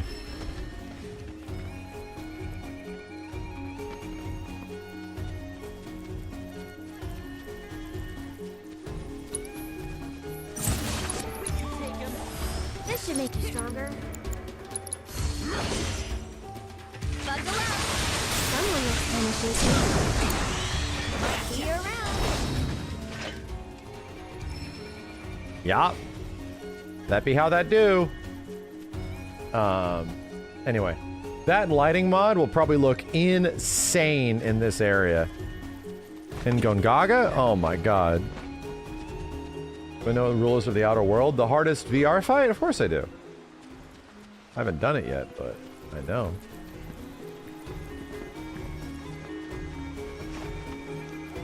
Okay. Let's get out of here, and we should bum rush the final area of the game, and we should get all the best weapons and gear, right? We should bum rush the final area and get all the best weapons and gear. That's my take. I think we should do it.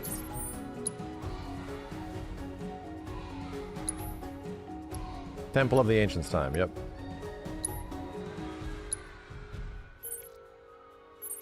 I have a couple of things I gotta do still. Oh, damn it. You got me checking on the Nibelheim thing. That's right. Hold up. Telling me it's at the Chocobo Sage?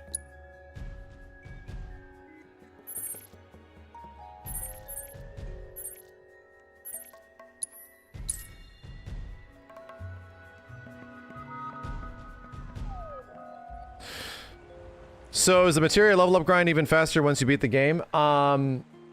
It's just that you get access to everything.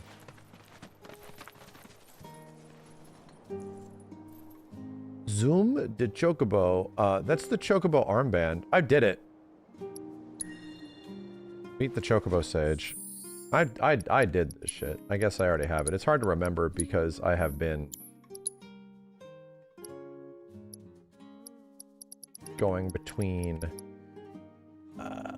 triples the amount of AP. Yep. Who's got it? Fucking nobody. Not a single goddamn person. So wait a minute, you can triple the AP and you can add this materia onto it as well. You can add AP up.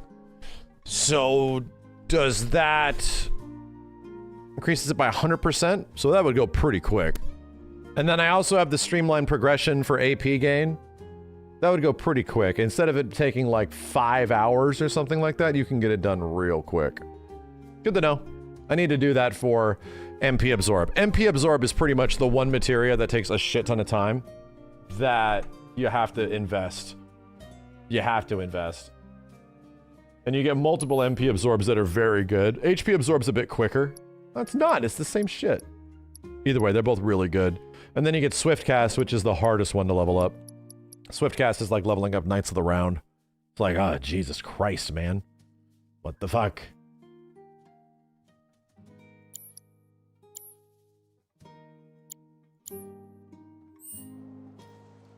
Okay. Oh, we already did that. Let's do it! Swift Cast takes a long time. I want to do it. I actually don't want to just, you know, use the cheat. I want to, like, level up materia. I never had a chance to do it. And I want to do it in, before we get to New Game Plus. Like, before we get, our big NG Plus playthrough. I still want to do everything in the main run. Alright. Easiest way here. This one. This ain't about progress in Rebirth carrying over to Revelations? No, but there will be some bonuses. There will be bonuses. But direct progress? No. Oh, dude, move it or lose it. This is not hard mode, no. We're just trying to get through regular on PC.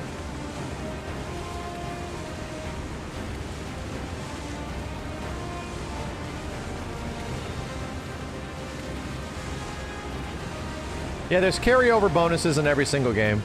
They're minor. They're very minor.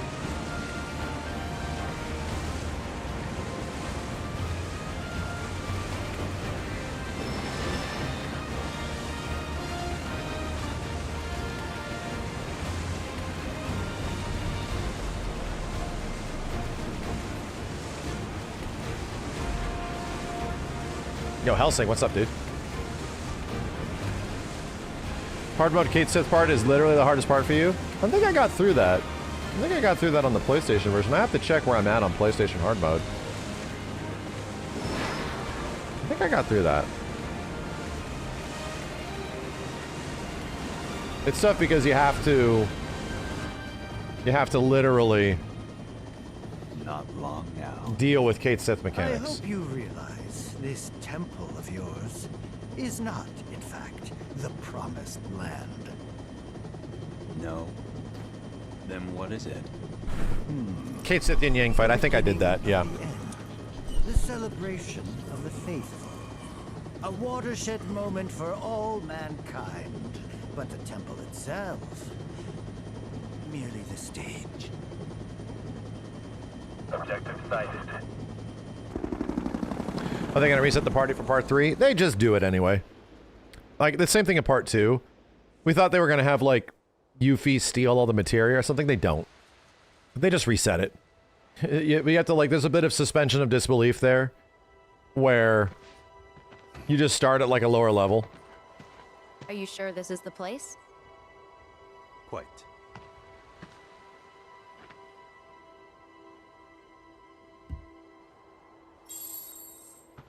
I mean, what level did you start at in Remake Part 1? Was it like 5 or 7? What level do you start in Rebirth?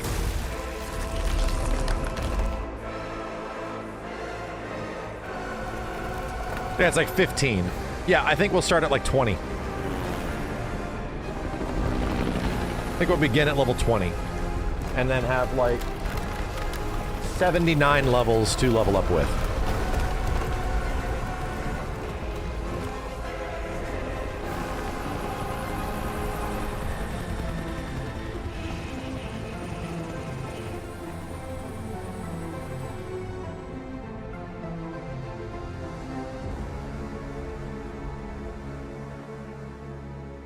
Curious if Rengar's going to be fully rendered in the open world. All right, mateys, time to hoist the sails. This thing doesn't have any! And I'm not your matey either! brother! Just roll with it, kid. Y'all ready? Then batten down the hatches and hold on tight. Aye aye!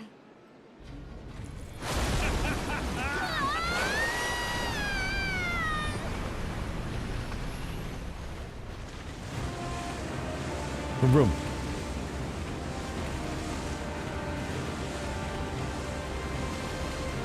How do you feel about Sid being buddy and buddy in this? I hope that he has his moment in the next game. Sid needs to tell somebody to shut up and drink your goddamn tea. Then he has to have a reason for saying it.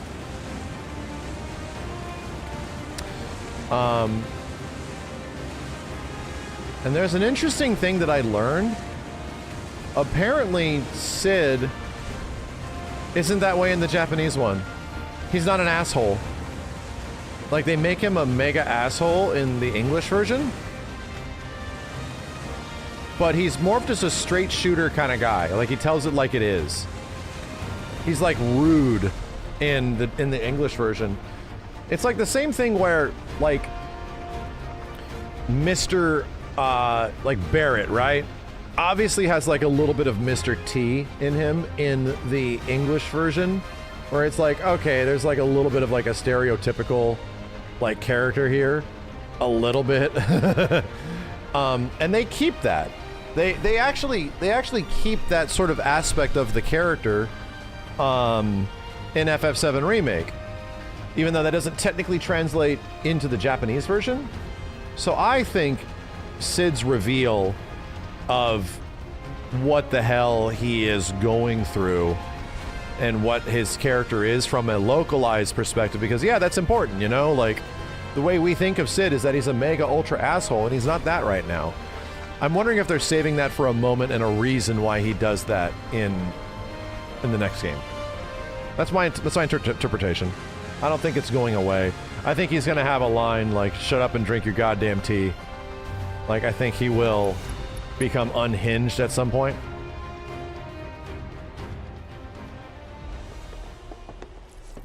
There's so much tension. Waves did a number on the old gal. Gonna give her a once-over. You go on ahead. Sure about that? I'm a big boy. How many times did I play this already? I've only played through this ending sequence once. We played it a little bit the other day, but I was just running around doing shit. I've only played the ending of this game, the last parts of it, once, and it was back in 2024.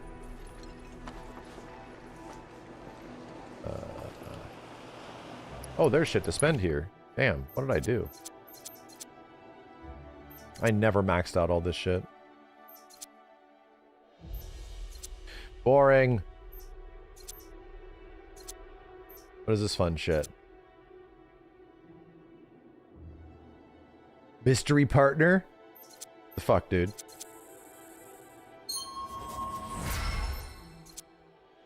It's not gonna tell me, huh? Not enough SP.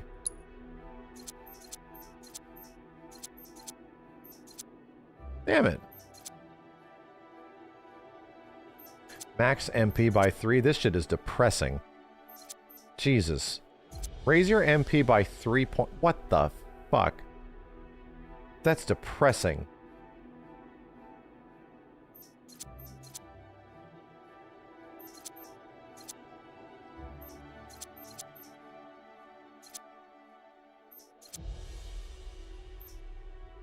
Tempest damage? Bro.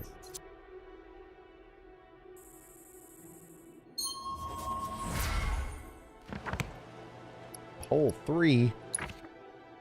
Joy. Yeah, Kate says it's not in the party currently.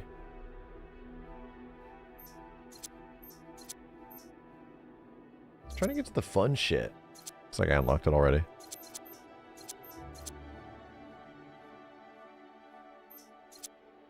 God, I hate that one. MP by 3? God damn it.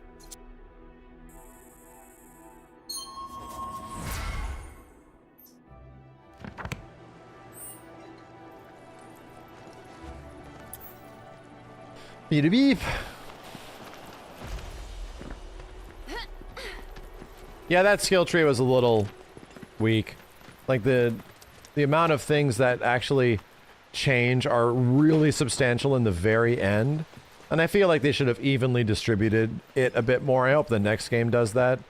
Where like, yeah, the folio system could have been cool, but I don't feel substantial growth or changes until you get like a skill. You're like, oh shit, let's give everybody like team up attacks. Damn, I'm gonna straight shot those things, you know? I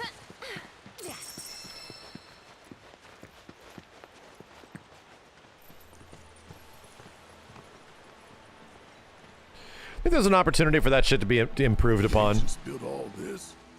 Damn. The set track. Yes.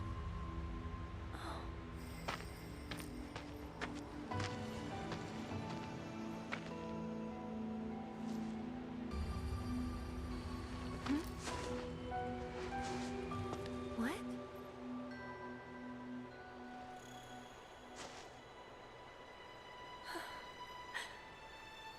Finally.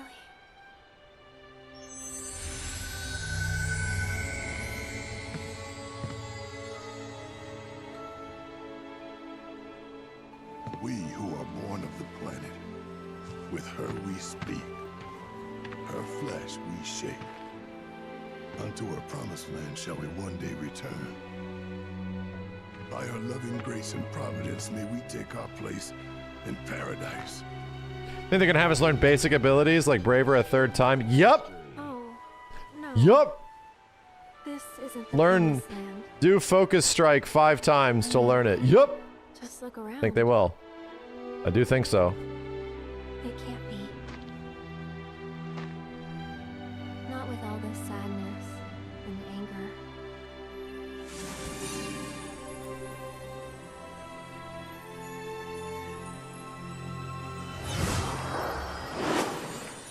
Better believe it. We good? Yeah. You're gonna have to do Infinity's End a third time.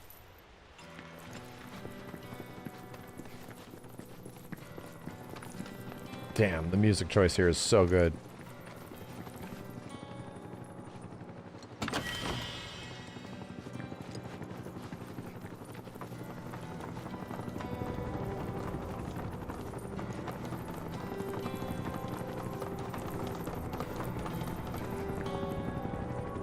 Get into trouble.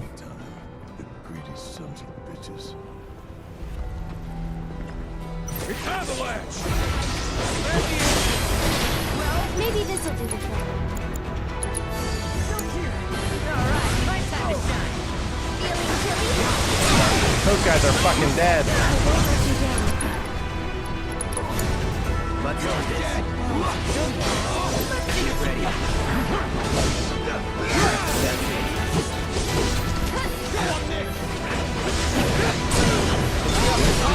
You're up.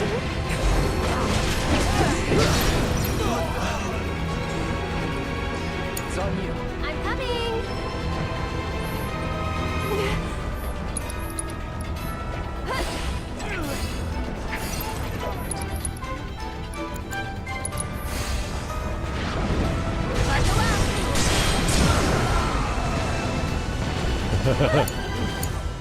My turn.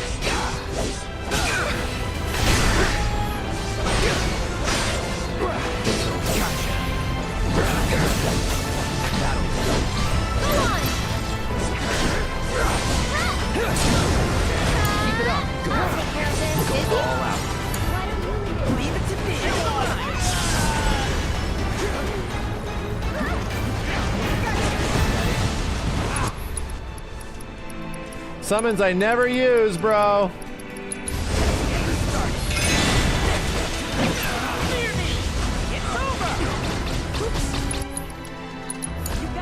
Let's do this.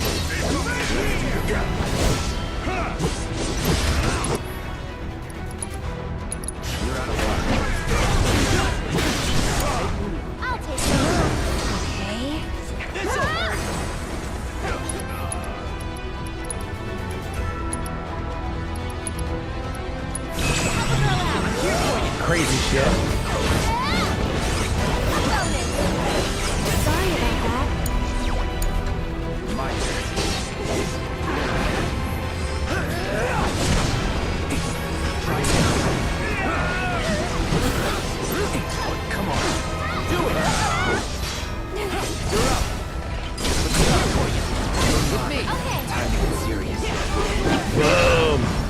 shooting grenades at us for like an hour.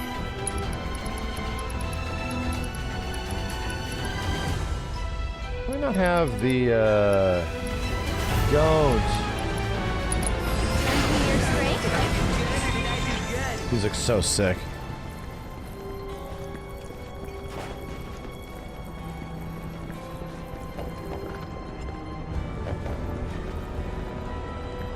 Yeah, Braver ends up being probably Cloud's best skill. It's too good. It's way too good. Fiends killed these men. This is one hell of a mess. Yeah, but they didn't have Aerith. We get a free pass, right? Triple Slash was the GOAT in part 1. But half of me is Cetra, right?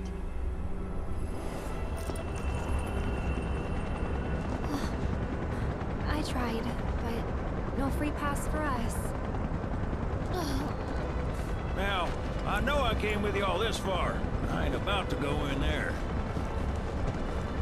Sorry, folks. No, don't apologize. You've done so much for us already. We'll always be grateful, Sid. Wait, don't misunderstand. You'll need a way home. So when you're ready, I'll be here.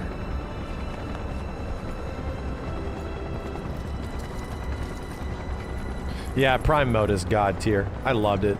So sick. Expectations often lead to disappointment. Let's get moving.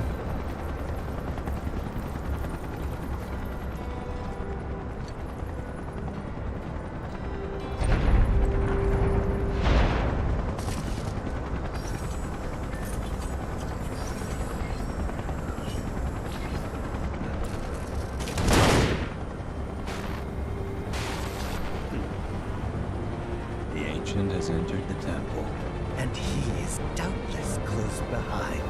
This is going to be interesting. Oh, yes.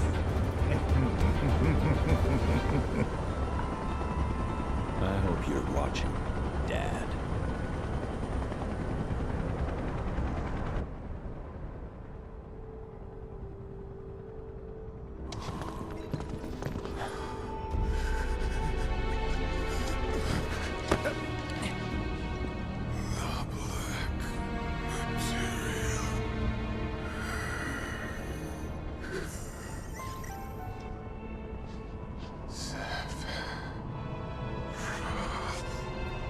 How many boss fights are in this dungeon? Like 5? Cloud, do you know who? Sephiroth beat us to the punch. Come on. I think there's 5 different boss fights, yeah.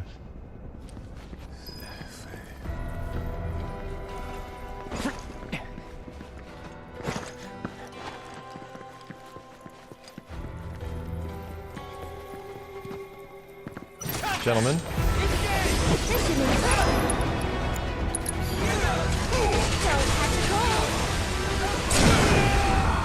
I think we're almost done. Don't worry. No mercy, alright? Ready? Just like that, okay? Gentlemen.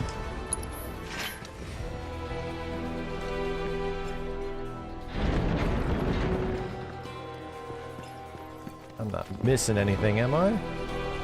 Push!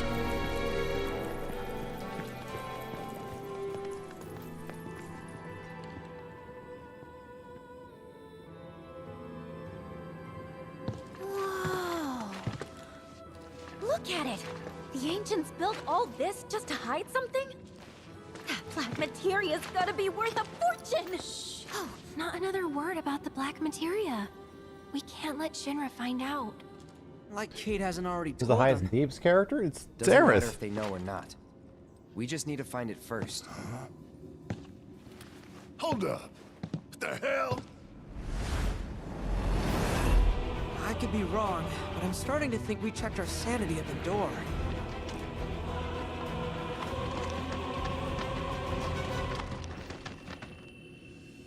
Yuffie is good for utility and all aroundness, but Aerith is the deeps.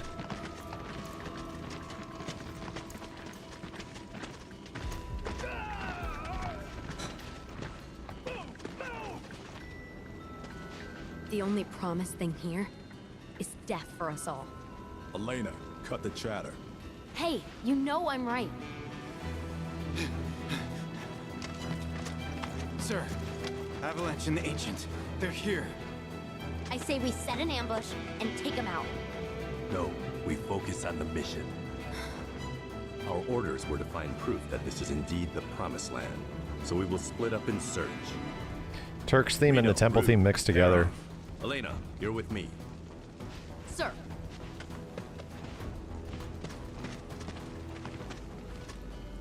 Reno. See you keep your priorities straight. Copy that, boss. Also, Reno missing from... Reno and Rude taking a big back seat in the majority of this game was tough, you know? They added a lot to Remake Part 1. And they're just not really in much of this one. For a variety of reasons, you know? Reno's Japanese voice actor passed away. Complicating things. Gonna be tough going, folks. You think Sephiroth's here too? No. I know he is. Got a real bad feeling about all this. You shouldn't think like that. Stay positive, okay? This place can sense our emotions. Turn them into... Okie doke. Hell.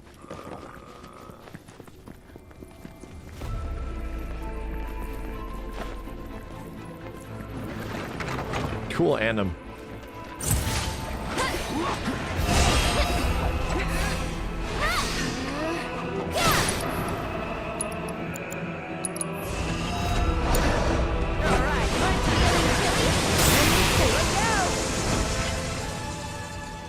So cooked. Who's got Barrett's sitting on Synergy Petrify. MP Absorb Ice. HP Absorb Ice. Fire and Ice with magic efficiency. Magnify Ice.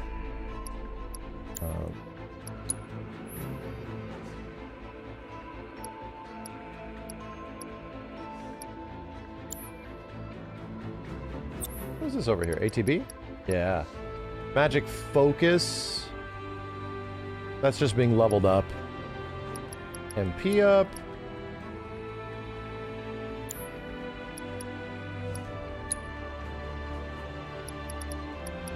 Have anything better in here? Everyone's got the better bangles. The dang old better bangles. That also doesn't have any other link. Okay. Alright, I have to make a choice. Magnify's got to say MP Absorb. I'm going to take off HP Absorb.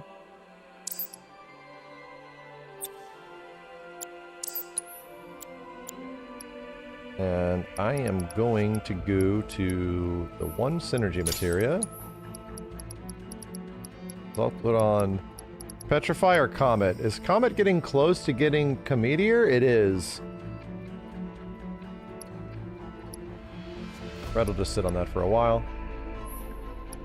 And let's put this on Beretol. HP Absorb. HP Absorb.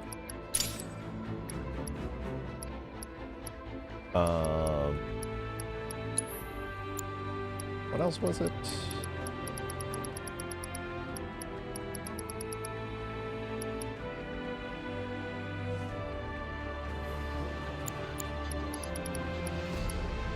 You only get one enemy skill, right? Yeah, you only get one enemy skill. Shit. HP Absorb Jump with Barret? I like it.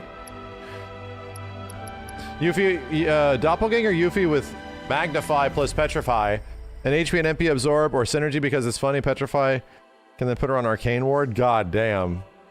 Yeah, Synergy Cometeor takes way too long to cast. I agree. I agree. There's a way that you can make that go faster. Any good purples I can stick over here? So look, all occupied. Item master, max. Max.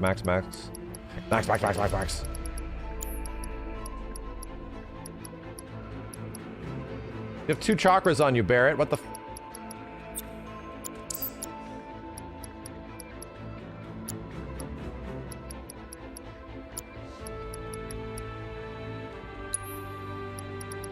Max.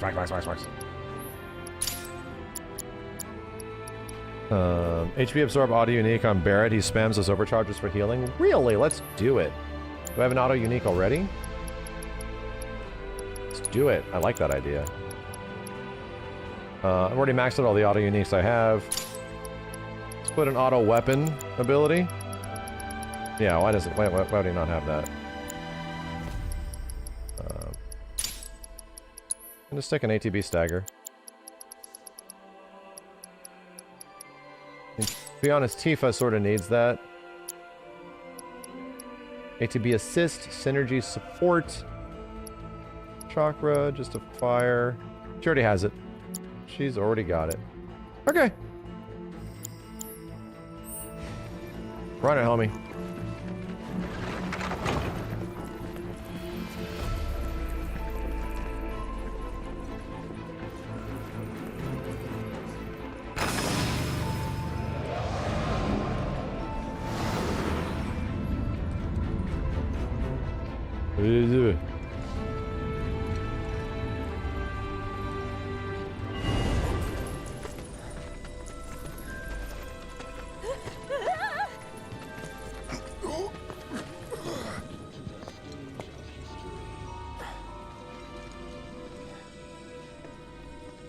We just get turned upside down? Put all the autos on Barrett and it becomes like a full support heal and tank. Or the temple did. That's hard. Is this hard mode? No, we're unlocking hard mode on the PC version right now.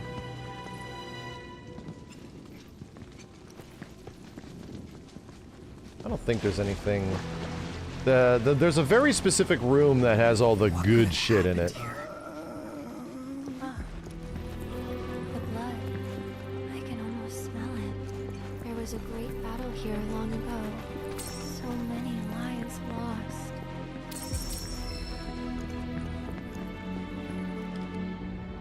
And there it is. Yep. That's what happens with this DX12 shit. There's eventually one really big stutter when you're playing. Like a big one. And then you're good. I was wondering where it was.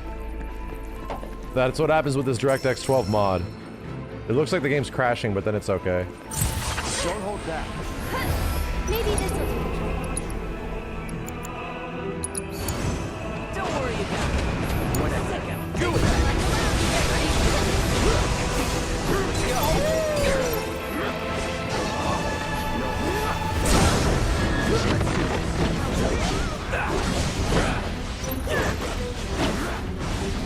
With me, on my way.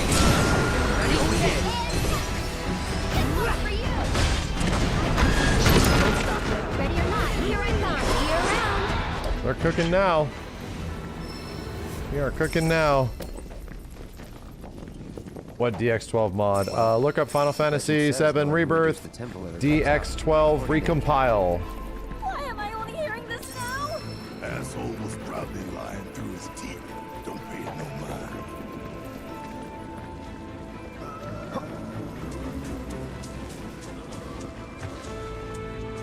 What's over there, though? See a purple chest. That's good. Is this a new weapon? It's got to be, right? Is the mod worth it? It's extremely good. Oh, this was the saber. So now I finally get my counter ability? Counter stance. About damn time.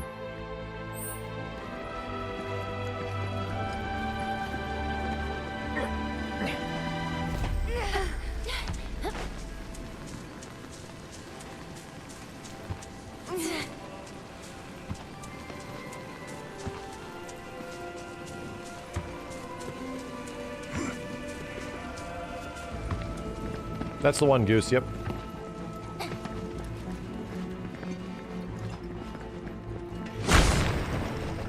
Nothing.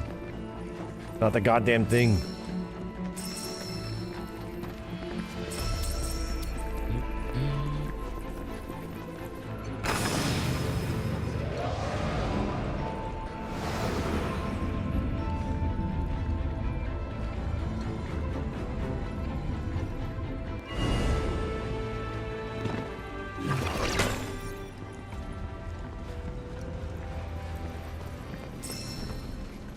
I don't need any of this shit on the ground.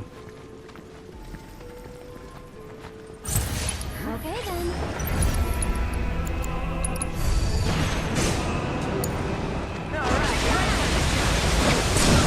Holy shit.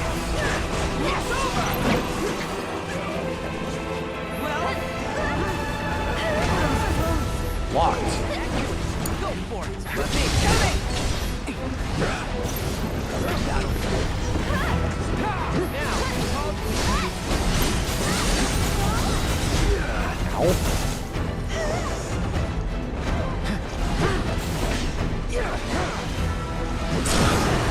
You're done.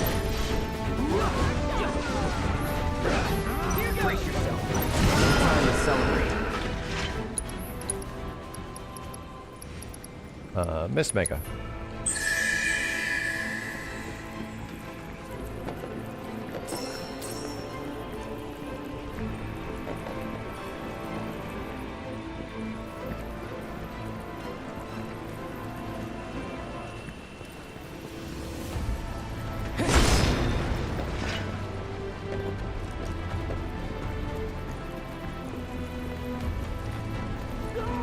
Does anyone have Red 13 sauce?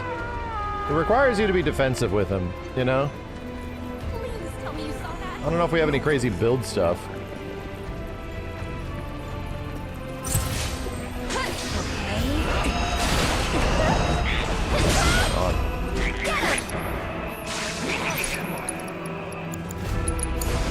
Don't worry about it.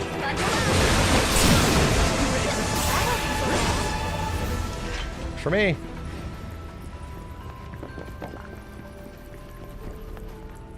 Planning on setting the 5090 and having it ready when you get back from vacation? That's not a terrible idea.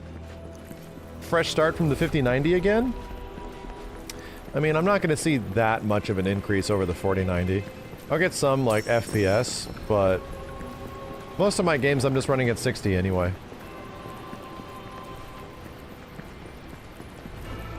Oh no, is there shit down here? There's not.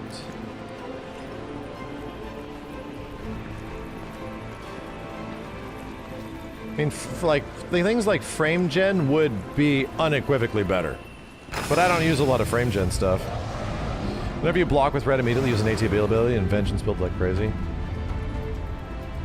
Yeah.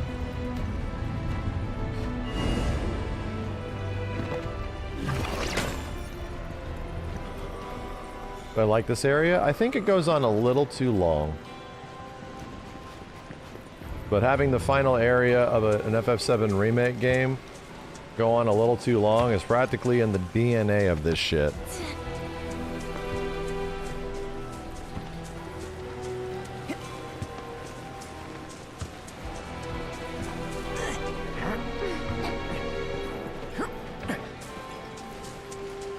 It's the same thing with the drum. Yep. It goes on a little too long. Wasn't that waterfall going sideways just a second ago? It was. At least for the movie it was. I wonder where it goes. Wonder all you want, but I don't care to find out. Aw, what's wrong? You scared?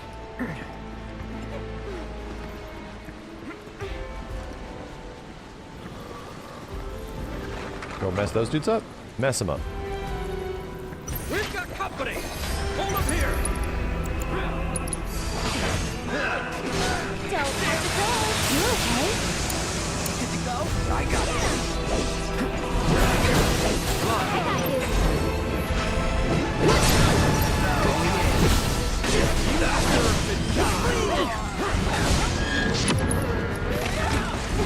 Here goes!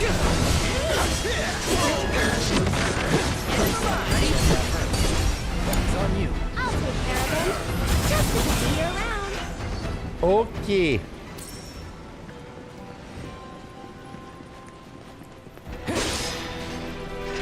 what I was looking for. The MP recovery. Oh, there's this box thing. This I have forgotten about.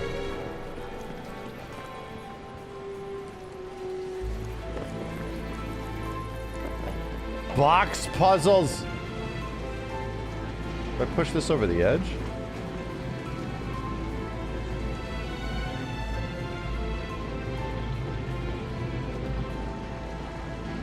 Doesn't go through the door.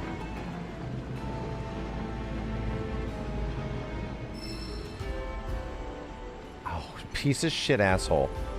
Not there yet. The pushing the shit over the edge is later. Oh god, Cloud, don't. Damn, he's reaching.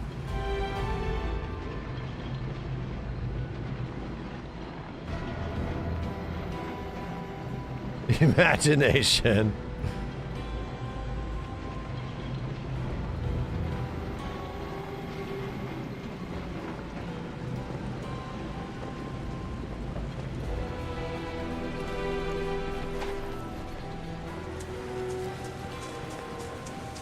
Counterfire's mad cool. I love it. It's a Final Fantasy 16 skill. This is the only way we can catch up to the others. Now jump, goddammit! Just jump, idiot. Give me a moment, sir.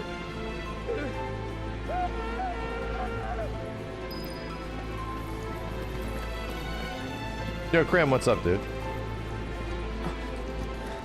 Oh, I can't go down there. Way to go, but down. Jump? Anything fancy over here? Item box. Man.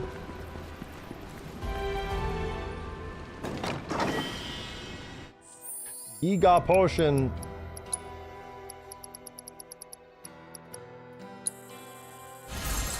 Well, that ran out. Very quick. Kochbot! I was gonna say Kojima. It's not Kojima. Change quantity. Need 12 of those. Never gonna be able to use these again.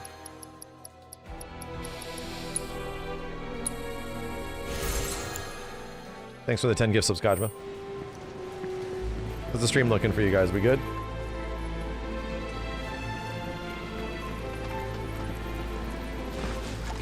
Huh.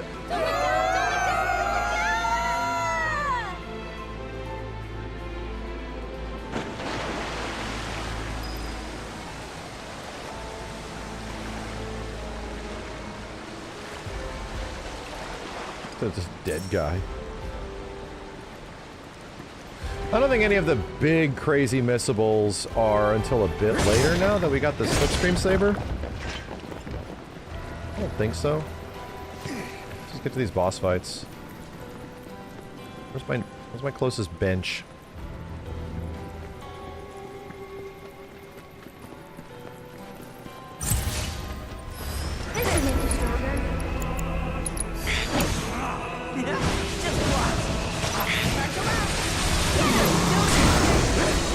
Holy shit.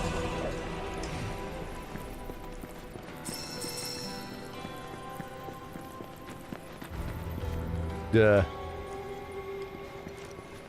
Where is Xbox gameplay? No, this is the PC version. See a green materia up there? Did I not? Am I drunk?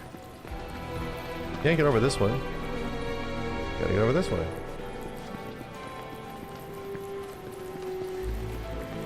It's possible. Sir, he might be drunk.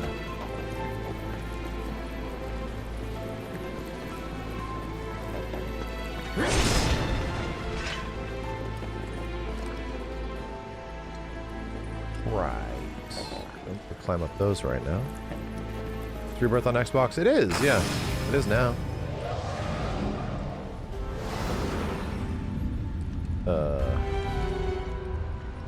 Let's just see.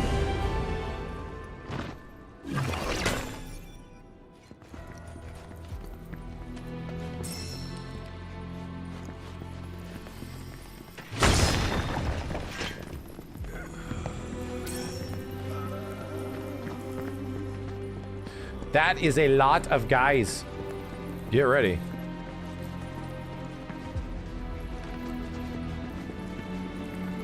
Do I use 2 systems to stream? Yes, I have a streaming computer and a normal computer. Computer for normal We people. hold this position until the Turks send word. Check your gear and be ready to depart at a moment's notice. Contact! Weapons free! Oh, but Aerith is actually low on health.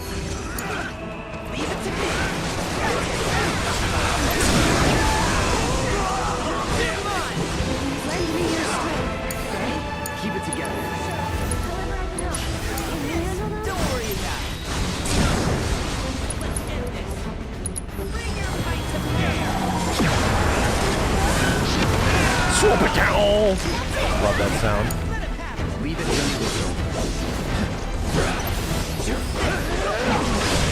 Yeah.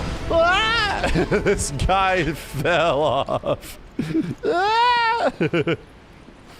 The sound of doing Petrify, like fully leveled up Petrify. Like that guy's dead.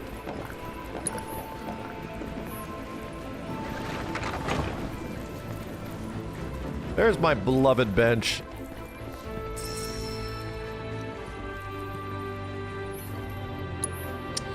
I mean, I'm not going to need a ton of these. I don't have anything to spend this money on. How many greasy materias I need? I only had 1 poison materia.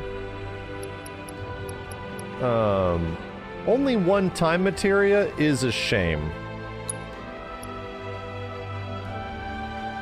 That's a shame. We can use more time materia. Disempowerment, I only need 1 of those. I can probably use more prayer materia. If I do say so myself. Yeah.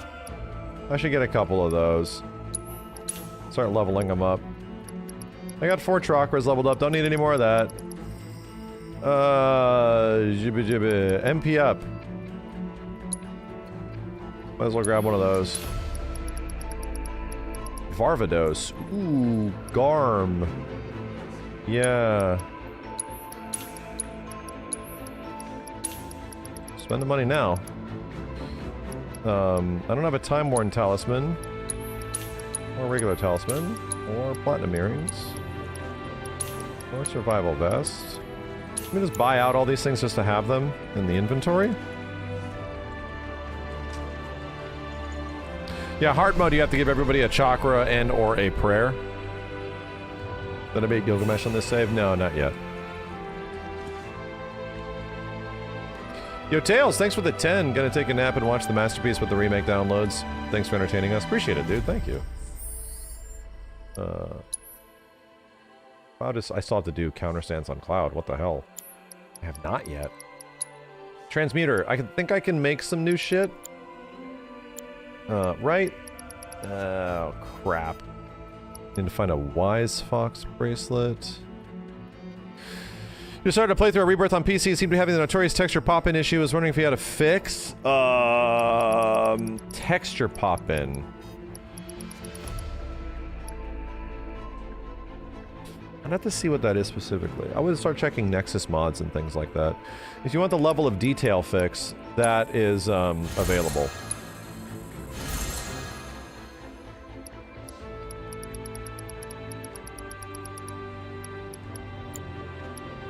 The weird thing about Rebirth is that for the majority of systems, it works really good. But for some, there's some weird combinations of, like, AMD, NVIDIA stuff that is a little goofy. NVIDIA 4070, you should be good. Yeah. Yeah, that's weird.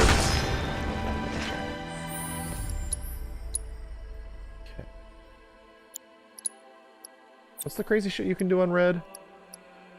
Gravity warding? I don't know why the fuck.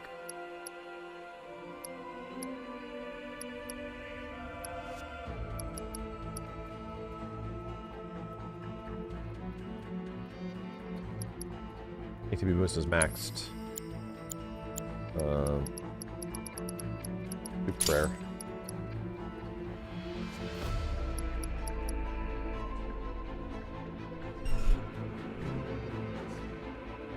About to pick up Grand Blue, which is better? Oh, you need to... No, don't pick up Grand Blue Fantasy Versus. Get Versus Rising. Ignore the first one. It's not really played much anymore. Chakra, another prayer, please. Oh, no. I bought 2 prayers, right? I mean, right? Yeah. Yeah, do not get the regular game.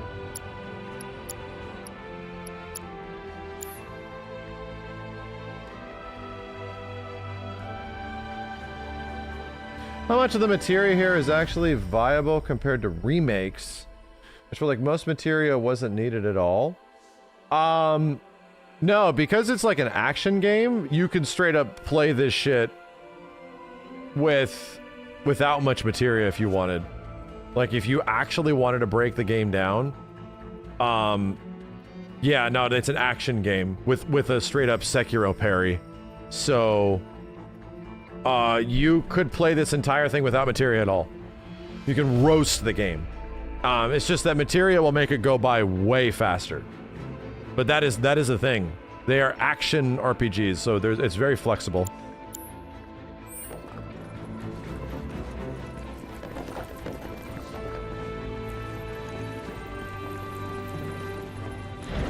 Ah, this is the red dragon.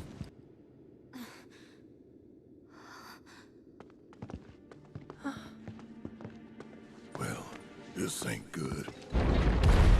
First boss fight.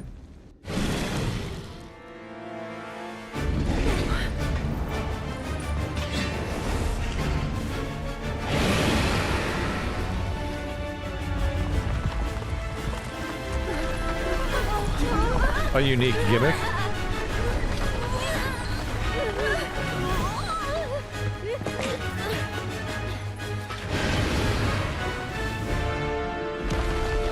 Look out! I forgot how this fight works.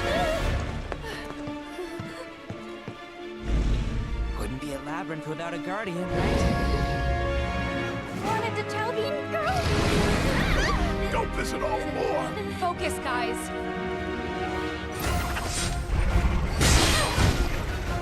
Jesus. Together? Help a girl out. Together?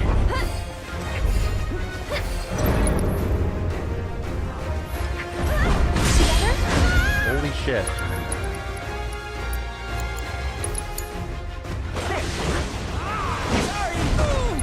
Ow, dog.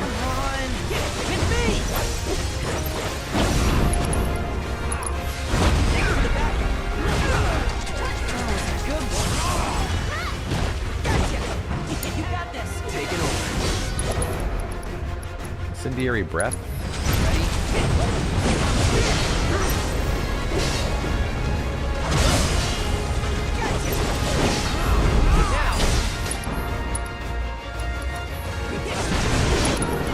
Here we go.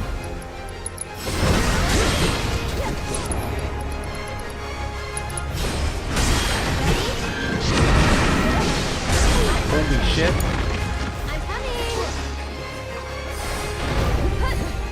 Busy? Hey! Block for me, Red. Maybe it's not working as good as I thought. Damn, Aerith doesn't even have fucking...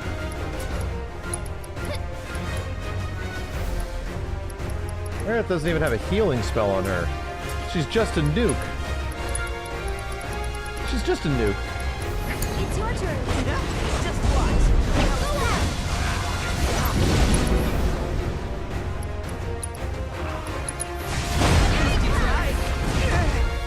Sentinel stance.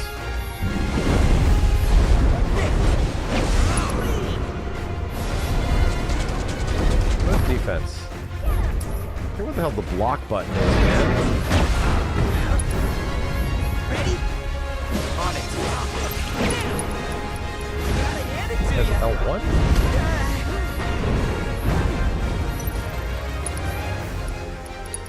It's L1 LB. Yeah.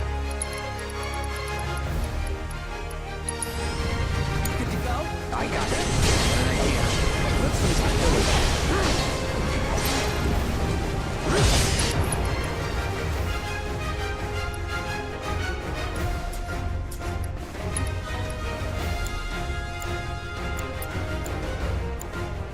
Who's low on MP?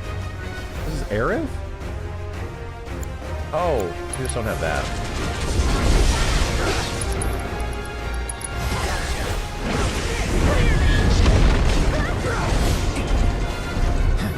On my way. Get him!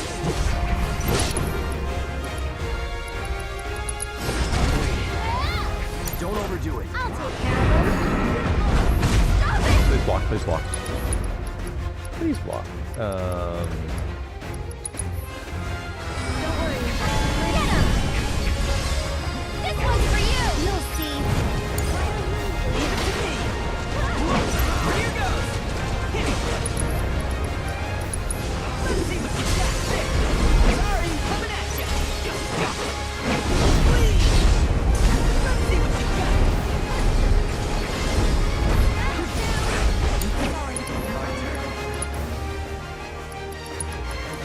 Nobody has any healing. That's great. Okay. Deal with that. Maybe that pillar is big enough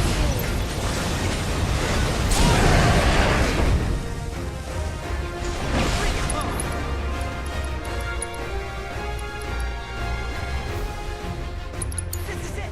Gotcha. Keep it up. Eric, I got you. Who's free? Is it Cloud?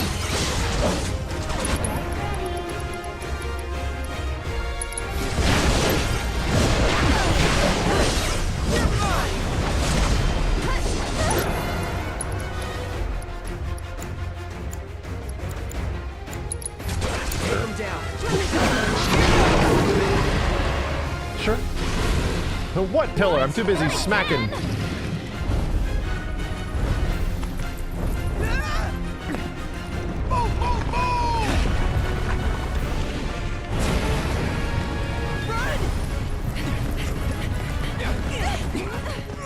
Is everyone okay? Don't let up. Smolder. Go on!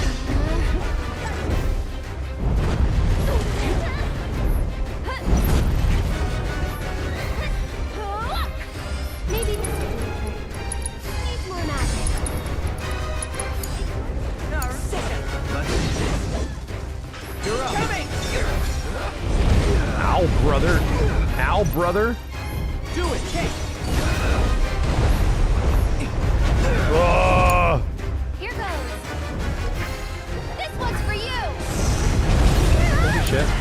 My turn. Trying to understand the issues here.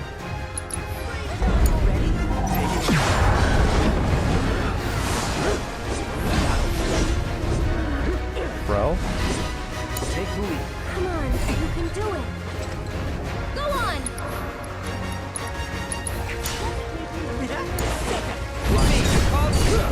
Let's go.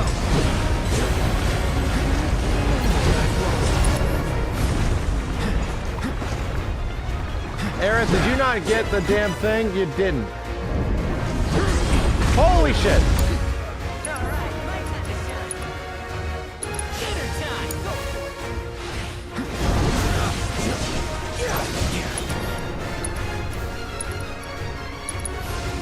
Be careful.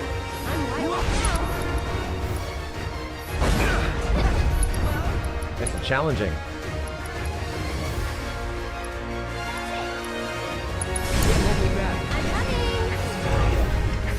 Cloud fucking died? This bitch fucking died? No MP.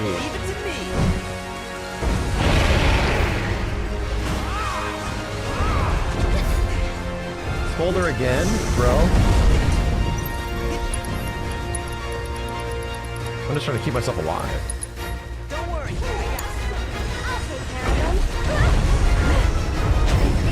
Holy shit, bro. What the fuck? All the time.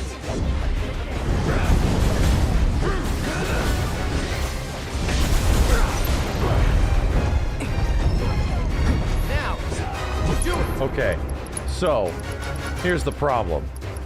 I'm dead, and so is all my friends. And so am I. Red Dragon, even an issue. Cool. And so am I. So we have to give somebody an actual healing materia. We're gonna have to. Some kind of healing materia. That will be necessary.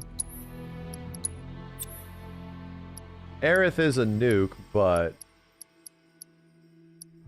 she's nuking us to death. I'm gonna do synergy heal, dude. Yeah. Hell yeah. What the fuck? Synergy healing. Yeah. She just... That doesn't... Fuck!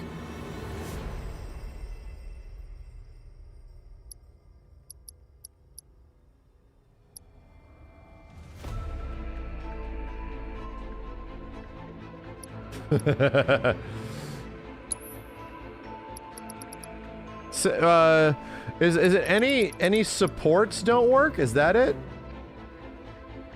Absorb fire trivializes this. Yeah, I see. Elemental fire. I see.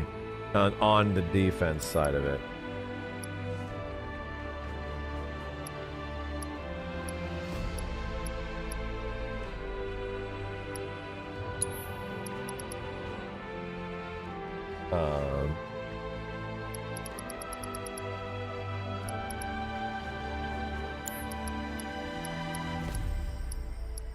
Magic efficiency.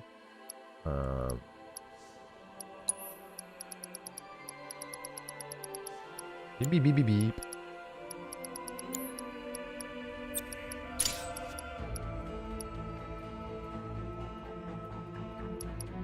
Yeah, that'll be fine. I think just with that alone, it's gonna get a lot easier. Time materia, revival, HP absorb. Ooh. Dude, is there literally only one elemental?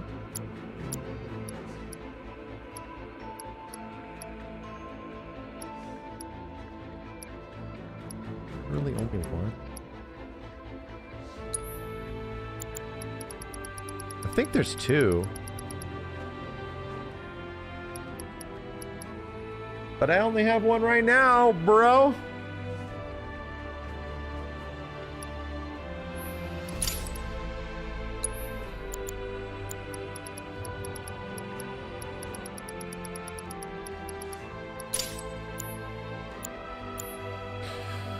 It's 3 in the whole game. There might be another one on a Chadley fight somewhere. Everybody should have a heal. We don't want to make this too easy.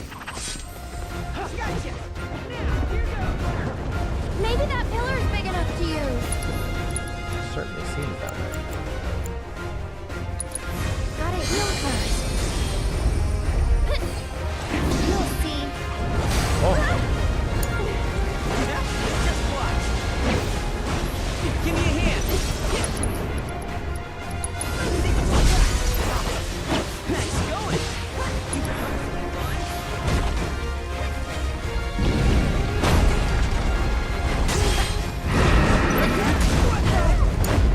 I got it. Now, on my way. Ow! Okay. So it's my turn? Try using it. This should make you stronger. Tagging out. Don't worry about it.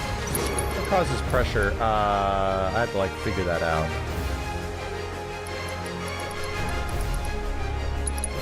It's on you. I'm coming.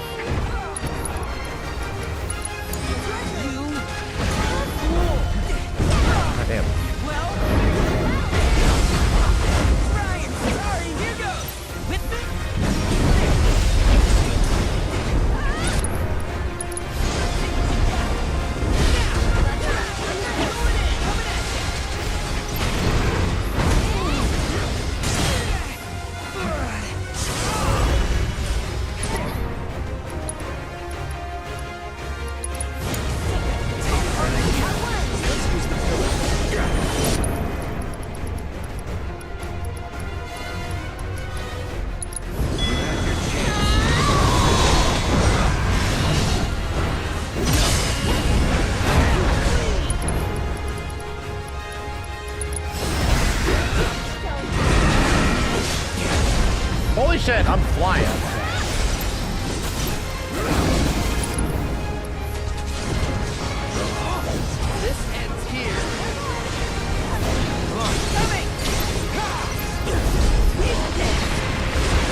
guy's getting kind of cooked now.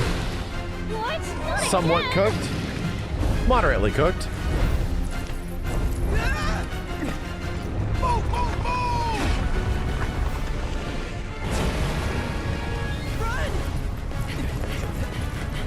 Do we still have regen on? No, I gotta get ATB boost on Aerith.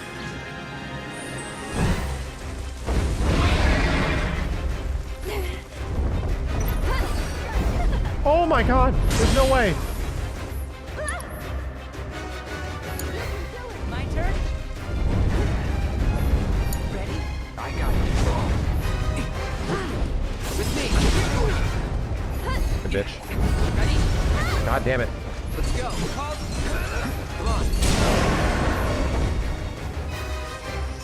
Let's do this.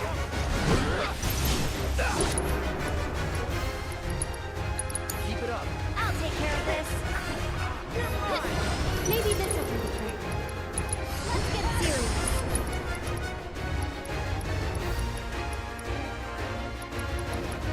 I need to do Radiant.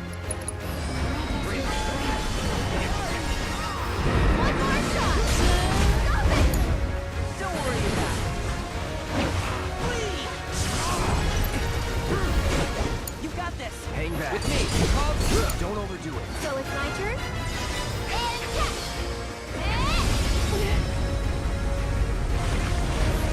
God damn it. That's so unbelievably cheap. What the fuck? Why does everybody just die?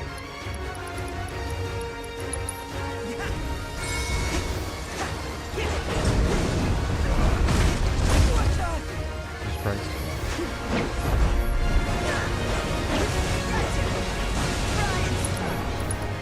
Do we have anything to get everybody up? Cloud needs up.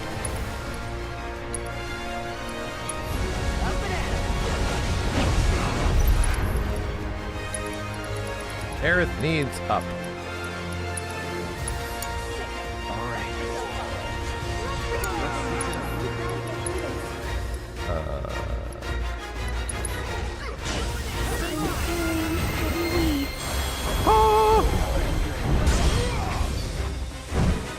Not again, you shitter. This one's for you!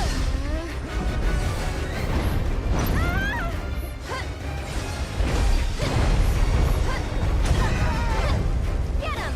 Can you take over? Alright, you got this. Bro, that did so much fucking... Jesus Christ.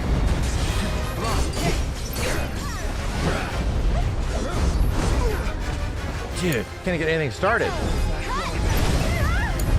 Can get like nothing started.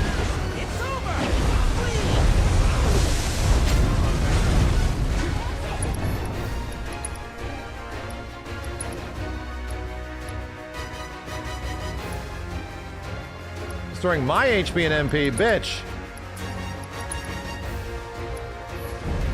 I need to find a way to restore everybody else's.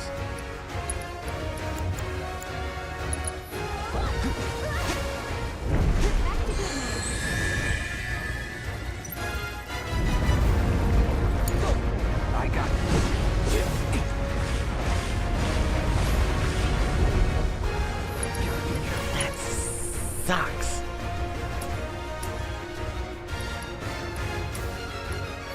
No holding back for you.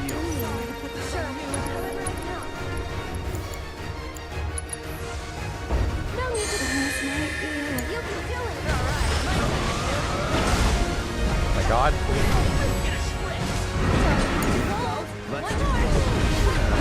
Bro.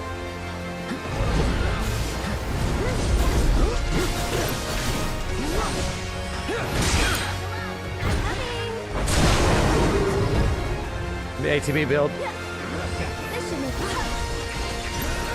That'll do. It's your turn now. He's got limits and shit. Cloud, can you do stuff with... Yeah. Take him down. Ready or not, here I come.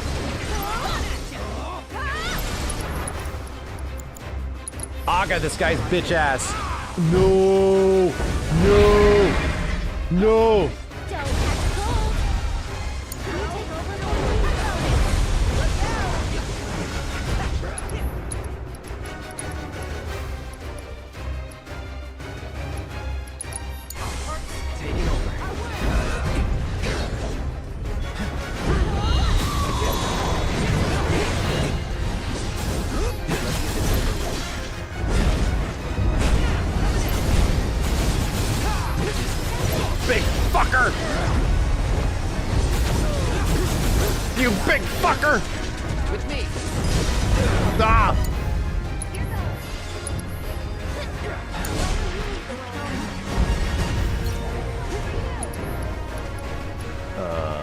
abilities. What can I do here?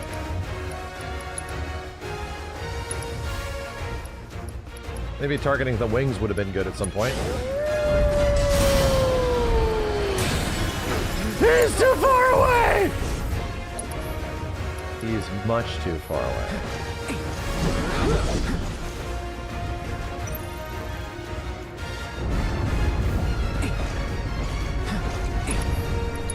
I have a, spray. That was so bullshit! What the fuck?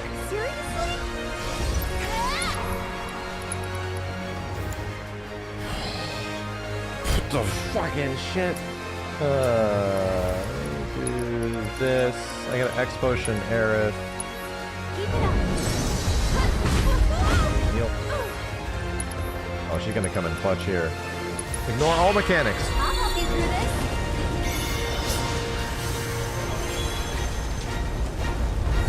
Looking for me? One more shot.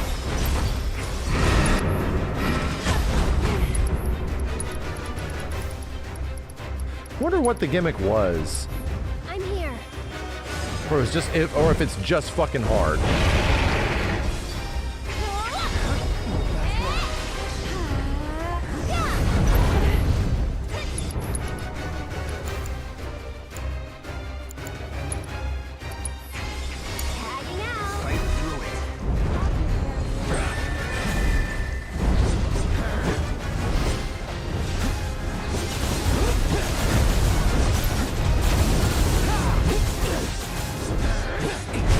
Die!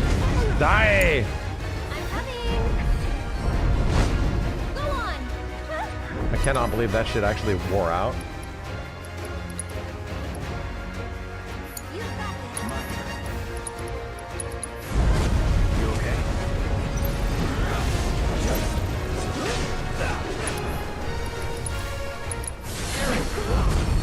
Don't give up now, you guys. This one's for you. Cool. That's not happening. Yeah, they had to get the pillars to fall on top of him, so you target the pillars and then they hit him. Cheating! And they disable the wings. Yeah.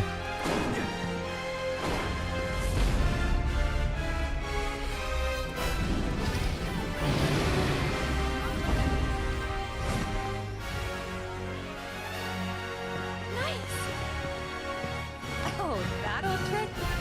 Come on. There's a big fight where faith and bravery come in handy. Oh yeah. And imagine characters like also Yuffie make that much easier.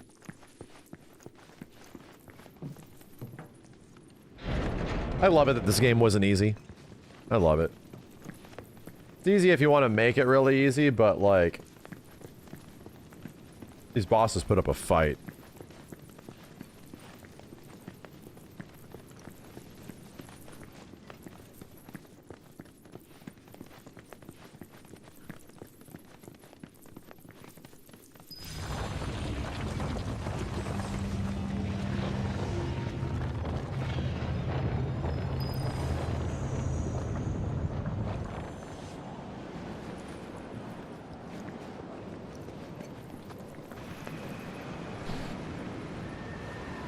Kodo, curse you, Bale. Thank you.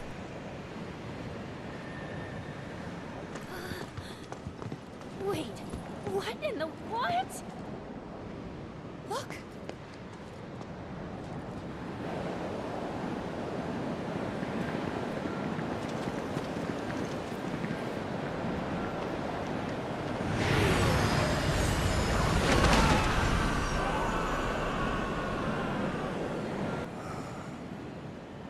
Almost pity them.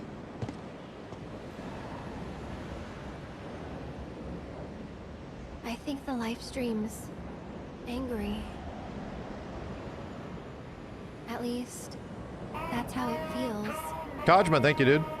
Hey, Aerith? Do you think you could explain that we don't mean any harm? I don't know. I mean, I'll try.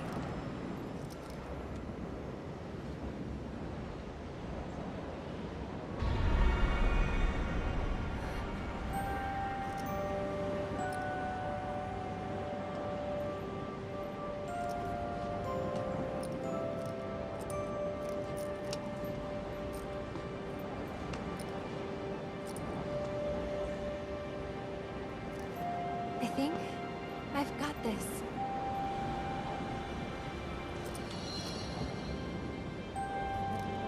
That's right, the Yuna scene.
Materia is our priority.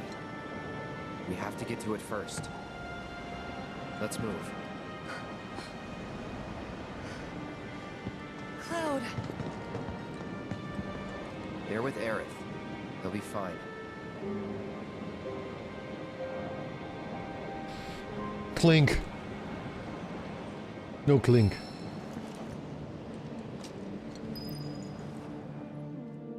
The fucking music, bro.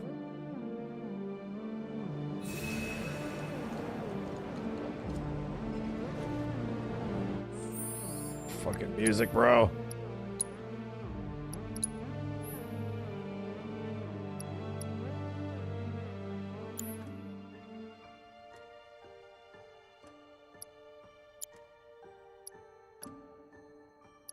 Yeah, it's one of my favorite themes. It's amazing.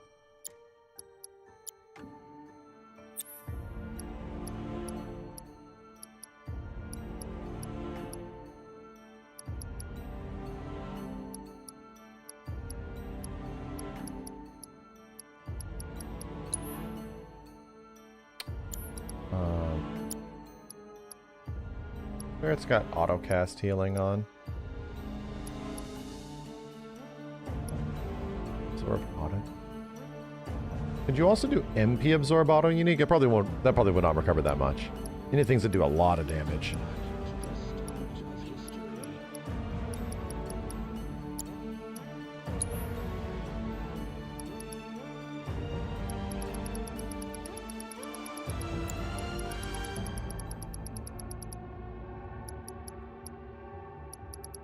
So haunting.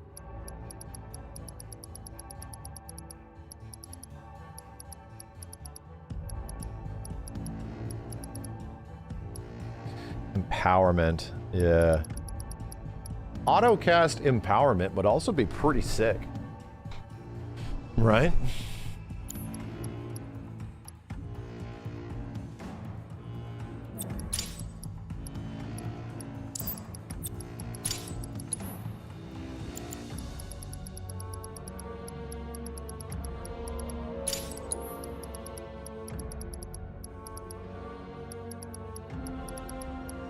What has empowerment again? Innervation. The Sephiroth theme. Holy shit.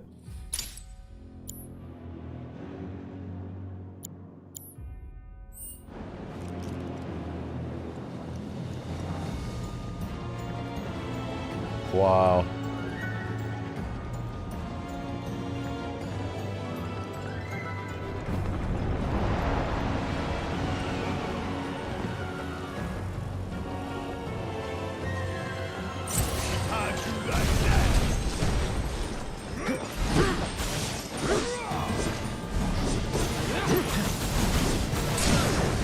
Let's deal with that. Watch yourself. Enough. Take it over.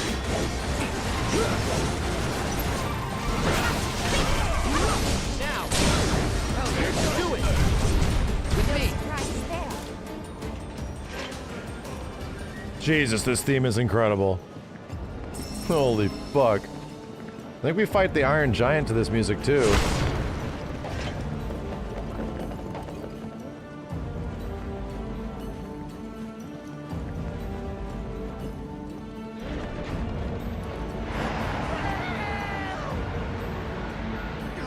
We're all gonna die.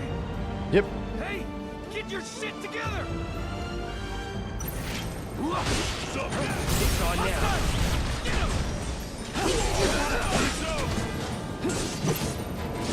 Here it comes. Keep it together. I got it.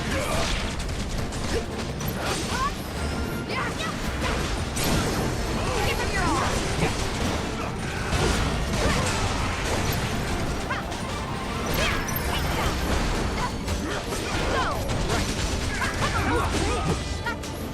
All right. Got it. Never in doubt. So sick. So fucking cool. My god.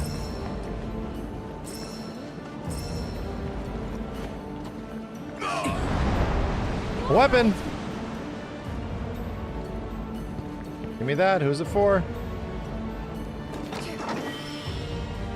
The Yergnipper. Tifa, you need to start using what? Jesus, dude. Okay, you got all your weapons, but I need to do Unfettered Fury. Right? Priestess Stagger. Okay. Let's do Unfettered Fury. I'll learn it.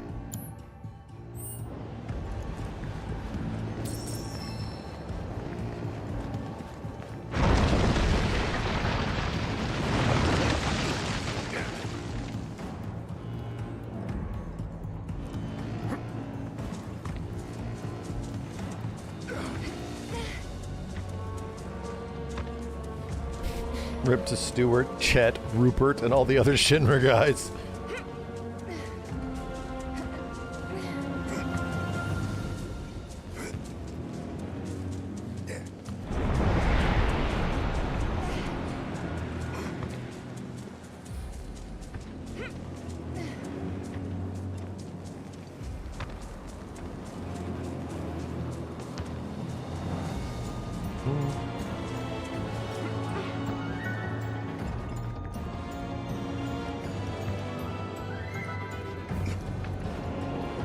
So goddamn cool. Love the music.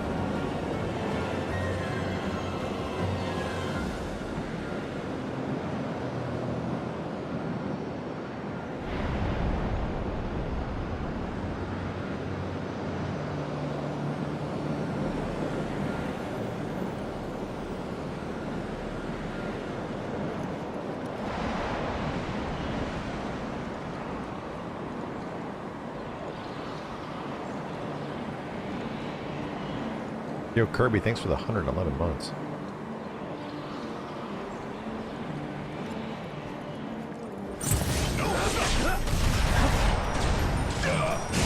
Really, buddy? You're dead. Don't overdo it.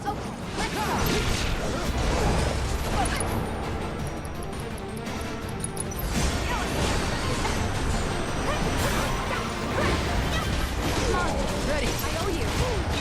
I think that's your stupid bee.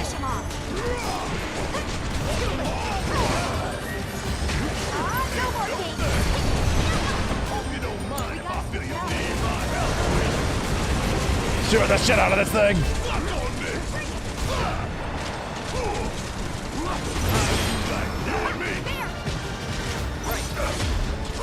Just like that. Whatever.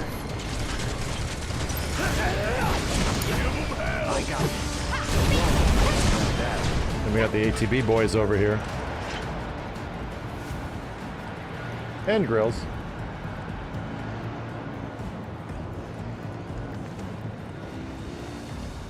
Oh, damn it, I didn't do Unfettered Fury. Son of a bitch. I'll do it right here.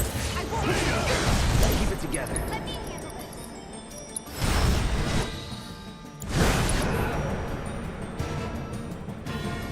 Incredible.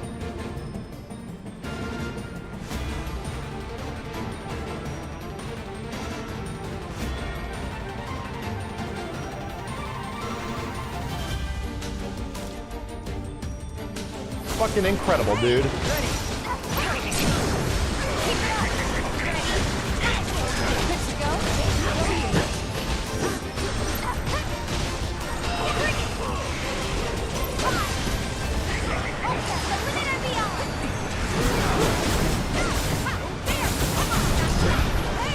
Nothing to it. Friggin' incredible. That theme is mind-blowing.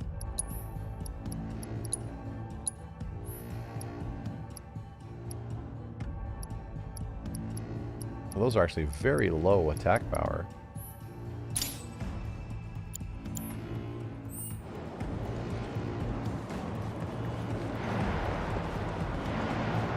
That big-ass Tifa punching them both.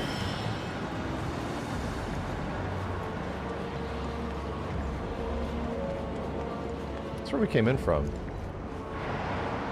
Right?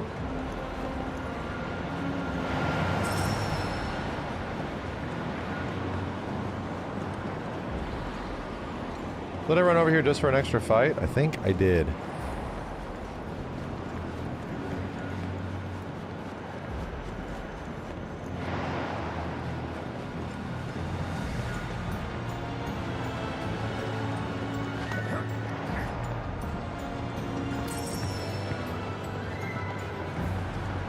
Gotta pay attention. Watch out, y'all. Ah! E! Ah! No! E! Oh! Ah! E! Oh! Shit! Shit!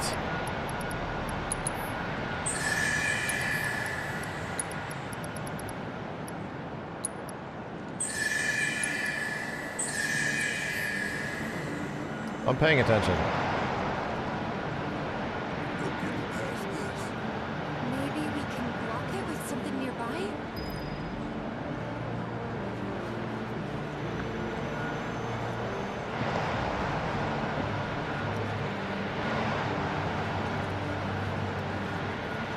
Hey, that might work. Right.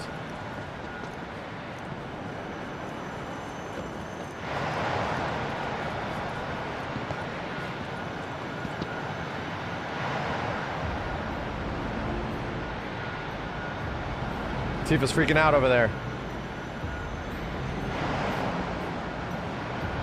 Chicago wind.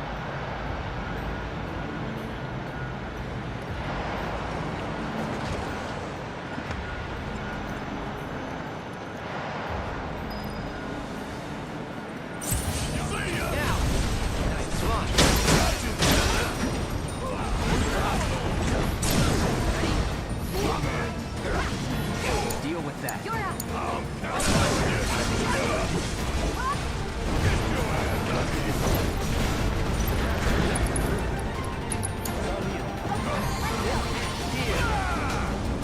Cloud's over there flipping and dipping. On it.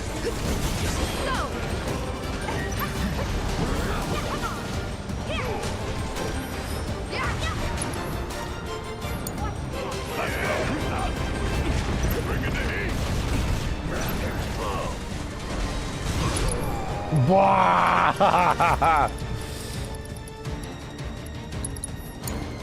Hang back.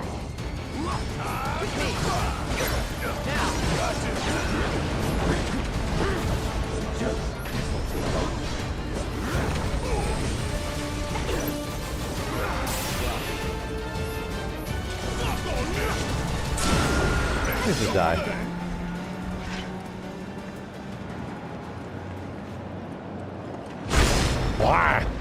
So loud. Tape his weapon. Still gotta learn her Yargnipper thing.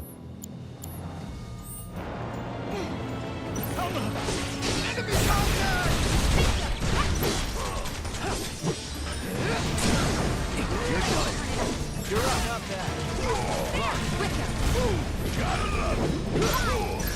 Don't overdo it.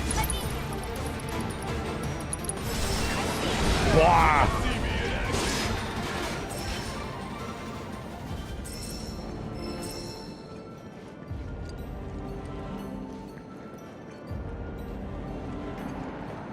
What's the point of this big ass room? Just to fight the guys and get the things?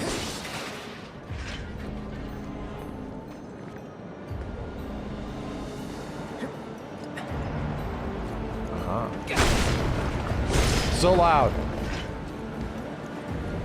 I'm ready to go.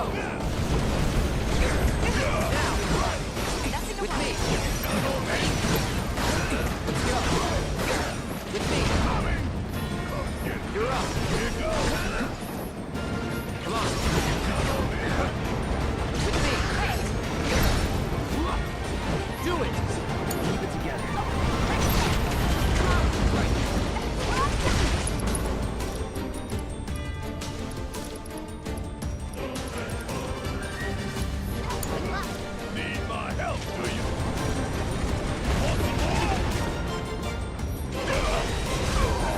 God damn.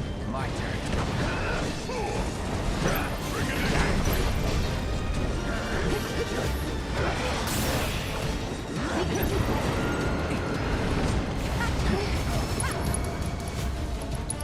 Take the lead. Burn.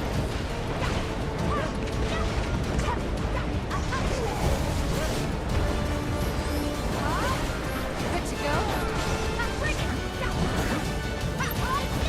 I'm punching. Finish him off.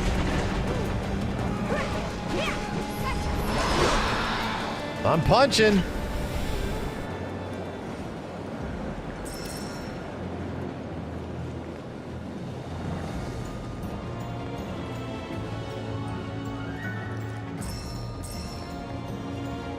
It is kind of it's kind of hard to figure out where to go in this map.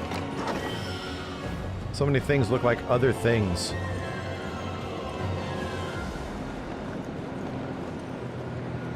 Could have swore this was the area we needed to be, but I guess it's not.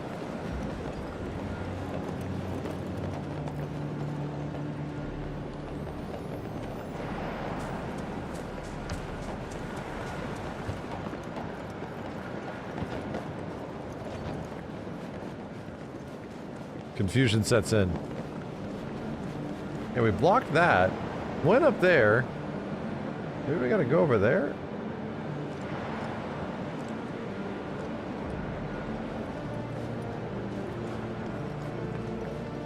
There's a door in that room somewhere. Yeah, it's hard to see.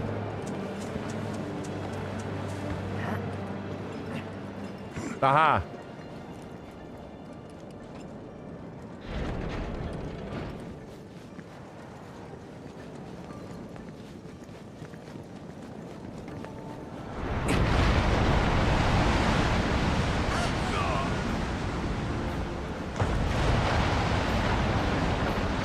Dude, I cannot believe we're getting another one of these games. I can't believe it. Don't gotta tell me twice. That's so crazy. We get to do this for a third time, dude. That's so insane, and it'll be all new. It's all gonna be new shit. I don't deserve it. Someone in the chat says, I don't deserve it. Third one has the chance of being the best one. Yeah, that's the crazy part.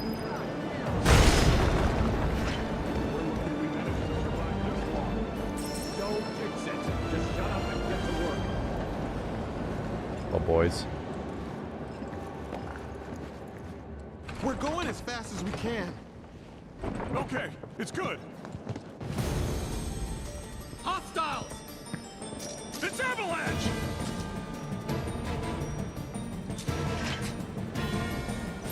Bring it in!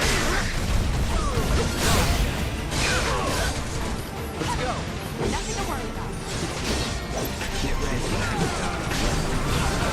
Holy shit ass. Damn, that's a crazy ass move you guys just did. Hey, check this shit out.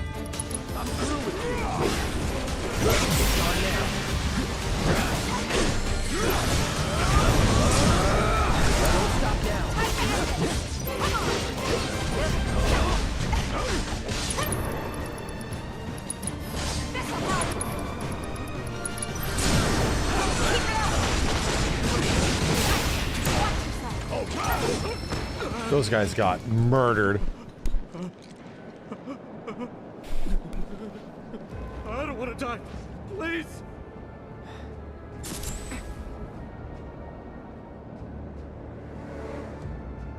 It's not death. It's a homecoming.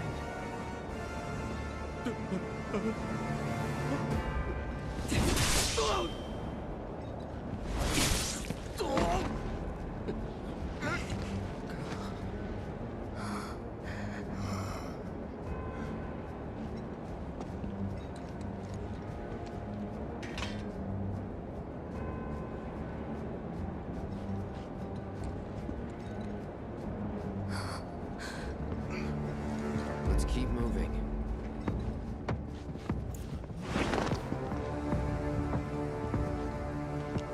Hey kids, sorry we're late. Better late than never. Still owe you both for Sector 7. Could say the same for you.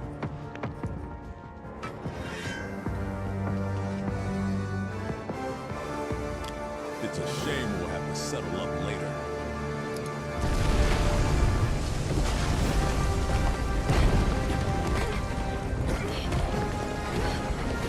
Guess we'll just have to pick this up next time. Get back here.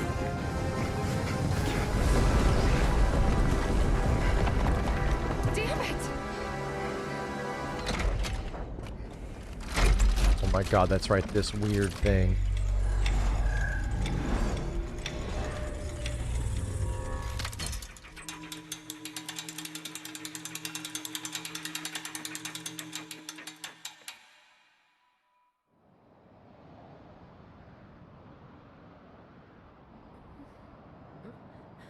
The implication that took several hours.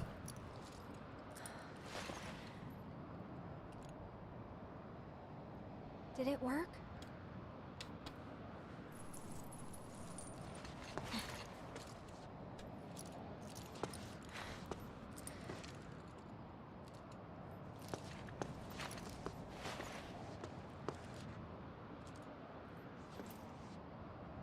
I really screwed up. And don't beat yourself up. First time and all that. Just gotta keep at it. Starting right now. We'll get through this, Aerith. Together. Yeah. Yeah, you're right. Can't give up now.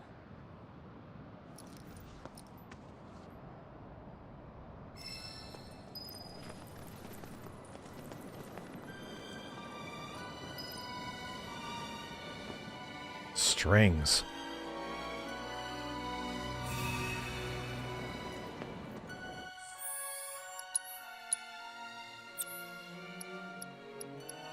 Worrying strings.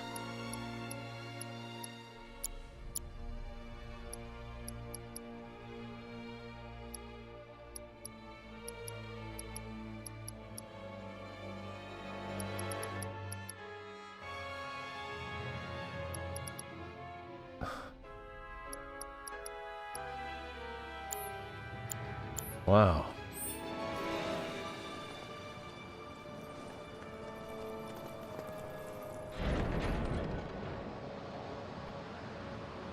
What's this?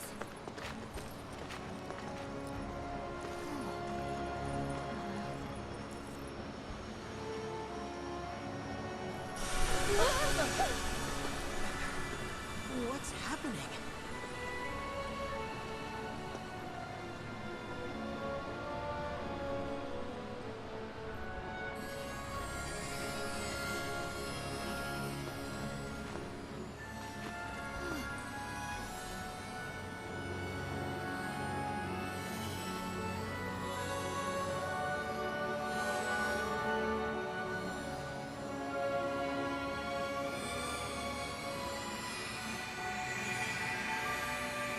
Sounds so Tim Burton-y here. Like Edward Scissorhands shit. Wonder if I said that back when we played this. They're gonna teach me how to be at one with the life stream, attuned to its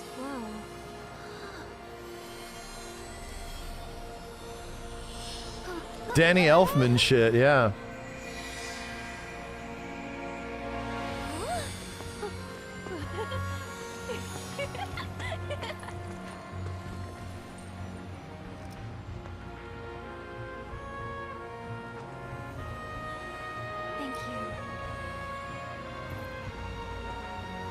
The Nightmare Before Sephiroth.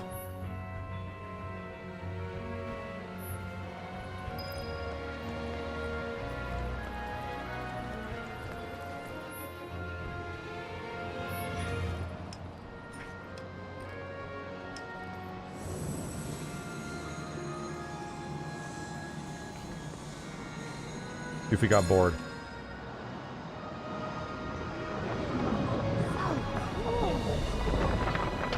Hammer the buttons and wiggle the sticks. Is there like a weapon over here? No. We're good. You know what's funny is that you actually have like running around an animation for every single character in this game, but they only let you technically run around as Cloud. I think it's because of like interactive stuff. He's the only one that has hooked up anims for it. That's my guess.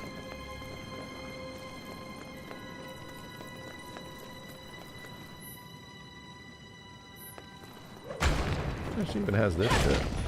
You know? I'll pray.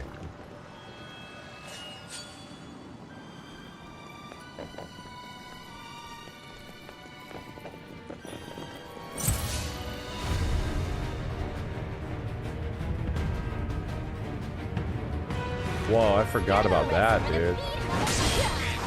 Every little bit helps.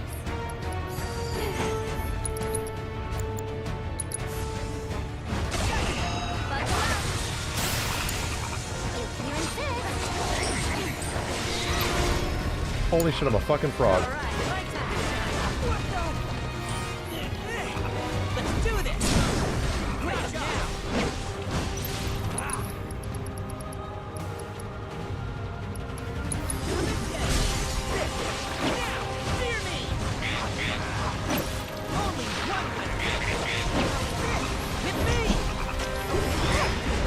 Holy shit, I'm a frog.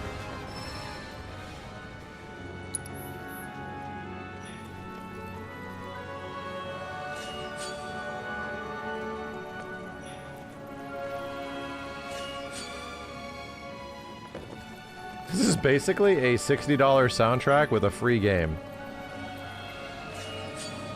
You're not that wrong.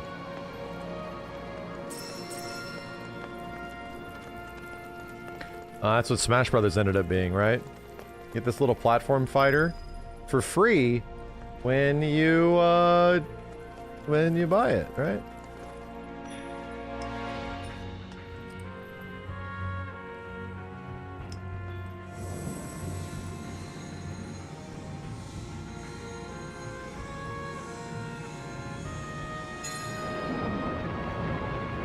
Technically, this is, what is this game going for right now? 20 bucks? I think it's literally 20 bucks at the moment.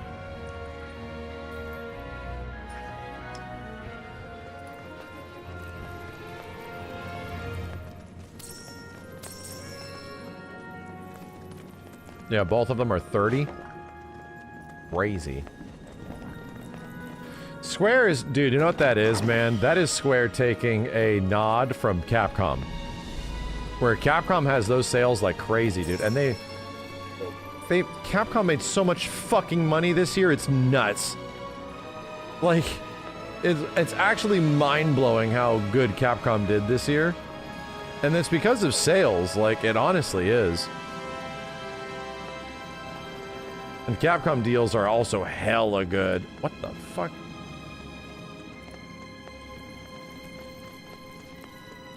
Because of it, DMC5 sold even more. How do I get over there? It's an item. Who gives a shit? Square sales do not happen like that. Like, not too much. They're very infrequent.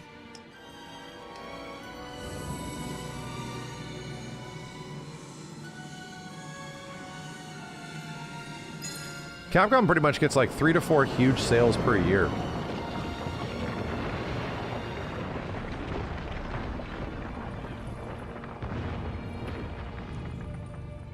FF7 Remake was expensive for a long time. It was. Like, majority of the sales of that game were near full price. However, there was a period of time where 7 Remake was like a free game because it was on PSN. So technically a lot more people have played FF7 Remake than those that have like bought and reviewed it. Because dude, it was a PS Plus title like within a year after it came out. For a long time.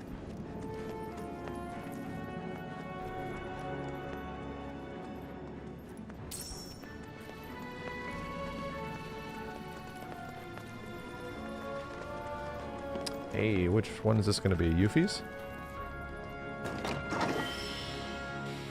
It's Aerith's final one. I'm missing another staff. Gambatine, Noble Sacrifice. Jesus, dude. Sacrifice yourself to revive fallen allies, restore their HP, and remove detrimental status. Sacrifice yourself. I think one of them is a minigame reward.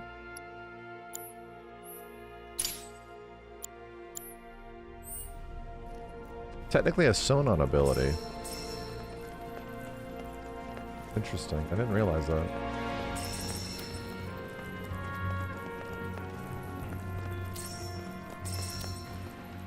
The staff you're missing is under the Shinra Mansion. Oh, is it a reward for one of those?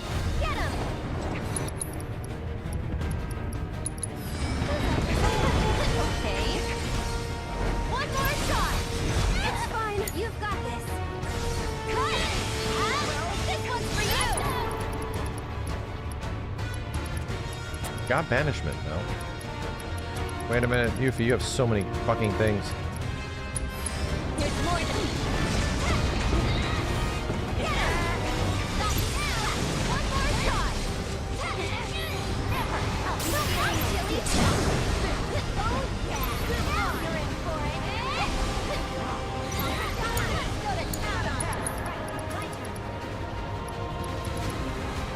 Aerith, you didn't have prey?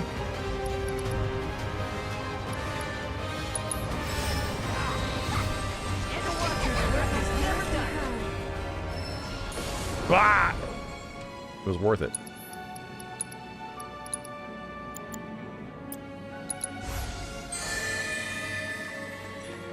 It was worth it.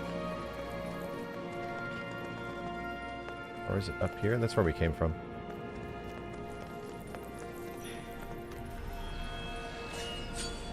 I don't hate this part of the game. The music does so much. Music is like hard carrying.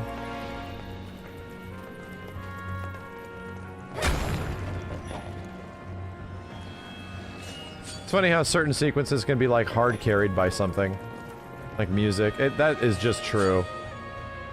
The goddamn stamp missions and shit like that. Bow wow wow, bow wow wow. Like, oh my god. I would normally hate this, but I'm in love with it.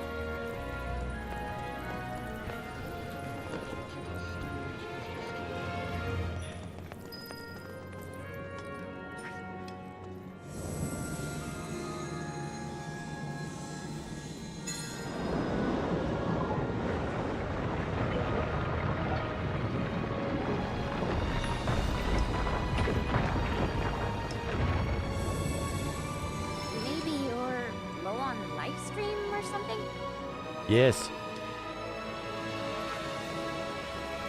Yes.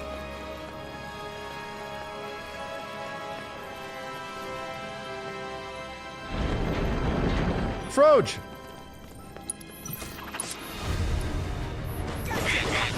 Maybe this will do the trick.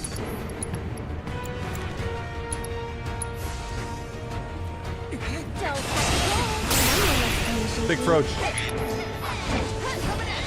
You can do it. Here I go. Well, can't fault him for trying.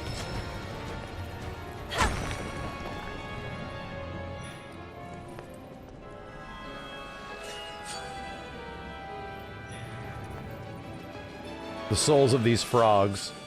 I'll take them. They will be at peace.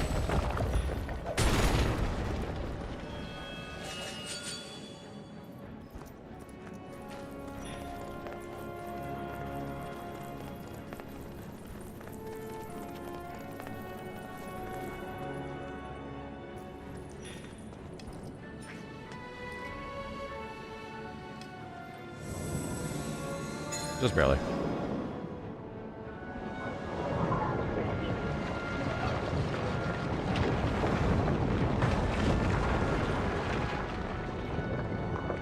Another one! Son of a bitch!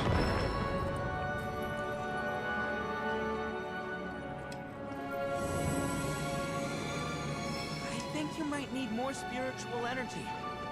Yarp.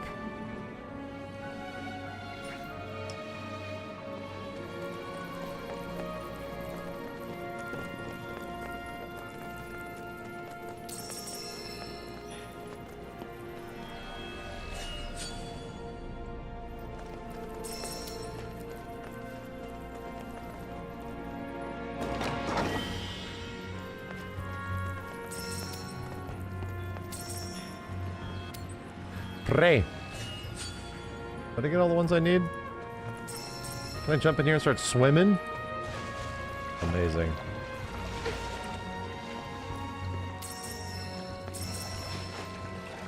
Again, it was pretty... People sort of take it for granted now, but it was like profound how much interaction you could have with the environment and things like that, like swimming and all this shit.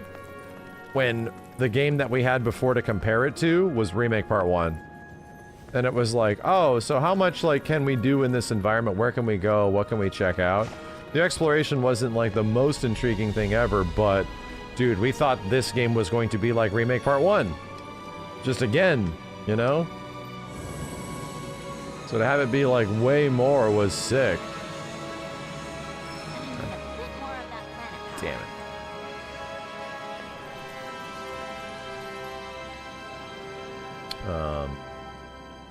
I need space juice. Wait, do I do space juice over here? I think I do.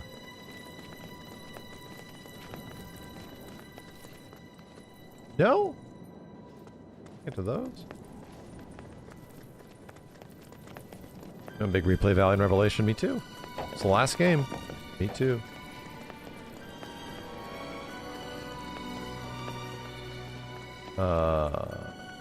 Chat, I'm blind and stupid. 46 meters? It's just that.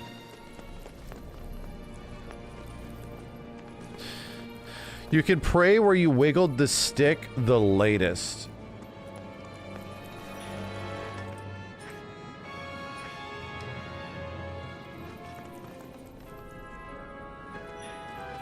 Oh, what the fuck?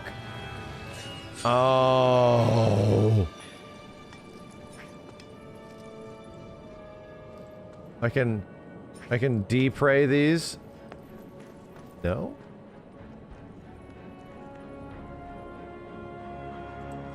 No. Only if they are not full. Son of a bitch.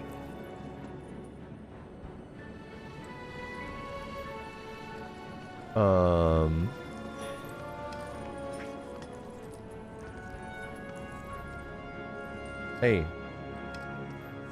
Oh, you have to do it from this area. That's what it is. That thing's gonna take fucking forever, dude. Oh my god. Look at this shit. Look at it. That's fucking crazy.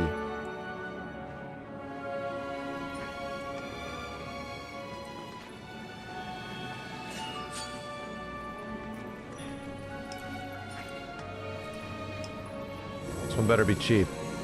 It is.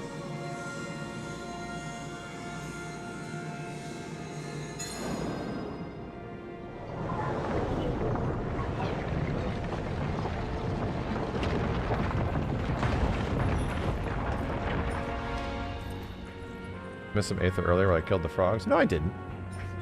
In here? No. These frogs died and I... Oh my god, I missed some of the frogs I killed.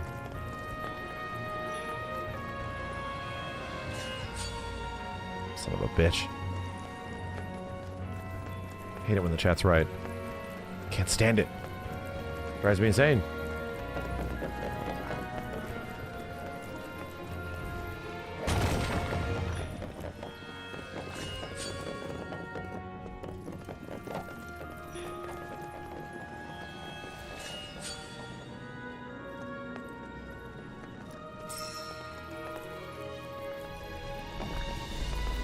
Is that an Ariman? Man, come on. It is. Can you take over for me?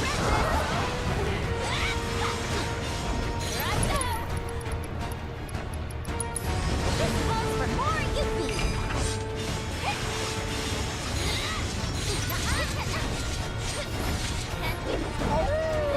Here it comes.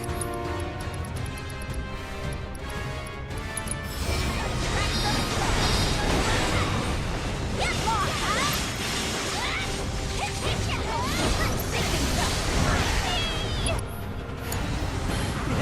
Just watch.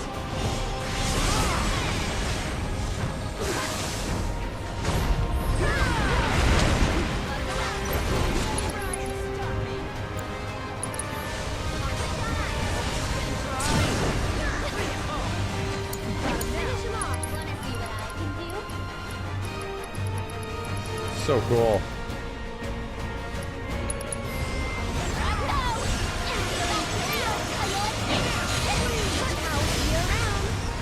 Weak to wind.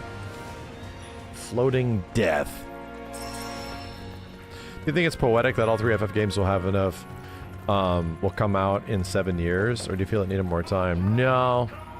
Nah, this game was fully fucking realized, dude. Part 1 was also fully realized, like... And again, they came out in 7 years, but they took much longer than that. It took like 10 years to actually make all the games.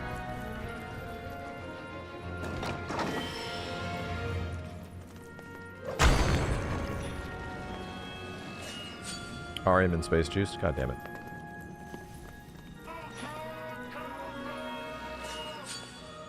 Moon, thanks for the dudes on YouTube.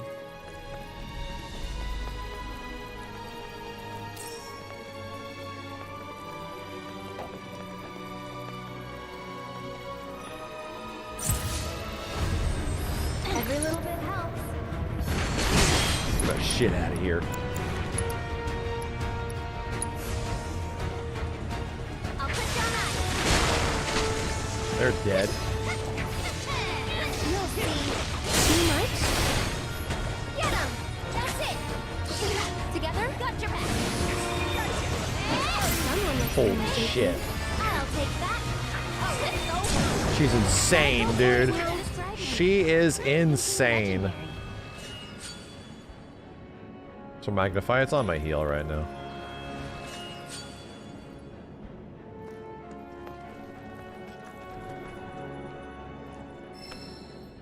Steadfast block. Level 3? Weird.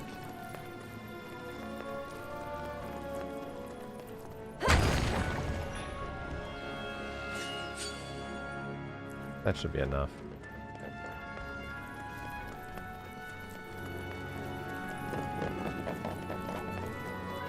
Never get Genji gloves. I don't think I did. I don't think I did. No, I got the Genji gear in, because I did all that extra stuff in the first playthrough.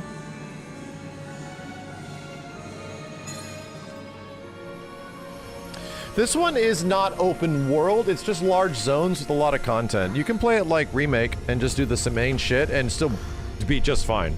You don't have to do all the extra stuff. So you can like treat it as if it's like Remake and just play through it, and it's very easy to not do the extra shit. The extra shit is very obviously extra shit. How about we take a quick breather? Good idea. And the devs have never called this game open world. The next game is the open world one.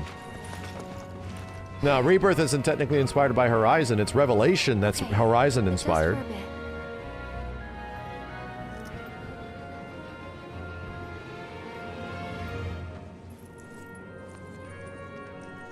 Yo, Dylan, what's up? Not even semi. No, this game isn't open world at all.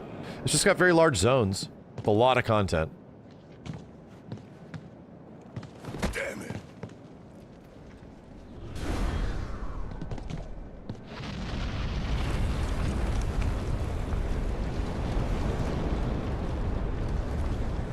Getting dizzy.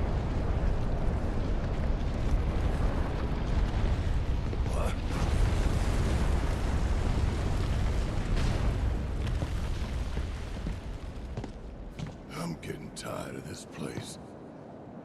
Well, at least we have a way out.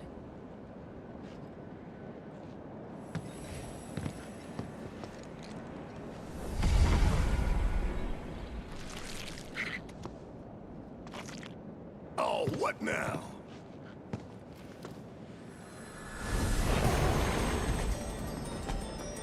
I don't remember this shit. What the hell? Does it matter at this point? If something gets in our way, kill it.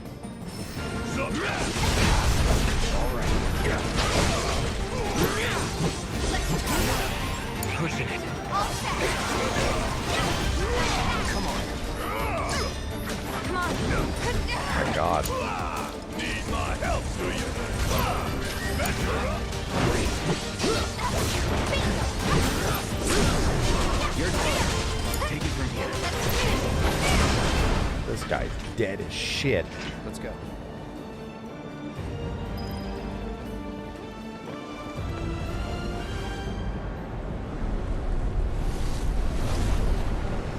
Music in here helps so much, dude. My god. Man, this thing is intense. I almost want the scenes to go on longer so that I can hear the music more.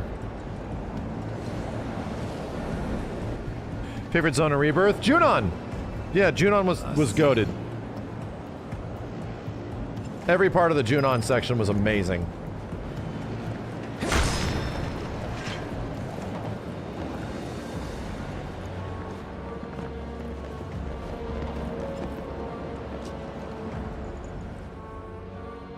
Least favorite? The fucking Kate Sith shit.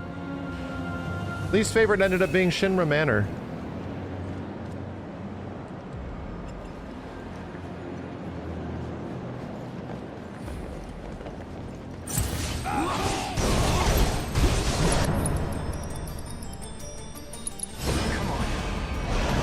Don't overdo it.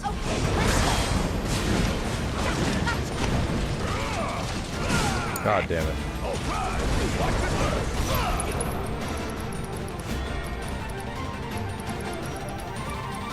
Ah! Ah! Ah!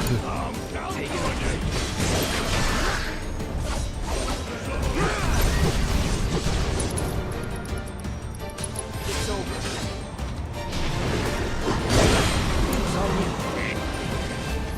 Well, I'm a fucking frog. It's my turn. Here it comes. Bring it home. I got it. Let's go. Another one in the bag. I'm a fucking frog.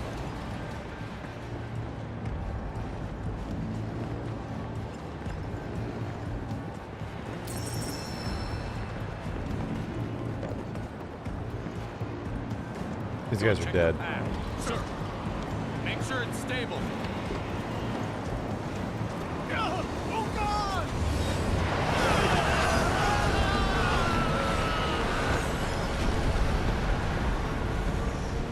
I get the feeling we're not welcome here.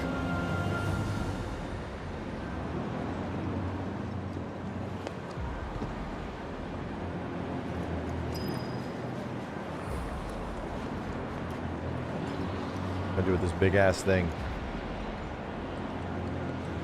This is the one I think I drop off.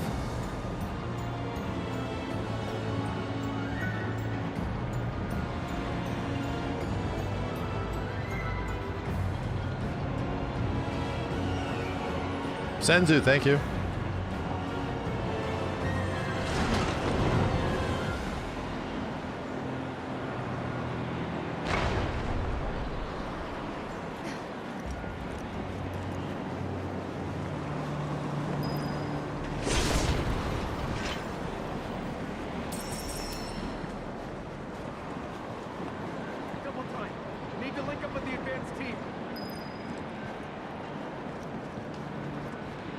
Yeah, but what's up here though? Bugs.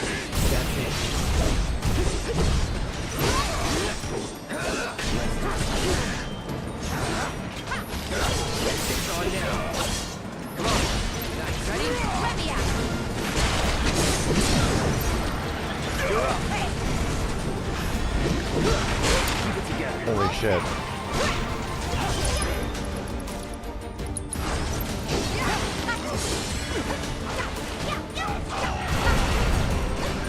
Can I lock onto you? Holy shit, I've never seen this guy do that before.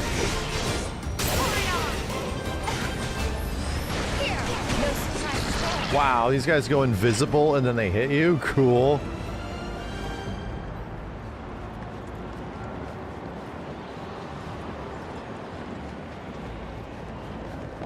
Chad, I didn't miss a weapon or anything, right?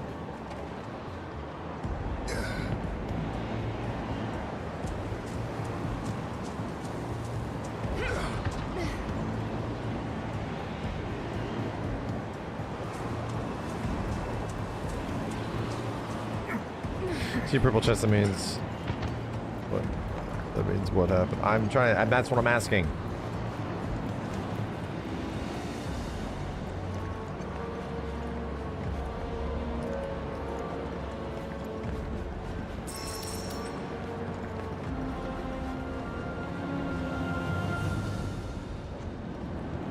We're about to fight the boss here.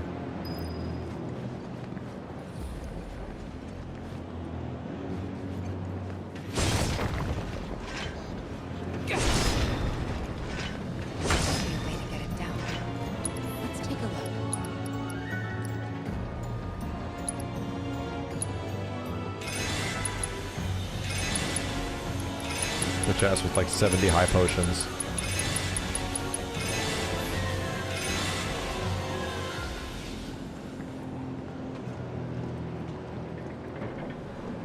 How many playthroughs is this? Only my second. I've only done this once before.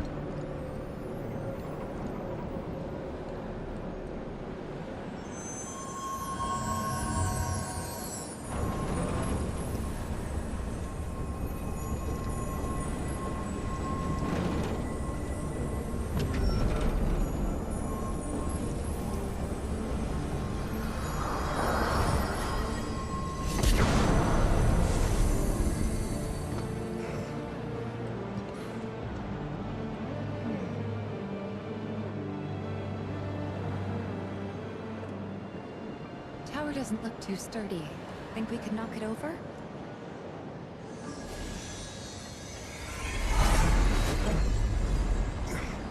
The hell?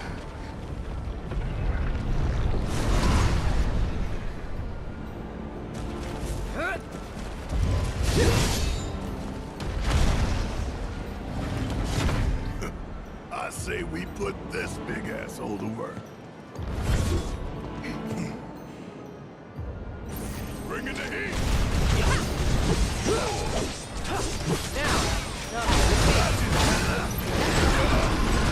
That motherfucker's dead. Right there. Got him. Hell.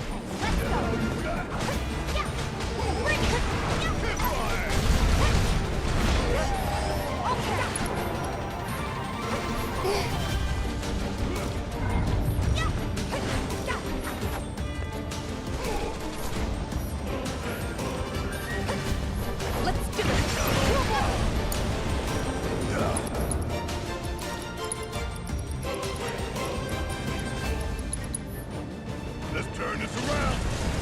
Keep firing it on. Firing it home.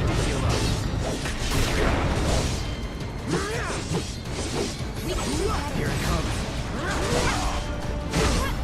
Holy shit, nipples.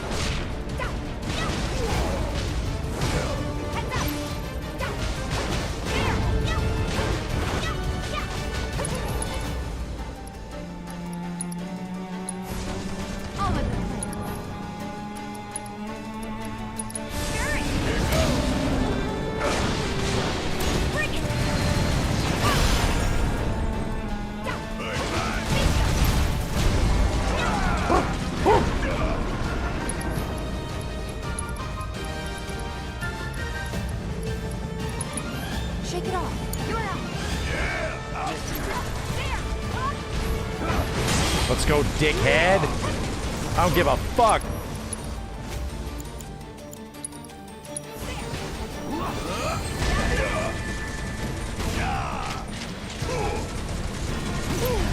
Oh god.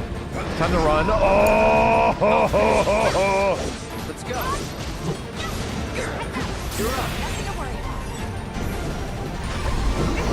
No! No!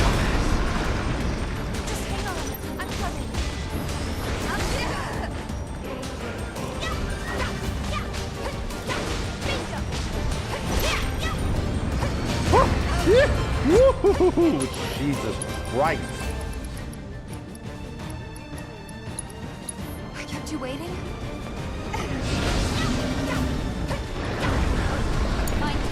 All the time. God damn. Okay, 66 health. Let's go.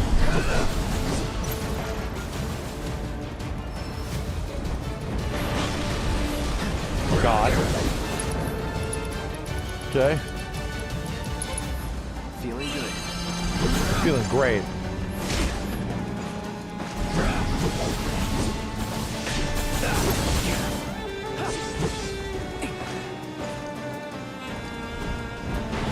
Let's go!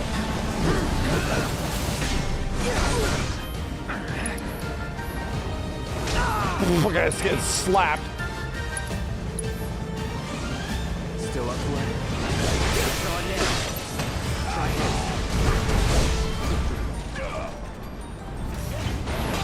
Let's go!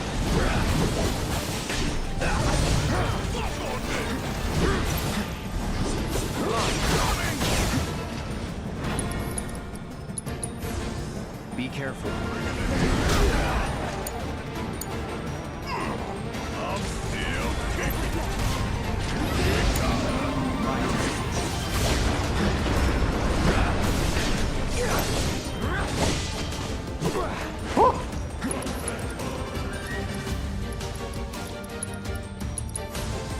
Still up for it?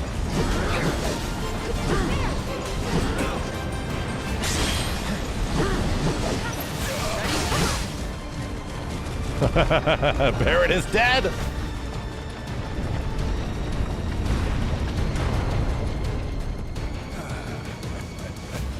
Worked out pretty good, huh?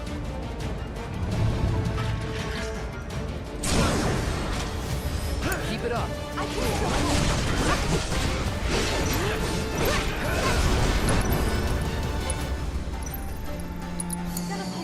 Say your prayer. Check out this shit right now.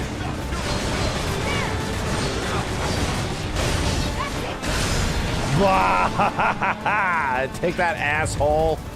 All right, it's time to get pushing, people.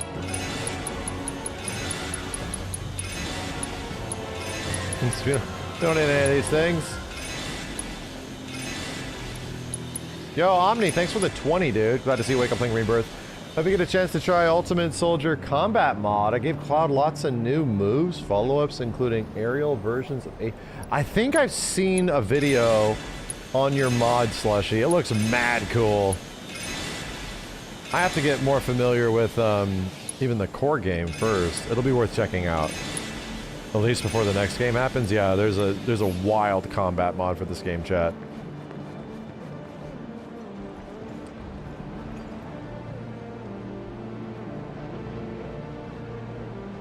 Get moving.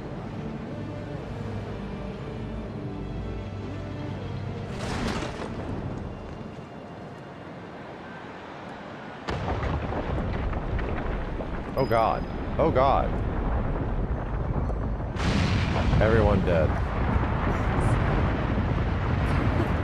Don't know about you, but I'll take it.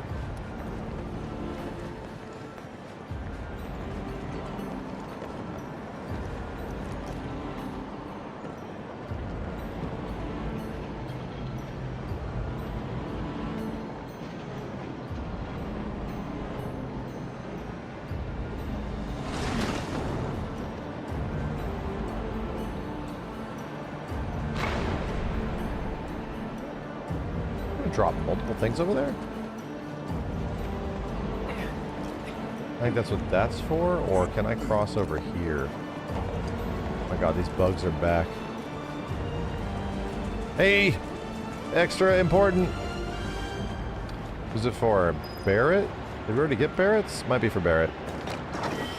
It's Barrett's.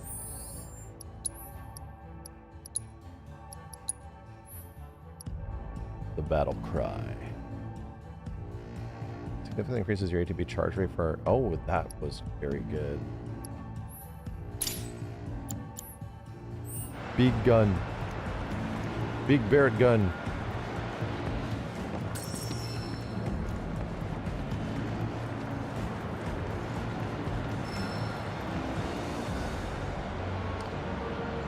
Oh. Oh, we can go up that? Okay. Guess so.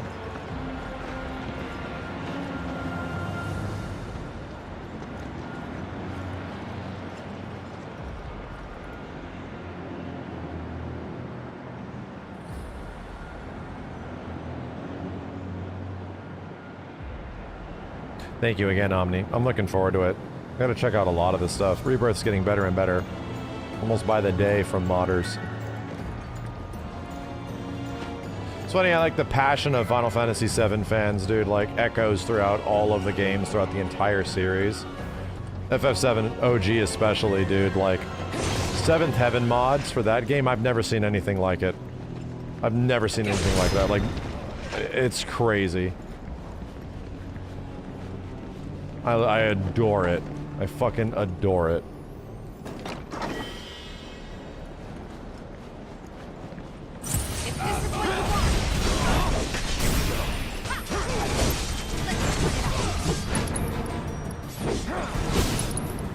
Wait for it.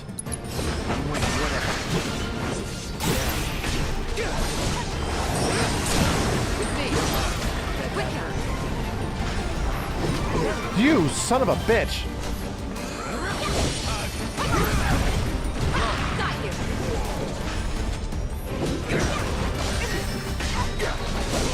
Don't overdo it. I got it. Ring of fire. Good to go. Copy.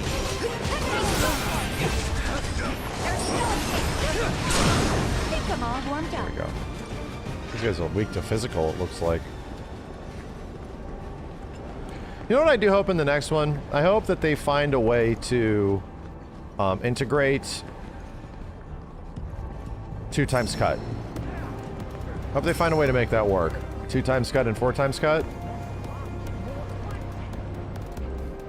Integrate, not integrate. I want some of the cool slash, you know, remember slash? Slash all, flash, all that shit? Oh boy. Yeah, I know we already have triple slash. Shut up! I'm just saying, like, finding a way to make that materia work with everybody would be very cool. Make all of your attacks hit multiple times. Mega all? Hell yeah. Mega all materia was godlike, dude. No time for that. Just take him out.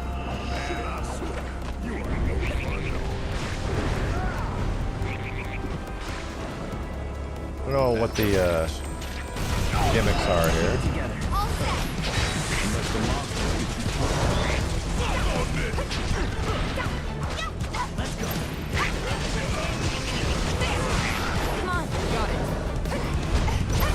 Can't trample what's in the air, bitch.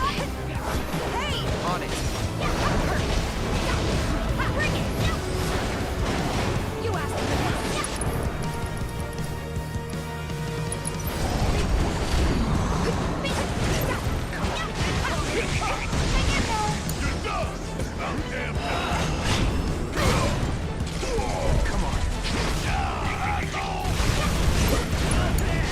I've been froged. Take it over.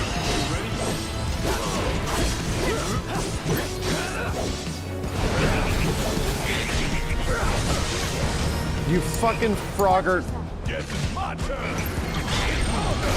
Shove this thing up this frog's ass. Whoa, yeah, I used the slowdown.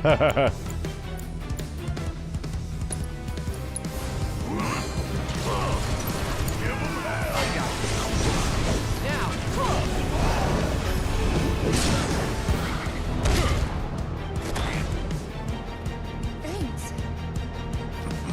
Hey, get a room, will ya? Shut up.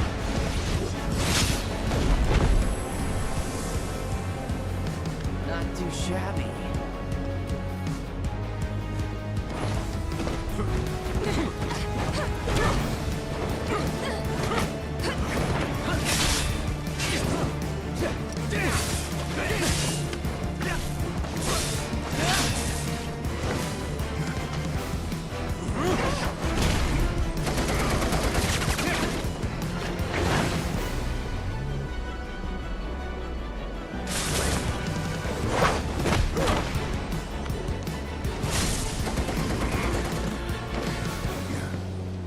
Reno, you know what to do.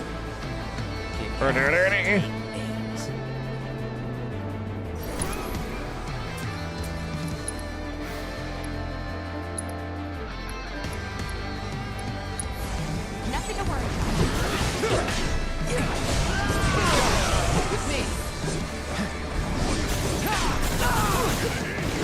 Now, dickhead.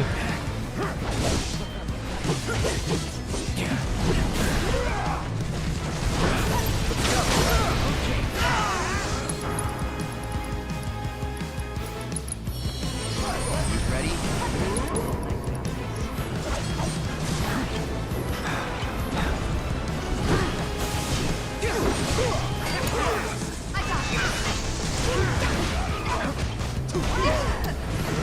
What do I have to do? Slip and slide? Oh, god damn.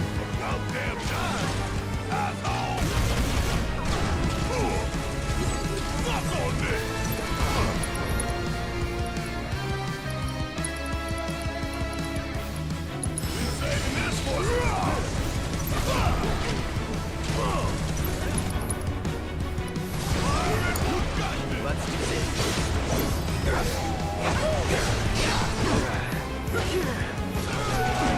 Look at my ass kicked.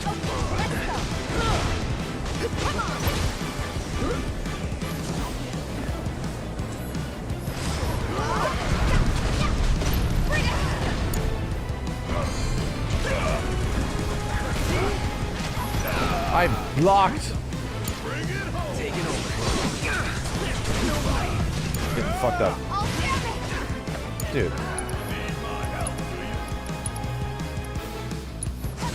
This guy's got some life on him.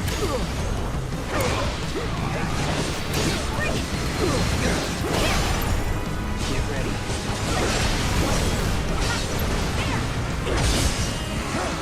It's on now.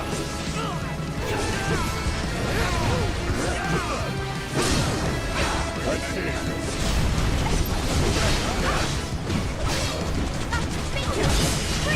Now's our chance.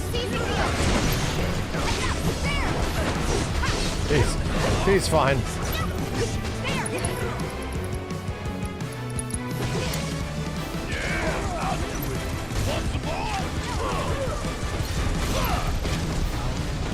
Ah!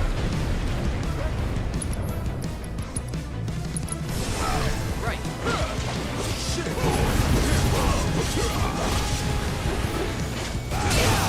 My relationship with Barrett has changed. Barrett's shooting the shit out of this guy. These assholes are better than I remember.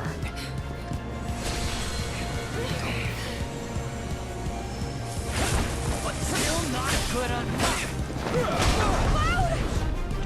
I can't believe Cloud's dead.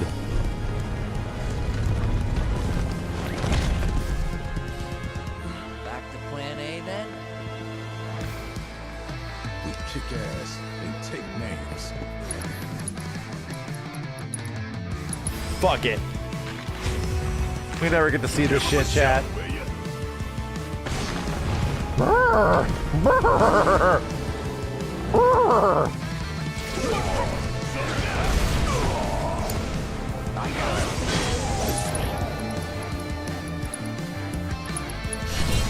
Let's dance, asshole.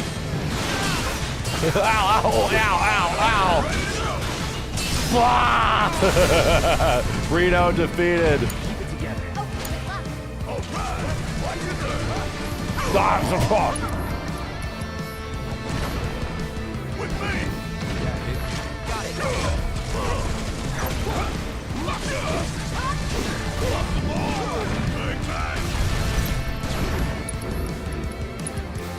Boulder hurl! Throw a rock at this bitch! Oh shit!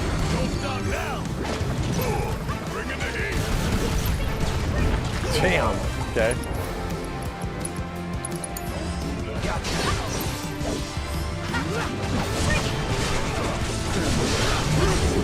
Ugh. Ugh. Stop punching Tifa, dude. Come on.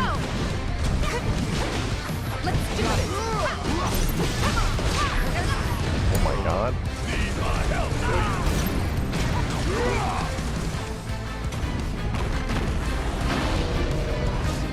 God damn, the summons are so cool.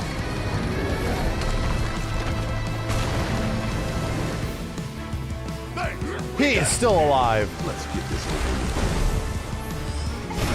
He has 1 point of life left.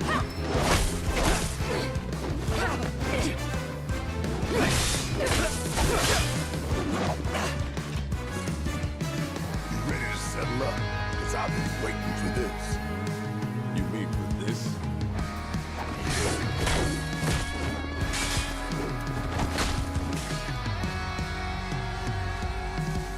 This is for Sector 7!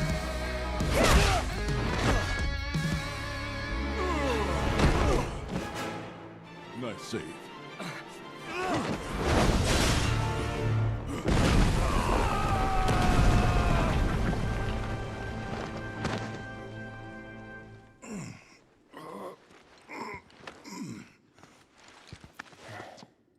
It's them. The rude landing on Reno is an AC reference, exactly. I'm so glad you're all okay. Cute. Right back at ya. We're lucky you didn't crush us.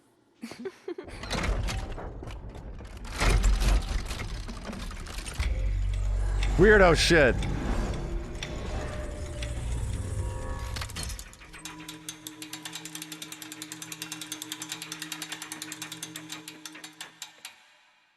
Let me go back to Aerith clock scene. Yeah. Enter the chrono trigger. Shall we? You sure? Yep. Can't keep Cloud and the others waiting. Yeah, we can. I think this is the spot that we get the best shit, right? Like all of the best armaments, the last weapons, like everything, this is it.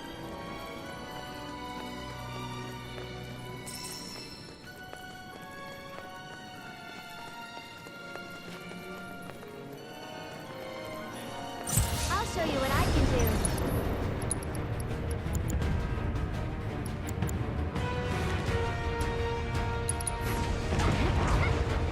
Feeling chilly?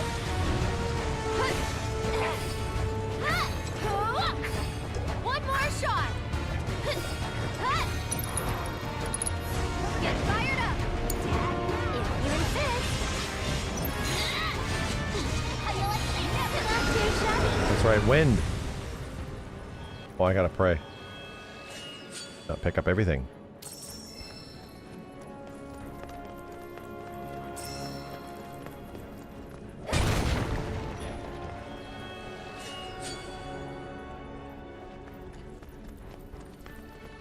Ironically, wind is very effective against almost all flying enemies.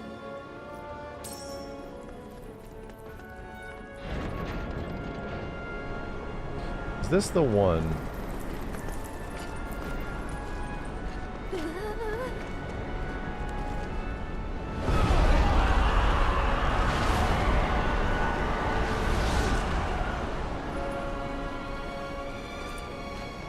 I've got it this time. You'll see. Those guys are like dying though.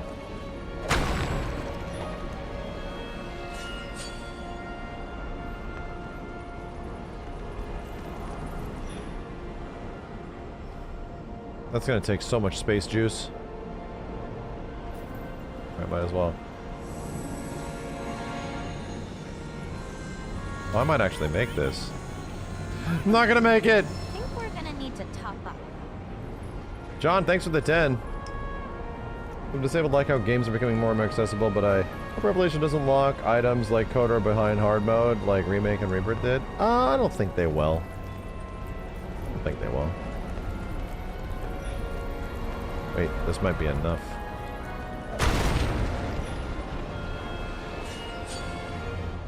It could literally be enough. If that isn't, then this definitely is.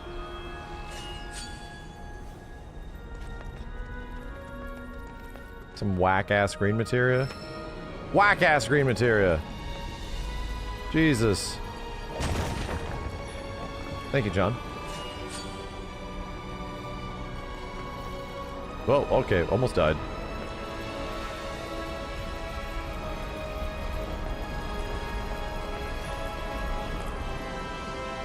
Prage.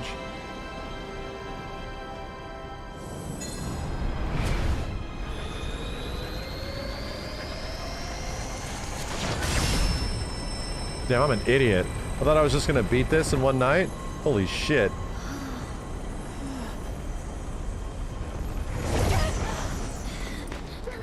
What happened?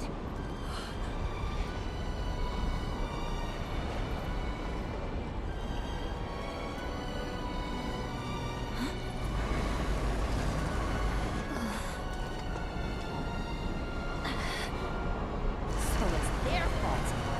Let's make him pay.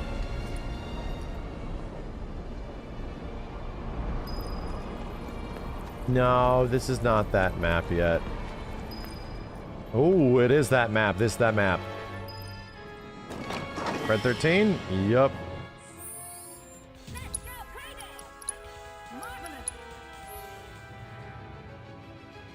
Everdash, thank you for the 5. Reaper Touch. Which one of the characters from OG 97 do you think was the most difficult to bring into the modern design? Sid, Kate Sith? Probably Kate. Yeah? I mean, all of them are unique as shit. None of them play like they do before. Cloud is... I think Cloud might have been one of the most challenging ones.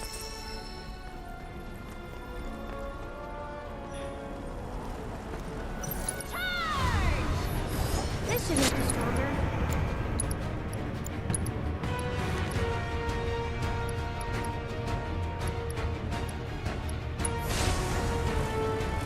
Buckle up. Gotta dig deep for this one. Go on. This one's for you. I'm your one-stop club. All right. Don't worry about it. Did I do better? So much stuff.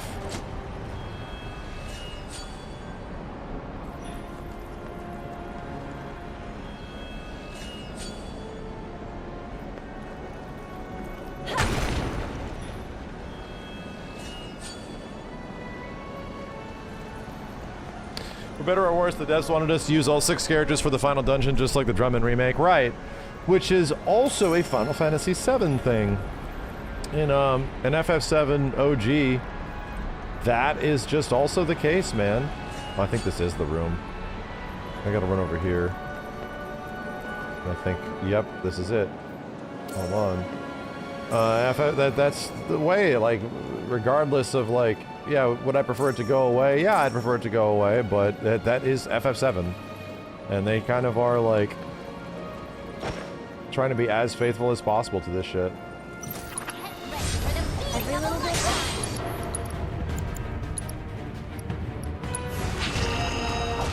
You fucking dickhead. That's crazy, dude.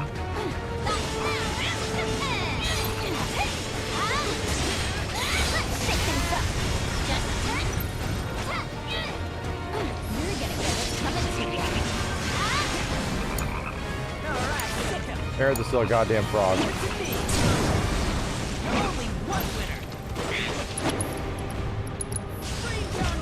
Let him have it.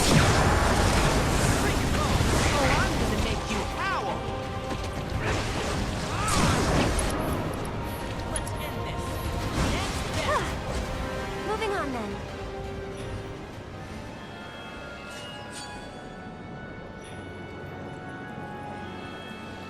Yeah, it's kind of like a Final Fantasy thing, you know, to make all the characters work together. I just think there's ways to do it in more captivating ways than splitting everybody up, which is why I truly believe that a lot of the fights in the next game are going to involve all the party members together. Like, literally together. To fight weapons, find unique ways to actually control everybody at the same time. Like, I think that's just the way to do it. And make it fun. Like, 8-team battle, exactly. Like, everybody. Like the Bahamut fight in Advent Children. Make everyone be able to do cool shit with each other.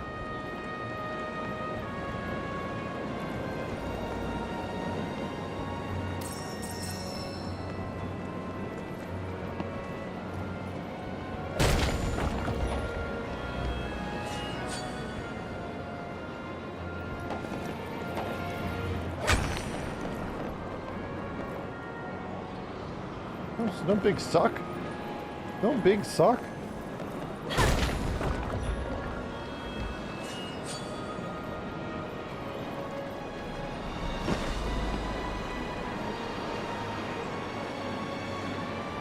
Brain can't control 8 people. Right, but there's ways to make that more approachable. This should make you stronger.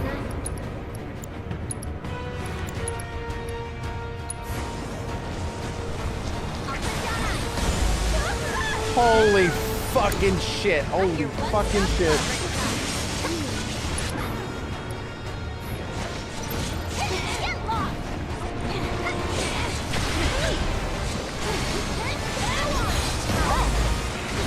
What the fuck do these Hecka eyes do?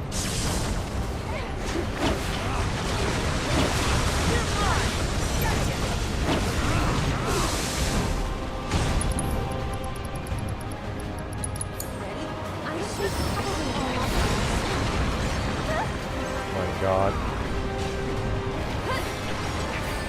That shit doesn't work against these dudes. Not at the moment.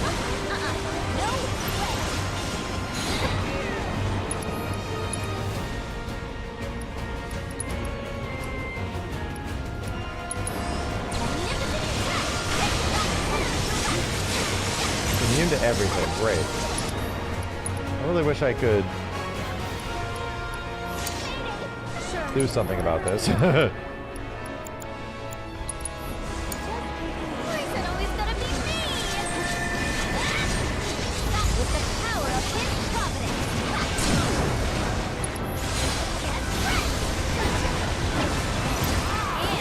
Goofy's just a one-man army.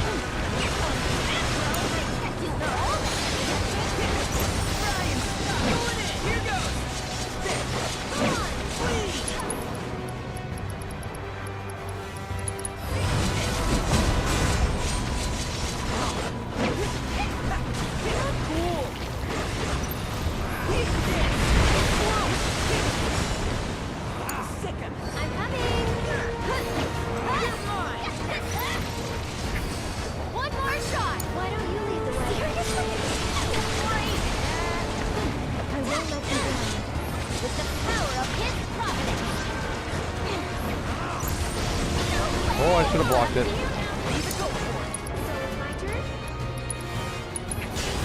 Can you take over for me? It's always gonna be me! Get lost! Let's shake things up! Feeling really what's coming. Cool. Hard mode makes you really appreciate how well designed the combat is. Yeah, no, I love it. I love that it really turns like every encounter into a combat puzzle of some kind. It's fun. Just becomes like, whoa, they really thought of this shit. Again, I played like 3/4 of the game in hard mode, but not all of it. I'm looking forward to it.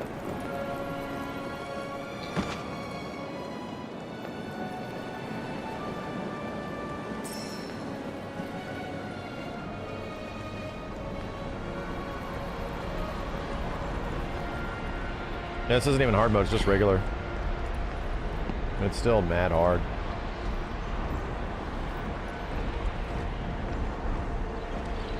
Okay. Kill the Ahriman first because I can. Every little bit helps.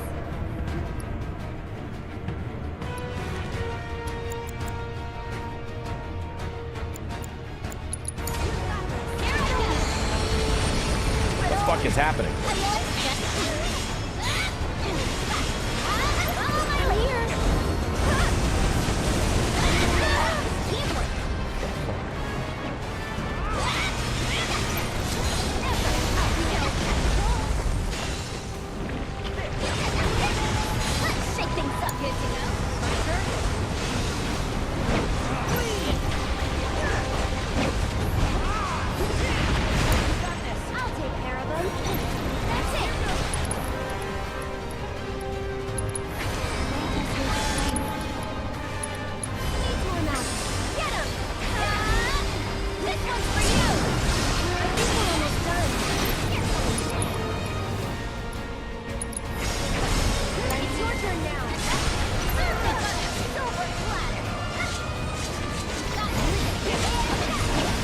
You have to focus on the Hector eye, goddammit!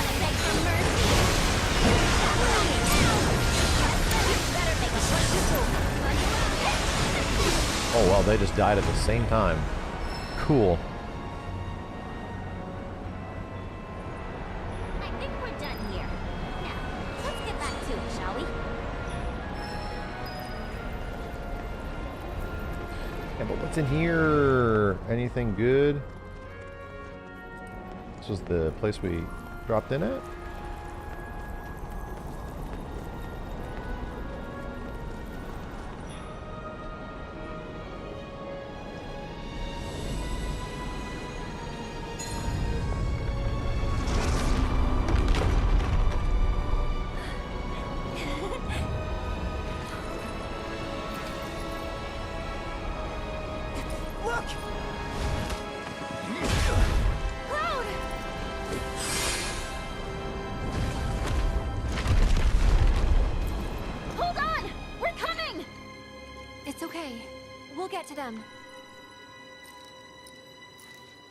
Just need to find the path.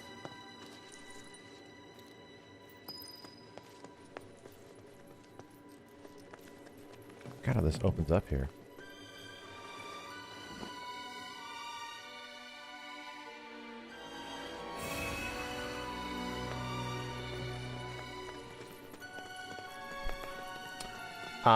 That's just gonna be a regular ass item. I don't think they opened up anything else in here, right, chat? I think I just go down. Oh, never mind. I'll shut the hell up. There we go. I think that was the main, the main unlock was the piece of armor. They should have been here by now. What's the whole... Don't. Come on. You chickens! Look at them go! Sir, it's time we made a stand. Now we're talking. How many boss fights have we done so far? Outside, didn't you? This is the 6th one. The Promised Land belongs to Shinra now. Sorry, Ancient. You snooze, you lose. I thought there were 6. Oh dear, did you 3 get lost? 3 is still greater than 2, you know. And? So what if it is? Between me and Sung, we got the strength of an army. Spare the Ancient. I'll try.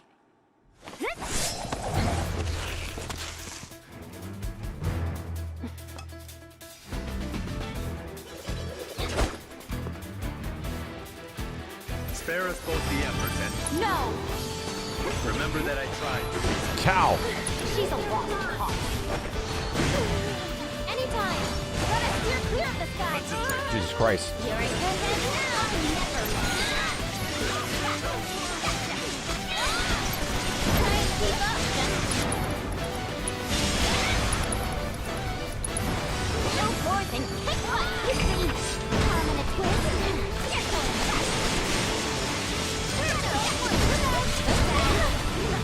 I'm been grenade kicked!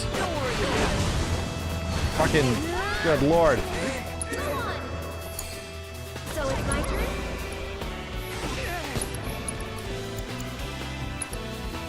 No, humans hate fire. Especially Sung. Eat this, shithead. This is gonna hurt. Wah! This one's for you!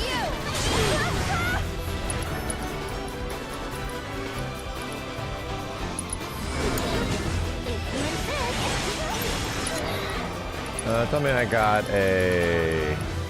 F chakra?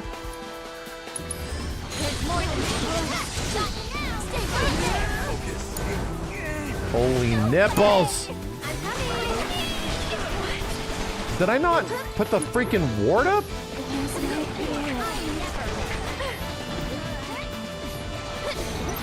She's running at me. She's running at me. She's running at me.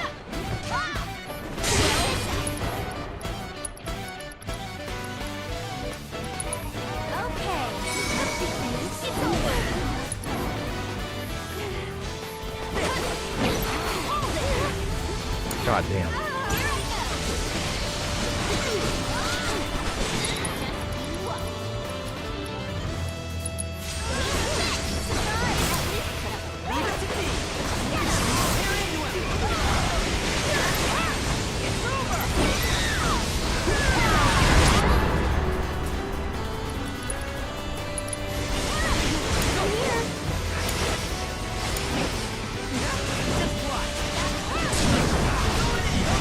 Holy shit balls!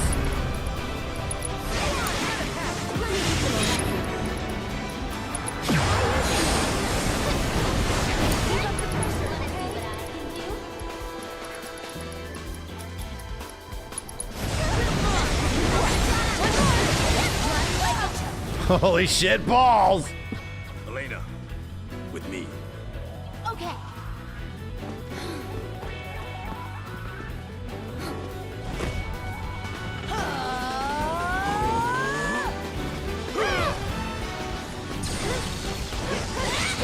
Holy shit.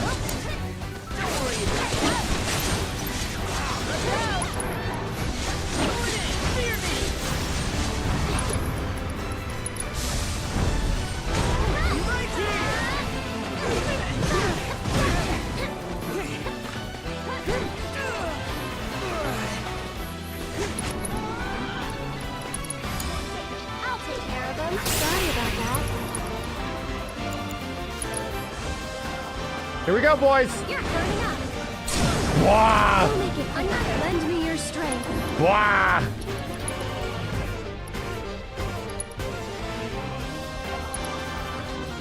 Show 'em real teamwork.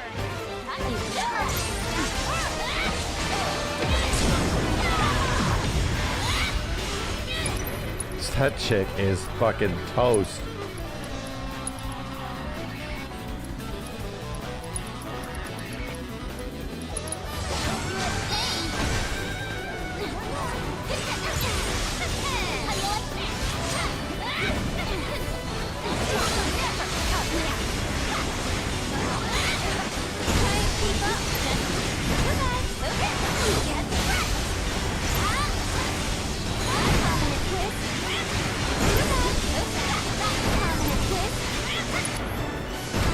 Oh my god, I parried every single fucking one of them! I parried every one of them! Let's juggle this asshole! Get his ass! This game's fucking amazing! This game's fucking amazing! Sir! Go on without me.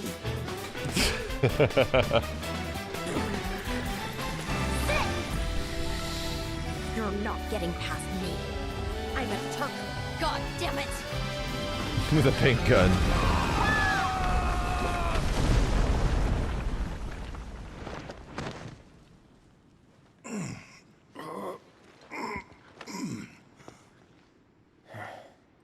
It's them!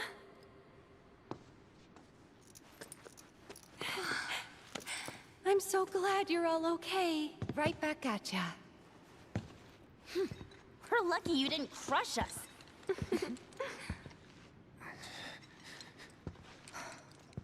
Cloud's just gonna casually murder. Time to get rid of these Turks for good.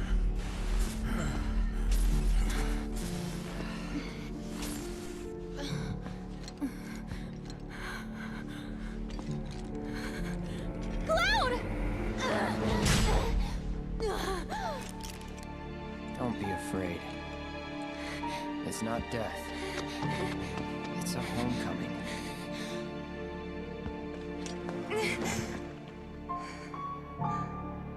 Stop.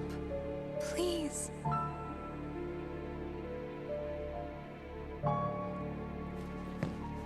There's no time for this, like you said. One of them's still ahead of us. Right. No time.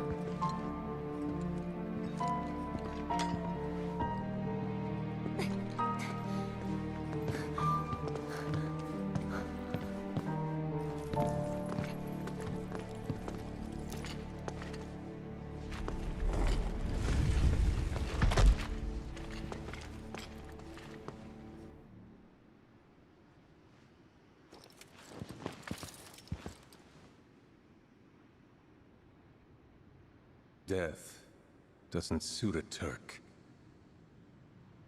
Shit.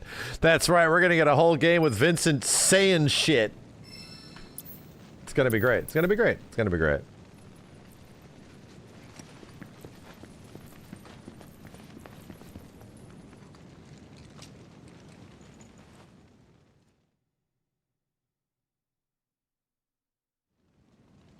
Sang probably doesn't show up again in OG. Yeah, I know. He might be in part 3. Might find a way to, like, stick him in. They'll find a way.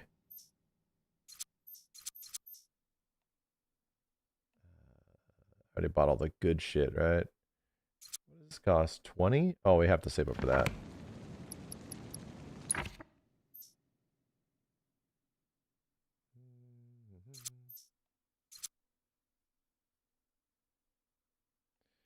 Big limits.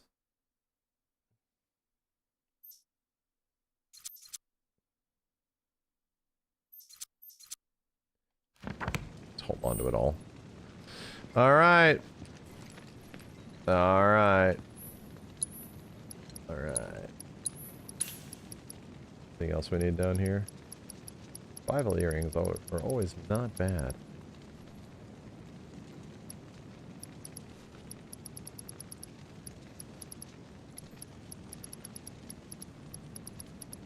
Basic ass bitch materia. All right, that's a good spot. Geez, this area does take a long time. You forget that the end of this game is actually like 7 hours. Like, no joke. They're like, hey, this is the end of the game.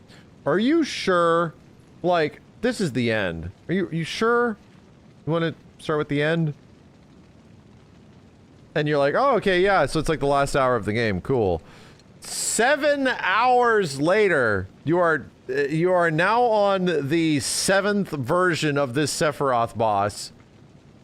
You are 6 bosses deep into Temple of the Ancients. Holy shit, dude. Only 8 hours to go. Holy shit. Game's running nice, though. I'm having a very good time. I'm having a good time after this, too. We're going to have the Sephiroth reveal. I think we get another boss fight, right? I think it's all the character moments and then big boss fight. Damn, I have the DX12 mod on. And then Demon Wall. And then big... the big reveal from the Cetra. About Genova. Hambane, thank you. Some fun shit. There's some fun shit. We're making progress. Anyway, thanks, guys. Had a good time. Good FF7 night. Good FF7 night. I wanted to play some 2XKO, but it's not going away. Anyway.